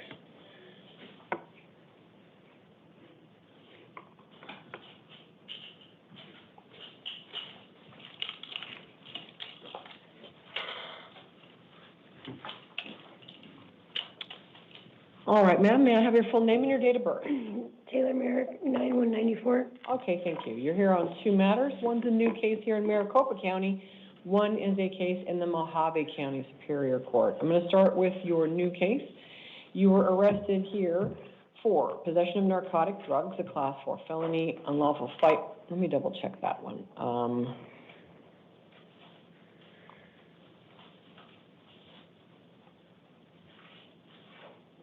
No, I'm sorry, I need to reprint this. They didn't actually make PC for the alleged fentanyl powder. Just because they didn't provide enough information to support the allegation it was fentanyl powder. I'm not naive, I know it probably was, but there's a legal standard and they didn't meet it. So I don't find probable cause of possession, that's a class 4 felony. Also, they booked you for 2 counts of aggravated identity theft as class 3 felonies. I didn't see the aggravated part. I absolutely saw the identity theft, but they didn't book you that way. So for purposes of this hearing only, I don't find probable cause for aggravated ID theft. That has nothing to do with whether the county attorney can charge you with that or just regular identity theft. These are your booking charges.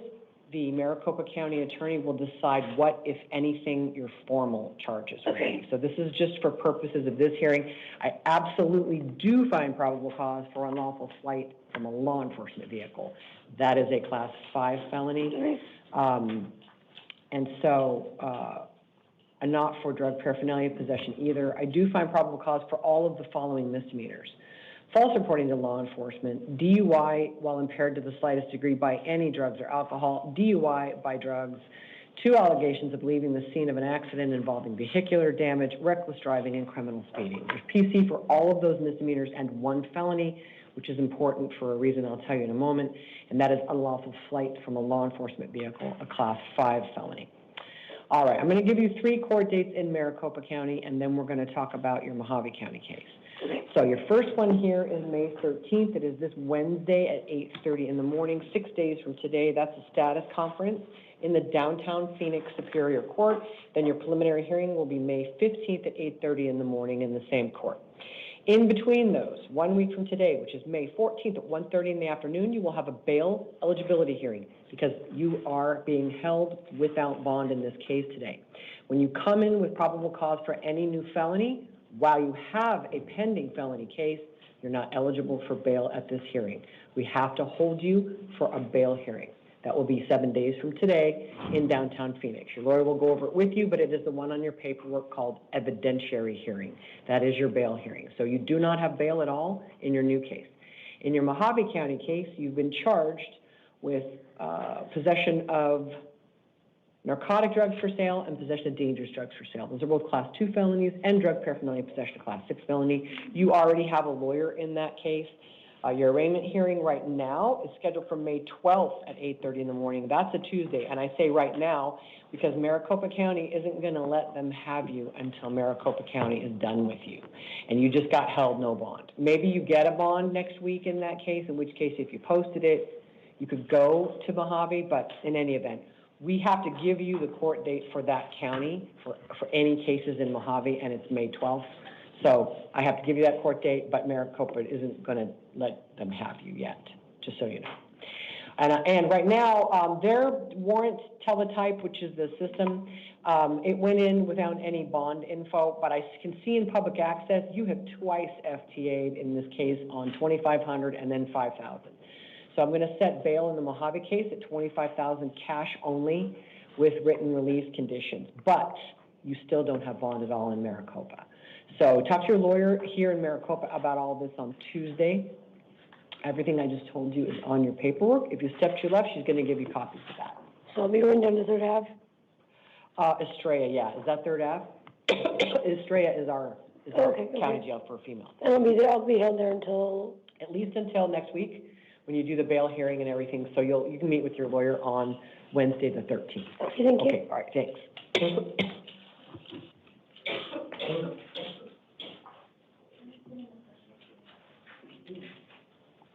Mr. Hurtado Duarte? And then Nicholas Lawrence, we go to the chair.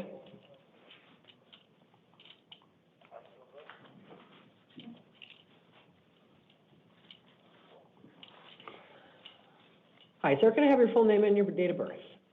Manuel Hurtado, 05/14/1990. All right, and I show your full last name is Hurtado Duarte, is that correct? Yes. Okay, thanks. You're here on one new case and a warrant in a pending case. In your new case, you got booked in for possessing dangerous and narcotic drugs. Those are Class 4 felonies. Also, drug paraphernalia, a Class 6 felony. There is probable cause for those, and I am appointing a lawyer to represent you. It'll be the same person that you have in your other open case, which is number 12 on the calendar. You've been charged in that older case with narcotic drug possession, a Class 4 felony. You missed a status conference on April 21st, and there was a warrant put out for your arrest. So you will end up with the same lawyer for both cases. And I should be able to give you the same next court date. Yes, I can. It is May 13th, this Wednesday, May 13th.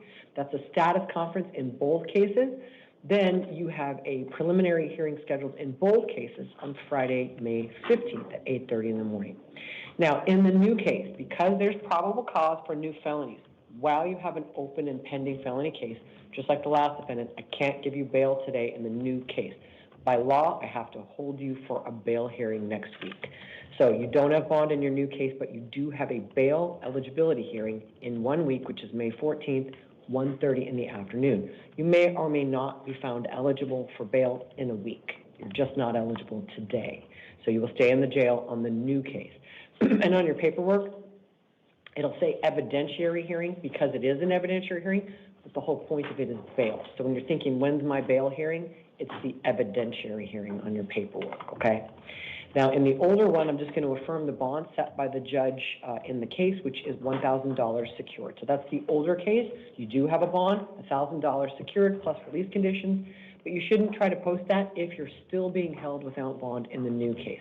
You need to know that you can get out on everything. So talk to your lawyer on the 13th about all of this, and everything I just told you is on your paperwork. If you step to your left, she has your copies. Thank you. Mr. Lawrence? And then Eric Bolin, will you go to the chair, please? Hello, sir. Can I have your full name and your date of birth? Nicholas Henry Lorenz, February 28, 1985. Okay, thanks. You're on two things. One is a new case. One is a probation hold. In your new case, you got arrested for trafficking and stolen property in the second degree. That's a Class 3 felony. And 2 allegations of burglary in the third degree. Those are Class 4 felonies. There is probable cause for all of those. Looks like the allegations date back to April 19th of this year. So I do find probable cause for those. I am appointing a lawyer for you in this case and in your probation case. You are on probation for a Class 4 felony. It looks like it was a robbery conviction. And the probation department will be filing a petition to revoke your probation based on this new arrest. So you'll have a lawyer both cases. It'll be the same person eventually. So I'm going to give you court dates, and they're going to be slightly different right now. Eventually, the probation case will be sent to follow the new case. So in the new case, your status conference is this Wednesday, May 13th at 8:30 in the morning. The next day, which is Thursday, May 14th at 8:30 in the morning, you'll go to probation court for a revocation arraignment hearing. Finally, on Friday, May 15th, we are scheduling the preliminary hearing for your new case, 8:30 in the morning. All of that will be on your paperwork. All of that is next week. In the probation case, I do find that you will, in all reasonable probability, be revoked to prison. So you do not have bail at all in your probation case. You're held no bond. In the trafficking and stolen property case, I believe the state's recommendation is appropriate, given the circumstances and your criminal history. So I'm setting bail in the amount of $15,000. It is secured, and you have other conditions in that case, like don't go to the scene of the alleged crimes, etc., but also you're still held no bond in your probation case. So everything I just told you is on your paperwork. If you step to your left, I'll give you copies. Okay, so I just wanted to say, like, how was probation revoking my probation just because based on... How are they? Yeah, because Any crime is a violation of term 1. So they could put you into revocation proceedings even for a misdemeanor. They don't typically do that, but they automatically do it for felonies. You get arrested and there's PC for a new felony, they have to, by policy, file a petition to revoke your probation because that is a violation of the very first term of everyone's probation, which is no new crimes. Even though I completed everything and done everything and have a baby and 100%, all that, doesn't 100%. matter. You're just on probation. You haven't Right. completed everything because you're still on probation. So that's what your lawyer can argue to say don't revoke you to prison. You're not automatically revoked to prison, but you are automatically put into revocation proceedings. Okay. So you're not going to stop that. The court, probation is an arm of the court. This court will not tolerate people, not being potentially violated on their probation when there's probable cause that they committed new felonies.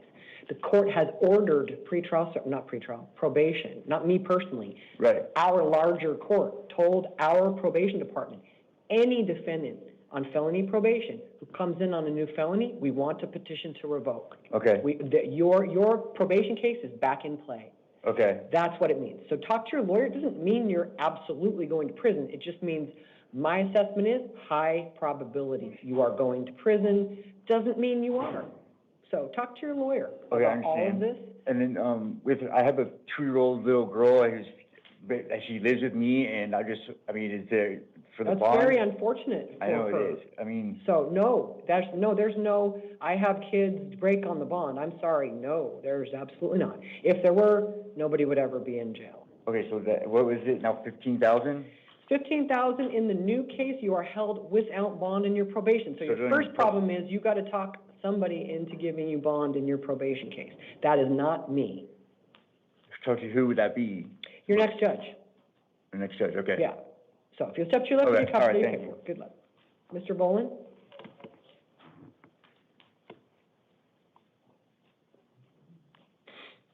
Hi, sir. Can I have your full name and your date of birth? My name's Eric Brett Vollen.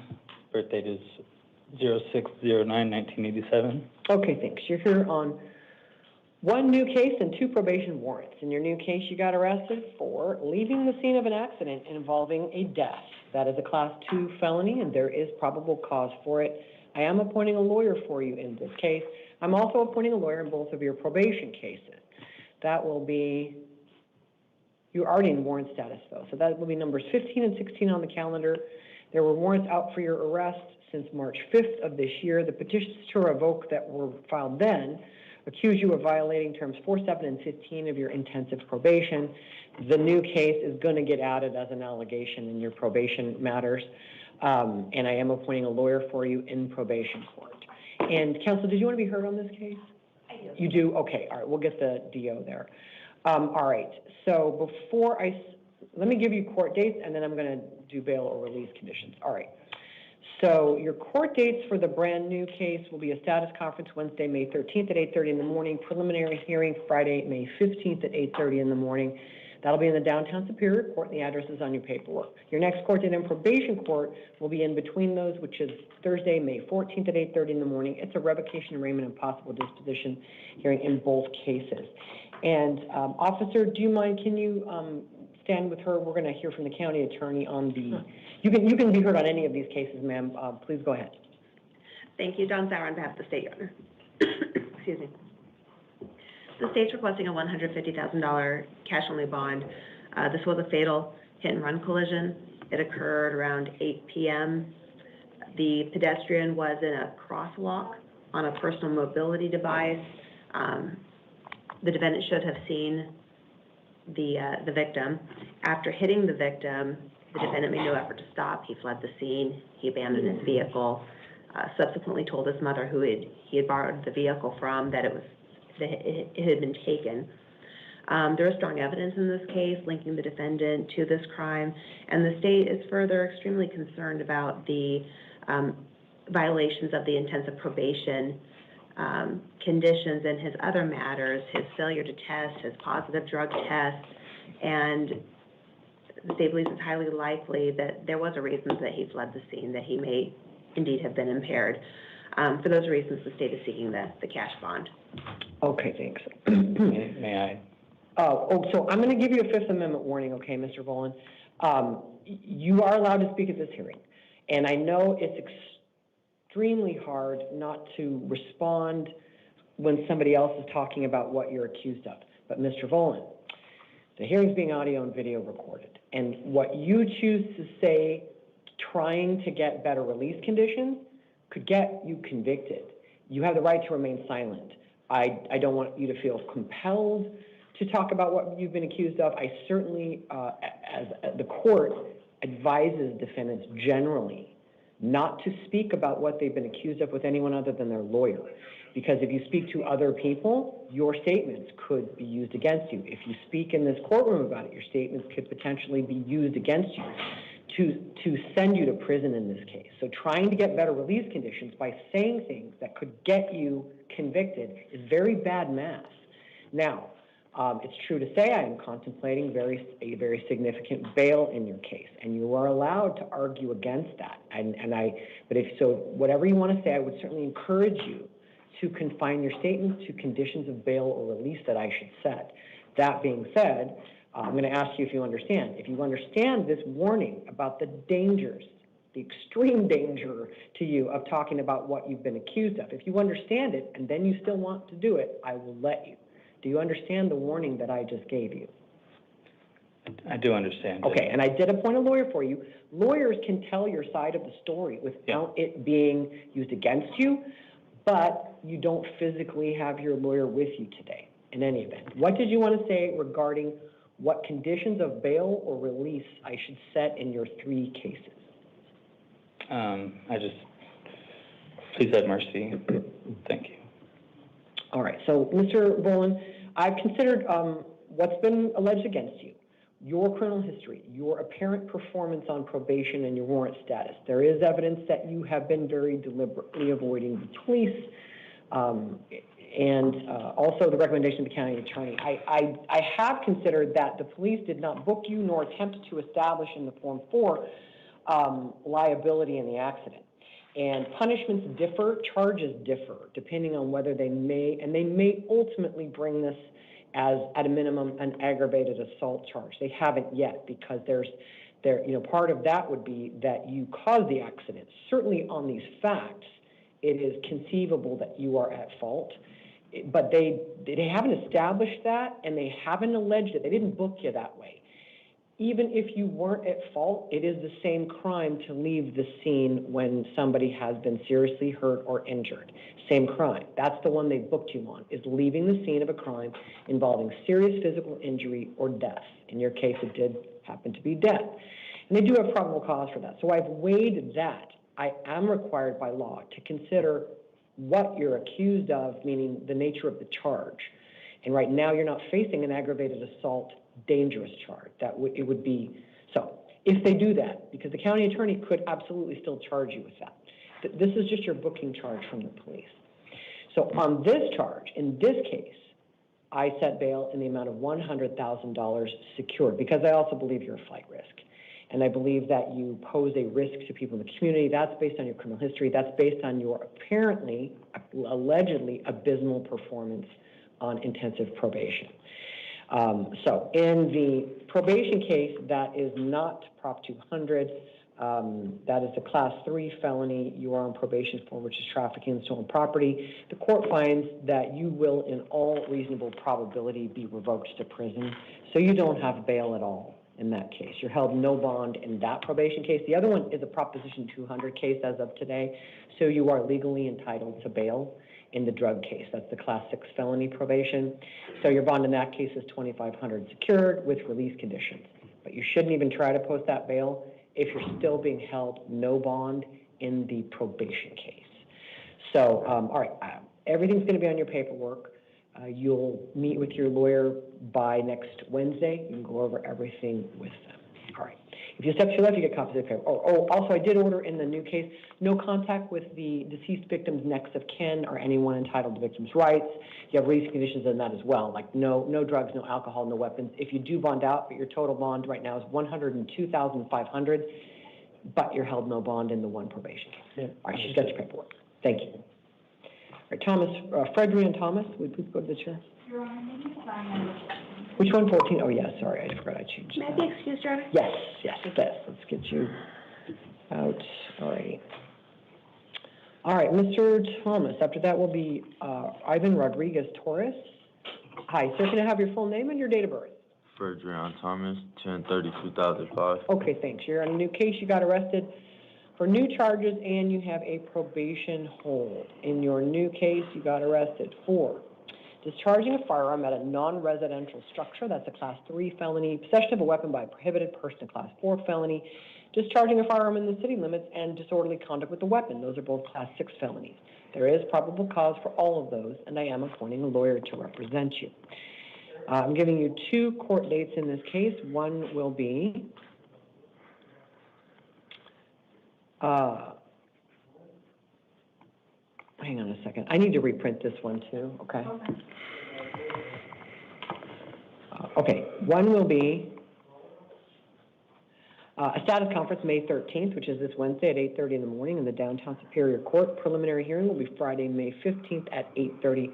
All of that will be on your paperwork. Now, as with earlier defendants, if you were paying attention, the probation department will be filing a petition to revoke your probation. You're on probation for a Class 6 felony, and this would be a violation of Term 1, this new arrest. So there will be a petition filed. You'll get a copy from your lawyer. I am appointing a lawyer for you in the probation case. Also, you're going to end up with the same lawyer for both cases. Your court date in probation court is 1 week from today, which is Wednesday, May 14th at 8:30 in the morning in the Downtown Probation Court. I do find that you will, in all reasonable probability, be revoked to prison in your probation case. So you are not granted bail in that case today. You are held no bond. In the new case, I note that the state recommended a $250,000 cash-only bond. I can understand why.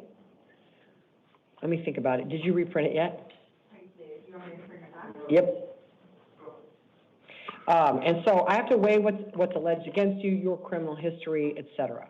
And so I think that is too high of a bond. I also think a very high bond is needed based on what's been alleged against you. So bond is set in that new case, the shooting case, at $100,000 secured. That means you could use a bail bondsman if you ever get bond in your probation case. You do not have bond in your probation case today. Absolutely no contact with any of your co-defendants in the gun case. If you're out of custody, you cannot go to the scene of the crimes. No weapons, no drugs, no alcohol. You have to call your PO within 72 hours of release. We're going to get that reprinted for you. And 72 hours within the If release you of bond next- out. Yeah. But right now, you don't have bond at all in your probation case. They just operate separately, meaning the probation case, you don't have bond. It's completely separate from that. Say that one away. You do have a bond in the new shooting case. That's $100,000 secured. So if the probation situation went away for whatever reason, you could bond out in the shooting case for $100,000. Then you're obligated to call your PO within 72 hours of hitting the street, not to go to the scene of the alleged crime. Whether you're in or out of custody, no weapons, no contact with any of your co-defendants. Everything's on your paperwork. If you step to your left, they're going to give you a copy. All right. All right, thank you. And I'll be sent to prison, you said? No, it's a probability. No, it's not a guarantee. You get a lawyer. That's why you get a lawyer. You can Okay. fight all of it. And so, but the legal standard is if the court So I'll believes be there's a kept high here. probability of prison, then you don't get bail. You don't get to run around while it's happening because of the likelihood of revocation. It's not a guarantee. And it is, talk to your lawyer. You have a lawyer to defend against all of them. Yeah. I was just asking, so I'll be held here until. Yes, you face prison in both cases. Yes, you do. So talk to your lawyer, and certainly, as I told another defendant, we always advise defendants, don't talk about what you've been accused of with anyone other than your lawyer. Right. Cellmates can testify against you. Co-defendants can testify against you. It's not safe to talk to anybody but your lawyer. So certainly we advise defendants of that, and you will be meeting your lawyer on or about next Wednesday. Next Wednesday. All right. If you step to your left, she's got that paperwork. All right, thank you. All right, Mr. Rodriguez Torres. And then, Right here, man? yes, right there. And then Fareed Boone, will you go to the chair? Hello, sir. Can I have your full name and your date of birth, please? Ivan Rodriguez Torres, May 17, 2005. Okay, thanks. Let me read this one. Hold on.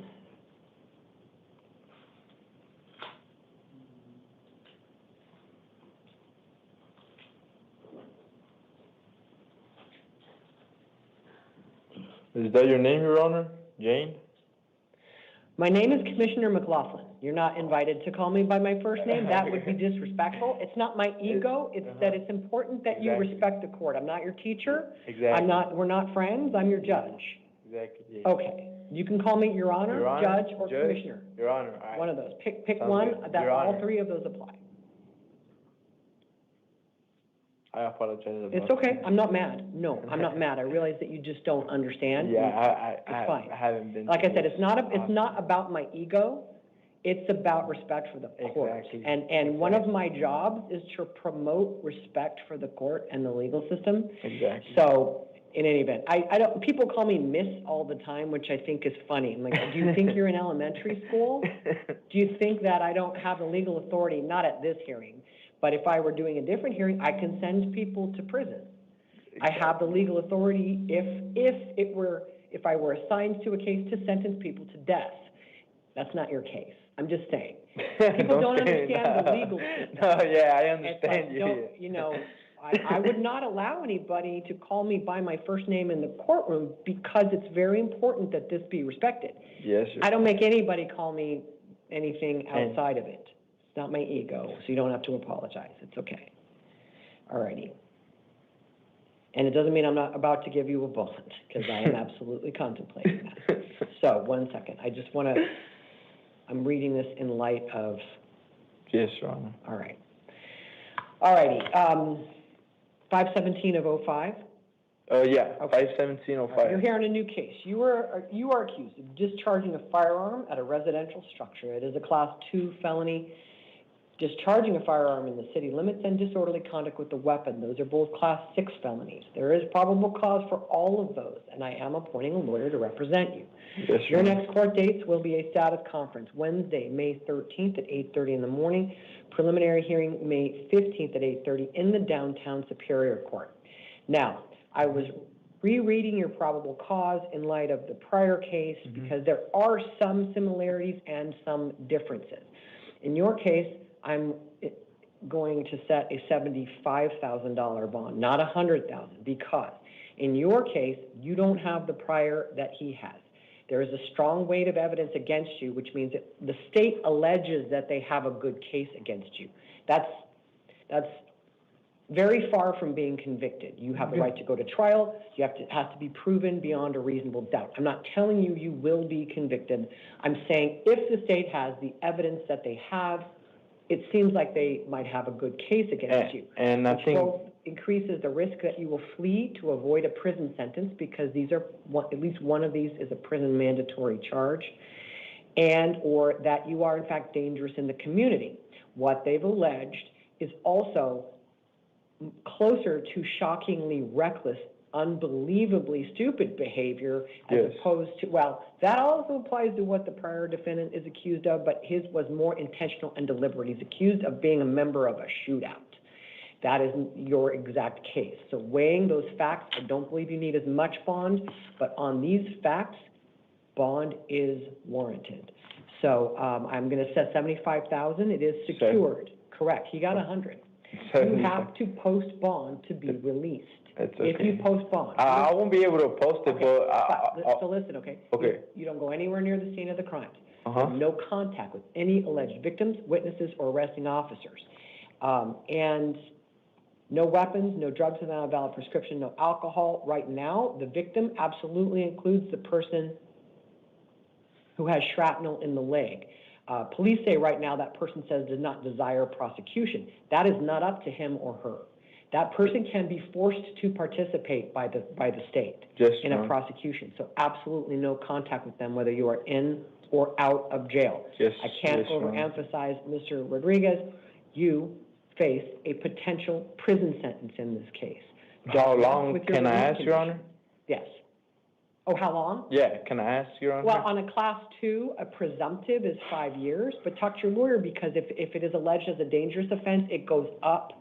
I don't know it off the top of my head right now because they changed the sentencing statutes, but I think it goes up by a couple of years, and it's mandatory flat time if it's a capital D dangerous offense. So talk to your lawyer. Depends on how the county attorney charges it. These are your booking charges. Now it goes to a county attorney. That person is going to review everything, much more than I've had. and make a decision about what your formal charges might be.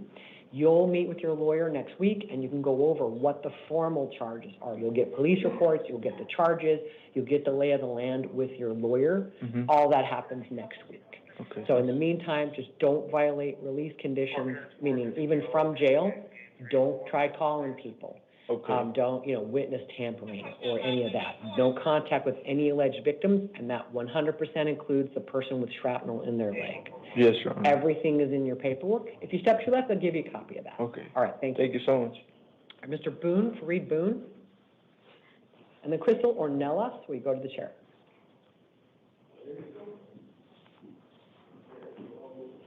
Hi, sir, can I have your full name and date of birth? Fareed Boone, 08/28/04. All right, thank you. You're here on a new case. You were arrested for unlawful flight from a law enforcement vehicle, a Class 5 felony, reckless driving, which is a Class 2 misdemeanor, and criminal speeding, which is a Class 3 misdemeanor. There is probable cause for all of those, and I am appointing a lawyer to represent you. Your next court date will be a status conference, May 13th at 8:30 in the morning in the downtown Superior Court. Preliminary hearing, May 15th at 8:30 in the same court. All of that is on your paperwork. Based on what's been alleged against you and the fact that you have a prior for this in Oregon, bond is set at $5,000. It is secured. And if you post it, you are prohibited from driving as a term of release in a felony case. You may not drive any motor vehicle. That absolutely includes motorcycles at any time without a court order in this case. I can't believe MPD is not going to pull your license, but that's up to them. They make their own decision. No weapons, no drugs without a valid prescription. Do not miss a court date. The $5,000 is I think the minimum. I think I could justify up to $25,000 in a case like this. What they've alleged against you is particularly egregious. It's particularly dangerous. They allege there were a lot of people on the road. It went on a long time, and you topped out at 132 miles an hour. And you have a felony prior for this. So $5,000 is the best I think you could expect in this case. If you bond out and you blow off court, you will lose that money, and the bond will go up. So what does that mean? Do I have to pay $5,000? Right, so you can either pay the full amount on deposit with the clerk's office or call a bail bond company to possibly post for less than the full amount, but they want collateral and a fee. They collect calls from the jail. You can talk to the officers after court, deal with the bail bond company, or you can self-bond. If you come to every court hearing, you get the money back at the end of the case. Even if you're convicted, you get the money back as long as you've been showing up.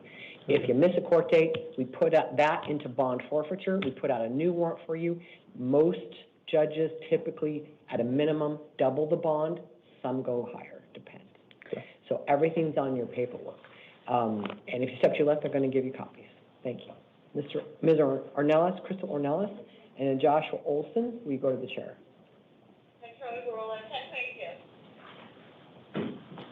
Hi, ma'am. Can I have your full name and your date of birth? Crystal Sally Ornelas, May 16th, 1988. Okay, thanks. You're here on a probation warrant. You are on probation for a Class 2 felony. On December 9th of 2022, there was a warrant issued for your arrest after you absconded almost instantly after being placed on probation. I'm going to appoint a lawyer for you in probation court. You'll have a revocation arraignment and possible disposition hearing 1 week from today, which is May 14th at 8:30 in the morning. You have a $1,000 secured appearance bond. You have to post it to be released. If you post it, don't miss any court dates, or we will keep that money and we'll issue a warrant with a higher bond amount for you. It's a $1,000 bond? It's $1,000. And let me just tell you, ma'am, if you do this again, if you post a bond and you disappear, the case will not magically vanish. It looks like this is not a Proposition 200 case. So I would expect your next, if you do this again, the next time we see you, we will hold you without bail. If you bond out, you call the probation department within 72 hours. The main number is on your paperwork. You have no excuse for not calling. It's right on this paperwork. You call the main number and say, I need to know who my PO is, because they're going to have to figure it out because it's been 3.5 years. Yes. They'll figure it out. They'll get you to a PO so you can be reporting while you are in revocation proceedings. So I'm just trying to give you a clue. If you vanish again, you lose the $1,000. we issue another warrant for you, which will at least be a higher bond, but you'll very likely end up held without bond the next time we find you. And then the odds of you getting a prison sentence out of this get really high on a type of case that most people do not get prison on. If you want to go to prison, keep disappearing. If you want to go back on probation and actually do it, and you bond out, you've got to call the probation department within 72 hours. So my mom got really sick, You and got to show up for hearing. Oh, ma'am, it's 3.5 years ago. So yes, that excuse is zilch to me. You FTA'd instantly. You never reported one. So that excuse, I'm sorry if your mom did get sick. I don't disbelieve you. I'm just saying that's not remotely an excuse. Okay. So could you still get reinstated? Sure. But not if you disappear again. Okay. Step to your left to get your paperwork. Good luck. Mr. Olson, Joshua Olson, and then Bruce DeYoung. We go to the chair. Hi, sir. Can I have your full name and date of birth? Joshua Abel Olson, 10/7/1982. All right, thanks. You are here on a probation violation warrant. You're on probation for a Class 4 felony. Back on December 20th of 2024, there was a petition filed to revoke your intensive probation, alleging that you violated terms 3, 5, and 15. You'll get a copy of it from your lawyer, and I am appointing a lawyer to represent you. Your next court date will be a revocation arraignment and possible disposition hearing. That'll be 1 week from today, May 14th at 8:30 in the morning. The court address in downtown Phoenix is on your paperwork. Your bond is $1,000. It is secured. If you bond out, comply with all of your conditions. You have to call your PO within 24 hours if you bond out because you're on intensive probation. If you step to your left, they've got your paperwork. Thank you. Okay. Right there to your yes. All right, then Mr. DeYoung, Bruce DeYoung. After that, Luis Kruger, we go to the chair. Hello, Your Honor. Hello, sir. May I have your full name and your date of birth? My name is Bruce Edward DeYoung, Jr., 8/20/81. All right, thank you. You're here on 4 cases. All of these will be going out of the Peoria City Court. I'm going to start with the new one from yesterday. You were arrested for domestic violence assault and domestic violence disorderly conduct. Those are both Class 1 misdemeanors. There is probable cause for them. For all of these hearings, I'm appointing a lawyer for purposes of the bond issue only. The city courts want to make their own decision on whether they'll pay for a lawyer for your whole case if you financially qualify. The law just says that if you get a bail and you're unable to post it, you do get a lawyer to help you with the bond question. So that's the basis that I'm appointing them. You always have the right to hire a lawyer at your own expense, or if the Peoria City judge wants to appoint a lawyer for you for the rest of the case, they can. All right, you're going to have the same, not yet, you're going to have the same court date for all cases. It's May 12th at 9 in the morning, which is 5 days from today. That's this Tuesday, May 12th at 9 in the morning. In the other 3 cases, there were warrants issued for you in 3 cases. In number 31 on the calendar, you've been charged with disorderly conduct and criminal damage, both as domestic violence misdemeanors with an alleged offense date of September 5th, 2025. In number 32 on the calendar, you've been charged with interfering with judicial proceedings by disobeying a court order. That's a Class 1 misdemeanor, May 19th of 2025. And in number 33 on the calendar, you've been charged with false reporting of an emergency. That is a Class 1 misdemeanor with an alleged offense date of May 6th, 2025. And your arraignment hearing, again, for all of those is going to be May 12th, 9 in the morning. I'm sorry? Is that in Peoria? Correct. All 4 of them, same court date, all 4 of them, City Court. How did they bring up something that I went to, I already did everything for it, the 119, and they're saying All I have is the warrant, sir. I don't have your case. I don't decide if you did it. I just have their I warrant. understand. So you have to go to Peoria and you'll get discovery from the state and pick up your case from there. In the meantime, the court is extremely concerned about what appears to be escalating and significant domestic violence. So you're going to get domestic violence release conditions in all 4 cases. That will include you do not live there while the case is pending. You do not go there at all, except you can go one time on a civil standby with a Peoria officer. It's called a civil standby. I don't know if you've done one before. They keep the peace while you collect your stuff. You may not physically go to that location unless you bring a Peoria officer with you. You call their non-emergency number, you set it up in advance. Bond is set in the new case, the assault case, $1,000 secured. In each of the other three, I'm affirming Peoria's bond. It's $500 secured per case for $2,500 total. It's either wife or significant other and your daughter. They are both alleged victims in the new case. You may not have any contact with either one of them while that case is pending. I don't know who the alleged victims are on the other ones. At least two of those are domestic violence cases, though, which tends to strongly suggest that one or both of them is the alleged victim in those cases.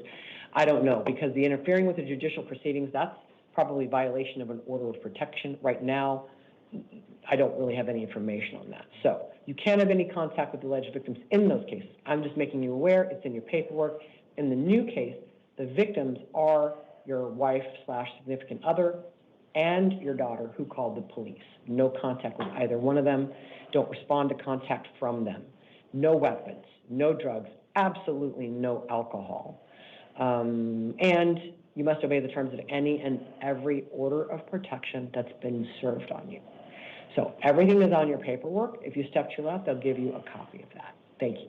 So, and you're saying in order to get bonded out, it would be like, how much? It's $2,500 total. All right, if you step to your left, you get your paperwork. All right, Mr. Kruger, Luis Kruger.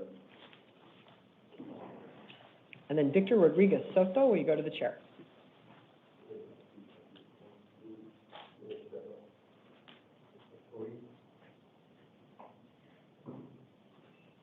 Hello, sir. Can I have your full name and your date of birth? My name is Luis Kruger, and my birthday is October 10th, 1990. Okay, thank you. Mr. Kruger, you're here on a new case and a probation hold. In your new case, you got arrested for 3 things. I found probable cause for one of them for purposes of this hearing only. They didn't provide enough information on the alleged methamphetamine to support their allegation that it was meth. I'm not under any illusions about it, but there's a legal standard, and they didn't meet it. So for purposes of this hearing only, I'm not finding PC on the dangerous drug allegation. Or the drug paraphernalia. I do find probable cause on the evidence tampering allegation, which they allege it was throwing an item out a window, and I do find that appears to have been an intentional attempt to destroy evidence. So that's a Class 6 felony. I am appointing a lawyer for you. Your lawyer can go over with you next week what the formal charges might be. And the state can still go forward on the drug charges if they want. It's up to them. You'll talk to your lawyer next week to see what got filed. And I'm also appointing a lawyer in probation case because you will have to go to probation revocation proceedings. There's going to be a petition filed by the probation department based on this case. Looks like they've probably got other violations they're going to allege, but you'll get a petition to revoke through your lawyer. It'll allege everything in one document. You can go over that next week with your lawyer. In the new case, the evidence tampering case, your court dates are this Wednesday, May 13th at 8:30 in the morning, preliminary hearing Friday, May 15th at 8:30. In between those, on May 14th at 8:30 in the morning, you'll go to probation court for your revocation arraignment. All right, in each of these 2 cases, your bond is set at $500 secured, that is $1,000 total. If you bond out, comply with all of your written conditions, call your PO within 72 hours. According to what, pardon me, the notes say is you've been not in contact, you've kind of been in the wind, you haven't been reporting. So the numbers on your paperwork, looks like you did call in on the 4th, though. I see that. You did call in on the 4th. That's good. So if you bond out, you call your PO within 72 hours. People in your situation have a pretty decent chance of getting reinstated to probation, even if they are violated. It's no guarantee. You could get revoked to prison. You need to call your PO, okay? Just be compliant while all of this is moving through the system if you bond out. If you step to your left, I'll give you that paperwork. Okay, thank you so much, man. What's that? Thank you, Your Honor. All right, good luck, sir. Mr. Rodriguez Soto, and then Fernando Quintana, will you please go to the chair?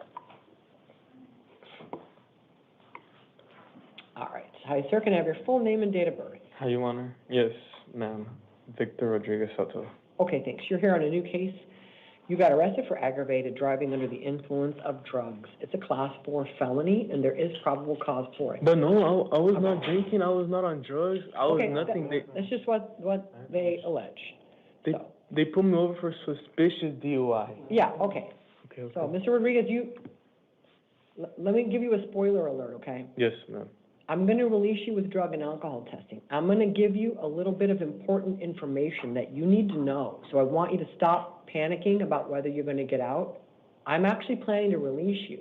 Please. But I'm going to try to give you a clue about the serious problem that you have right now. Okay. So that you maintain your crime-free lifestyle while the case is pending. Because Mr. Rodriguez Soto, you've got a serious problem today. I'm going to release you and I'm going to tell you why. This is a serious case. So you need to listen, okay? Take this very seriously. I'm going to give you a lawyer. You can fight these charges. But right now, you've got a bad problem. So try to listen, get as much information as you can, okay? Yes, Don't panic. All right. There's absolutely probable cause for this. Doesn't mean you're convicted. Convicted is beyond a reasonable doubt. Probable cause is way down here. There's definitely probable cause. It's not a high standard, okay? So your case is moving forward through the system, and you need to take this with great seriousness, and I'll tell you why. This is your third DUI arrest in 6 months. The other two aren't, I don't know that they're currently filed, almost certainly because they're waiting for blood results. They're not gone. You may have thought they went away. They very much did not. No. In cases like this, they end up waiting for blood results. They don't have to, but typically the prosecutors want to. In December 31, 2025, DUI by drugs or alcohol, DPS, not yet. I don't see a disposition yet. February 19th of this year, arrested for DUI by both and DUI with blood alcohol of 0.08 or more. Finally, yesterday, aggravated DUI. So here's what we like to call that, escalating behavior. Your license is suspended. I actually want to go to therapy. Listen, and all okay, that. listen. Rehab and all that. Your license is suspended. So it's a crime to drive. It's a basic crime. Committing a DUI while your license is suspended is the class 4 felony that you're accused of. Accused, not convicted, accused. If any person is convicted of that crime, that class 4 felony, there's a mandatory minimum sentence. No judge can give you less. And it is 4 months in the state penitentiary, followed by probation. On the class 4 ag DUI that you now stand accused of, even if you go to trial and lose, you will do not a day less than 4 months in the men's prison, not the county jail. You'll suit up in an orange jumpsuit and go to prison. The Arizona legislature created one of the harshest punishments in the nation for this because it makes other people dead. I see these cases. This kind of behavior, if you did it, it does kill other people. Every week, people are dying because of this. So it is extremely serious behavior. On the misdemeanors, you face some jail time. There's mandatory jail time with misdemeanor DUI. There's mandatory prison time, and then you get probation. You can't do a day of probation until you've done 120 days. If you're lucky, it'll be at the Lewis State Prison here, which is not a nice place. If you're unlucky, it'll be at a prison in southern Arizona. And so right now, today, you face possible prison. I'm telling you this because I want you to take it seriously. Do not screw up while this case is pending. Do not pick up another one. 3 in 6 months means someone is not paying attention. So if you come in on this same charge while this felony is pending, it is my belief the Maricopa County attorney will start their bargain with you at 2.5 years in prison. Because if you lose on both, you'll do 4.5. They will bargain it down to 2.5. So take it seriously. I prohibit you from driving. You don't have the right. I'm releasing you. You will drug test. You will alcohol test. You do not have the legal right to use THC recreationally. You lack it entirely. If you have a prescription, you will have to provide it to pretrial. If you don't have a prescription, they will watch for your numbers to go down. Everybody understands it's not going to be 0 immediately, but they know how to tell if somebody is still using or not. But you won't be driving.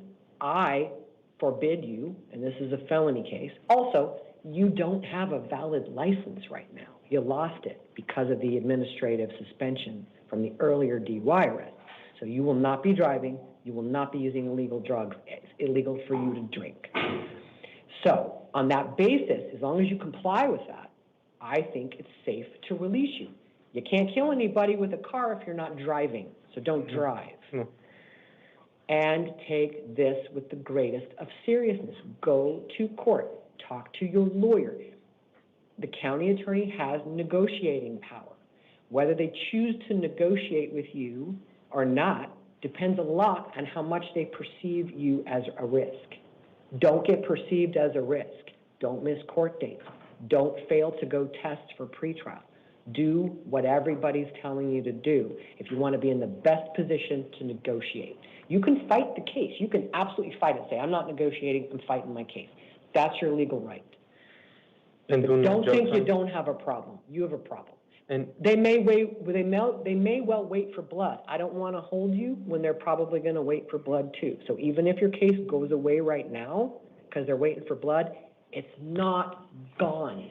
They'll resurrect it 6 months from now, especially if you pick up another one, and then they will be much more motivated to put you in prison if you pick up another one. yes. So the county attorney has a lot of power in these cases. They could plead you down to something that doesn't have the mandatory prison sentence. No, I don't want to And go so jail if you want to be in the best possible position, you must comply with these conditions. You are presumed innocent until proven guilty. You have to comply with conditions, though, if you want to be in the best position. So hopefully you understand all of the important info I gave you. This is not a joke. It is not remotely a joke. You've got a bad problem right now. And even if the case goes away for right now, it is not gone forever. You've got to be law-abiding. Because right now, 3 DUIs in 6 months just screams risk to a county attorney. The second one, I was not inside the truck. The truck was like 20 feet away from me. I was nowhere near it. So talk to your lawyer about all of that, see if it never gets okay. filed. Maybe it never gets filed, but just they don't have to catch you behind the wheel to establish to the satisfaction of a jury that you were the one driving. They don't have to catch you behind the wheel. They can convict people based on other evidence like witnesses, seatbelt marks. There's a lot of ways they can put people behind the wheel. Yes. So go talk to your lawyer. Just don't screw up all the cases. That's what I'm trying to communicate to you, because you're only 20 years old. 20-year-olds in the state penitentiary do not do well. And as I've told many a young person, if you're not afraid of going to prison, then you're just stupid. You should be. It's a scary place. You can be 40 years old, and it's a scary place. I don't want to be there. Be good. Thank Just you. be good. Go to court, okay? That's all I'm asking you to do is be law-abiding. Do what we tell you, okay? You're Step to your left, get your paperwork, okay? Thank you, Your Honor. Good luck, sir. Thank you. Get my paper. Yeah, they've got your paperwork, yeah. And they'll give you an envelope. The envelope is who you call to set up the testing. If your case doesn't get filed right now, all that's going to go away. But right now, you got to go test for them. And talk to a lawyer? I gave you a lawyer. You're probably not going to see him till your next court hearing. There's some info about calling, but they may not have much for you, and they want to see if the case gets filed. But your court dates are in 2 weeks. I apologize. I'm not sure if I said that. No. Your court dates are May 21 at 8:30. That's 2 weeks from now. Preliminary hearing, May 26th. It's all on your paperwork, okay? Everything is on your paperwork. Just don't lose it. All right. Good luck, sir. Don't hurt anybody. Mr. Quintana, or Gonzalez Quintana, probably. And then Mr. Bell, if you go to the chair, right here, sir. Is your name Gonzalez Quintana or Quintana? Well, it's Gonzalez Quintana. Yeah. Okay. They just always put people's names as middle names. It drives me crazy. I'm sure it does you too. Alrighty. It's like, how long do you have to live in Arizona before you get the understanding that some people have 2 last names, and they just keep sticking it in the middle name, which then creates aliases. Yeah. When you were never trying to use it as an alias, and then names don't match up, records don't match up. It's just extremely annoying. So, all right, what's your date of birth, sir? January 30th, 1983. Okay, thanks. You're on a new case. You got booked in for shoplifting as a Class 4 felony, which they call it use of an artifice or device to facilitate it. In your case, they're alleging a backpack, because people are like, what did I use? They're alleging a backpack. It can make it a Class 4 felony. There is probable cause for it. I am appointing a lawyer to represent you. You're gonna have 2 court dates in 2 weeks. The first one is May 21st. It's a Thursday, 8:30 in the morning. Your preliminary hearing will be the following Monday, May 26th at 8:30 in the morning. Those will be in the downtown Superior Court. The address is on your paperwork. On this type of charge, based on what's been alleged against you, even with your criminal history, I'm going to release you to pretrial services, okay? This is aggravated shoplift. They say, by the way, they know you at this Circle K. So you're ordered not to go there, plus they know you. Why would you go there? They're called the police. You're trespassed, and I ordered you not to go there, okay? Stay away from the Circle K. All right. Okay.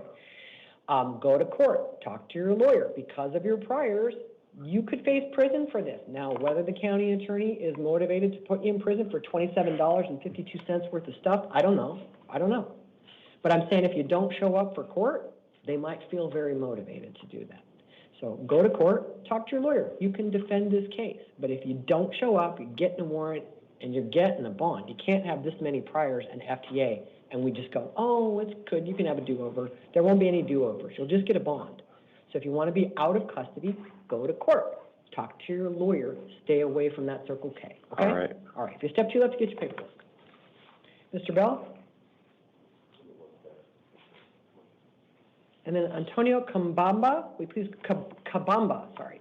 Mr. Bell? Hi, sir. Can I have your full name and date of birth? Lawrence William Bell Jr. Which date of birth? 1/24/1978. Okay, thanks, sir. You're here on a new case. You got arrested for possession of dangerous drugs, a Class 4 felony, and drug paraphernalia, a Class 6 felony. There is probable cause for those, and I am appointing a lawyer for you. You have 2 court dates coming up. A status conference, May 21st at 8:30 in the morning. That's 2 weeks from now in the downtown Phoenix Superior Court. Preliminary hearing will be May 26th at 8:30 in the same court. And on this type of charge, I'm going to release you to pretrial services. It looks like the majority of your, pushing 20 years now, all your priors are drugs. This is drugs. I'm willing to give you a chance at being out of custody, If you don't come to court, though, you're looking at going back. I see you did 4.5 years for dangerous drugs in 2017. I will say, right now, the landscape has changed, and people are getting probation offers. It depends on how everything goes. You can fight the case. You don't have to take an offer. I'm just trying to tell you, don't be afraid to go to court. Go talk to your lawyer. Yeah. You might be surprised. If you're not surprised, your lawyer will still help you. Miss a court date, get a bond. Same as the other guy. Yeah. You got way too many priors not to get a bond if you miss a court date, okay? Yeah. Everything's on your paperwork, including the instructions. Don't lose them. Call when you get out. Are you released in that case? Yeah. Good. All right, Yeah. don't miss any court dates. If you step 2 left, he's got that for you. Thank you. Mr. Kabamba, and then Jose Labrada. We go to the chair.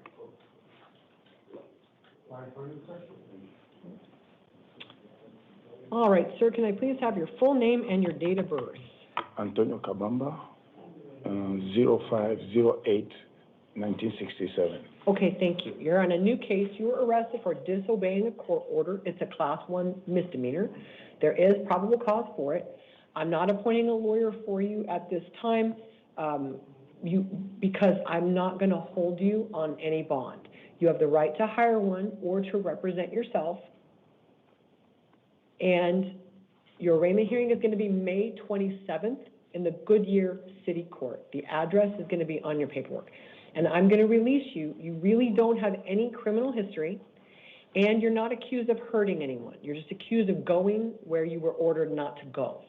So I'm releasing you.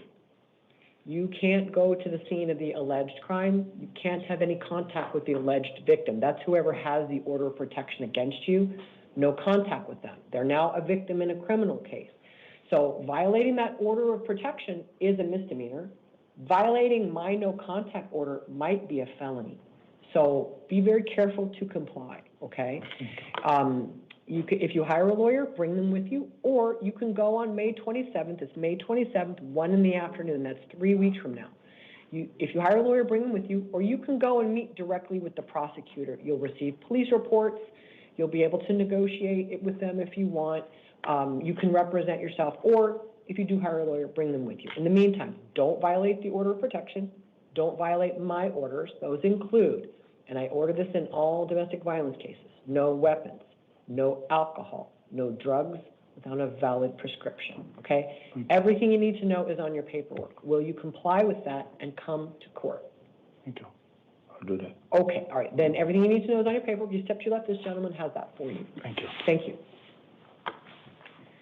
All right, Mr. Labrada.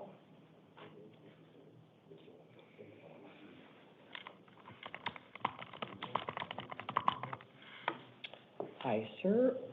1 second. Okay, can I have your full name and your date of birth? Jose Labrado, 10702. Okay, thanks. You're here on a new case. You were arrested for unlawful flight from a law enforcement vehicle. It's a Class 5 felony, and there is probable cause for it. I am appointing a lawyer to represent you.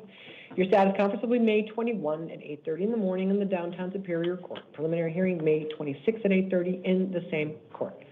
Now, I saved you for last because unlike the other guy who was in on this, I'm going to release you on your own recognizance. It looks like you are from Arizona. You got ties here. This was what I would call, if you did it, a snap poor decision, a panic type of decision that we see a lot in this court. But unlike the other young man, did you listen to his case? There's a guy before you got a $5,000 bond. Oh, yeah, I do. He also had a prior for it in Oregon. Also, what he's alleged to have done was a lot more lengthy, a lot more deliberate, endangered a lot more people. They do accuse you of driving into a neighborhood at a high rate, et cetera. At least somebody else jumping walls and all of that. So this is more the generic type of poor decision-making I see from young men with no criminal history, none. So I think it's probably safe to release you into the community as long as you come to court. It doesn't look like you've ever been arrested before. Mm-hmm. So it doesn't mean you're not accused of a felony, just like the other guy. It's not a joke. It's a felony. Don't miss any court dates, okay? But this is a probation-eligible offense. Even if you go to trial and lose, the judge can give you probation. So just go to court, okay? All right. May 21st at 8:30. It's a status conference. That's 2 weeks from today. Preliminary hearing, May 26th at 8:30. The address is on your paperwork. You get a little info about the public defender's office. Do not miss court. Don't violate release conditions. Don't go back to the scene of the crime. Don't have any contact with any of those complainants there. I think they're saying they accuse the other guy of jumping fences, not you. Just don't have any contact with those people. Don't have any contact with any co-defendant if you end up with one. Everything on your paperwork. Will you do that and come to court? Yes. All right, then if you step to your left, he's got your paperwork for you. All right, thank you. All right, thank you. Okay. So I'm just finishing that, just 1 second. That was a late ad. Is that guy in court? Yes. I know. The page 2 department, I don't know what they're called at the sheriff's. They dumped one on us with 2 hours to go. Did you know Corey Burton? No. Okay. Well, great. So they did it to you too. They did it to us and to you. So there's some guy, he's a knock, named Corey Burton. We need to find Corey Burton. He was a late added page 2 that the sheriff's office did it. We didn't do it. They didn't tell you. Okay, thanks.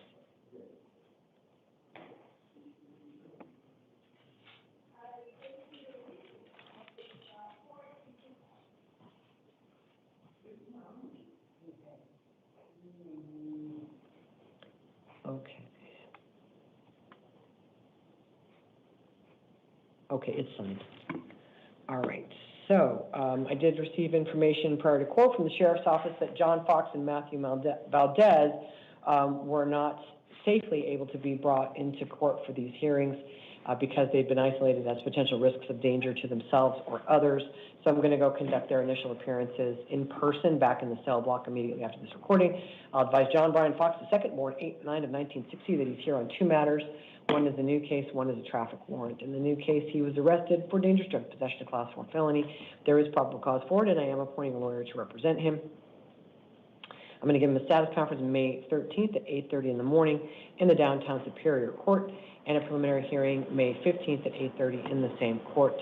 And right now, I'm just planning to set a placeholder bond for him in this case because he is here on the other lower court warrant, and I plan to give Mr. Fox standard release conditions in that case.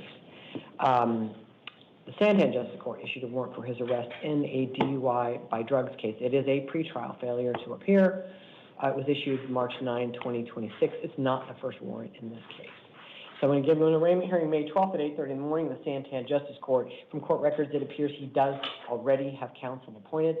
And I'm going to set bail in the amount of $250 secured in that DUI case with written conditions that do include no weapons, no drugs, no alcohol, prescription, no alcohol, no contact with any alleged victim that might be in the DUI case. All right, Matthew David Valdez, born 9/14/82, here on a new case. He got arrested for aggravated assault on a law enforcement officer, Class 4 felony, resisting arrest, Class 6 felony, and disorderly conduct, a Class 1 misdemeanor. There is probable cause for all of those, and I am appointing a lawyer to represent him. I'm giving him court dates of a status conference May 13th at 8:30, preliminary hearing May 15th at 8:30, both in the downtown Superior Court. I'm currently inclined to set bail in the amount of $5,000 secured with written release conditions that do include not going to the scene of the alleged crimes, no contact with any of the alleged victims or witnesses, no weapons, drugs, or alcohol, and calling his PO within 72 hours. He is on probation for aggravated assault as a Class 2 felony. That's my recollection, yes.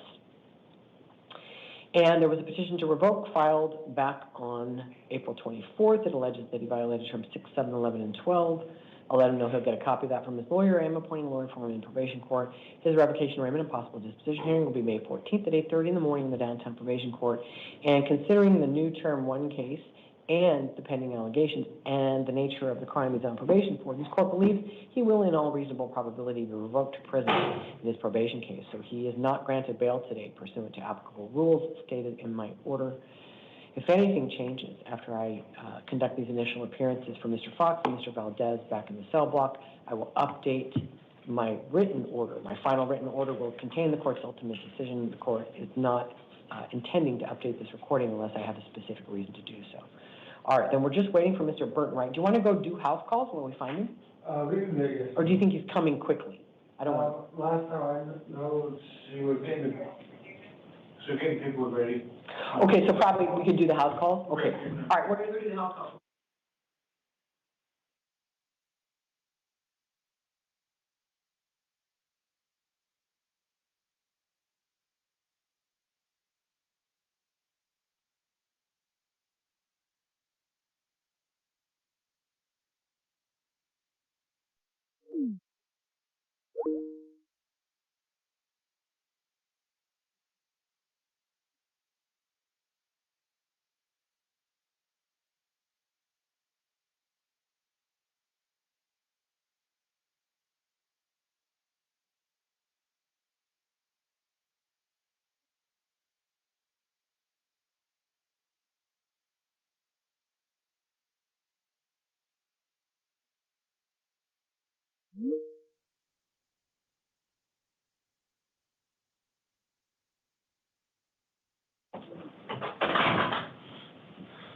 All right, let me just get my computer turned back on and you let me know when we're ready, okay?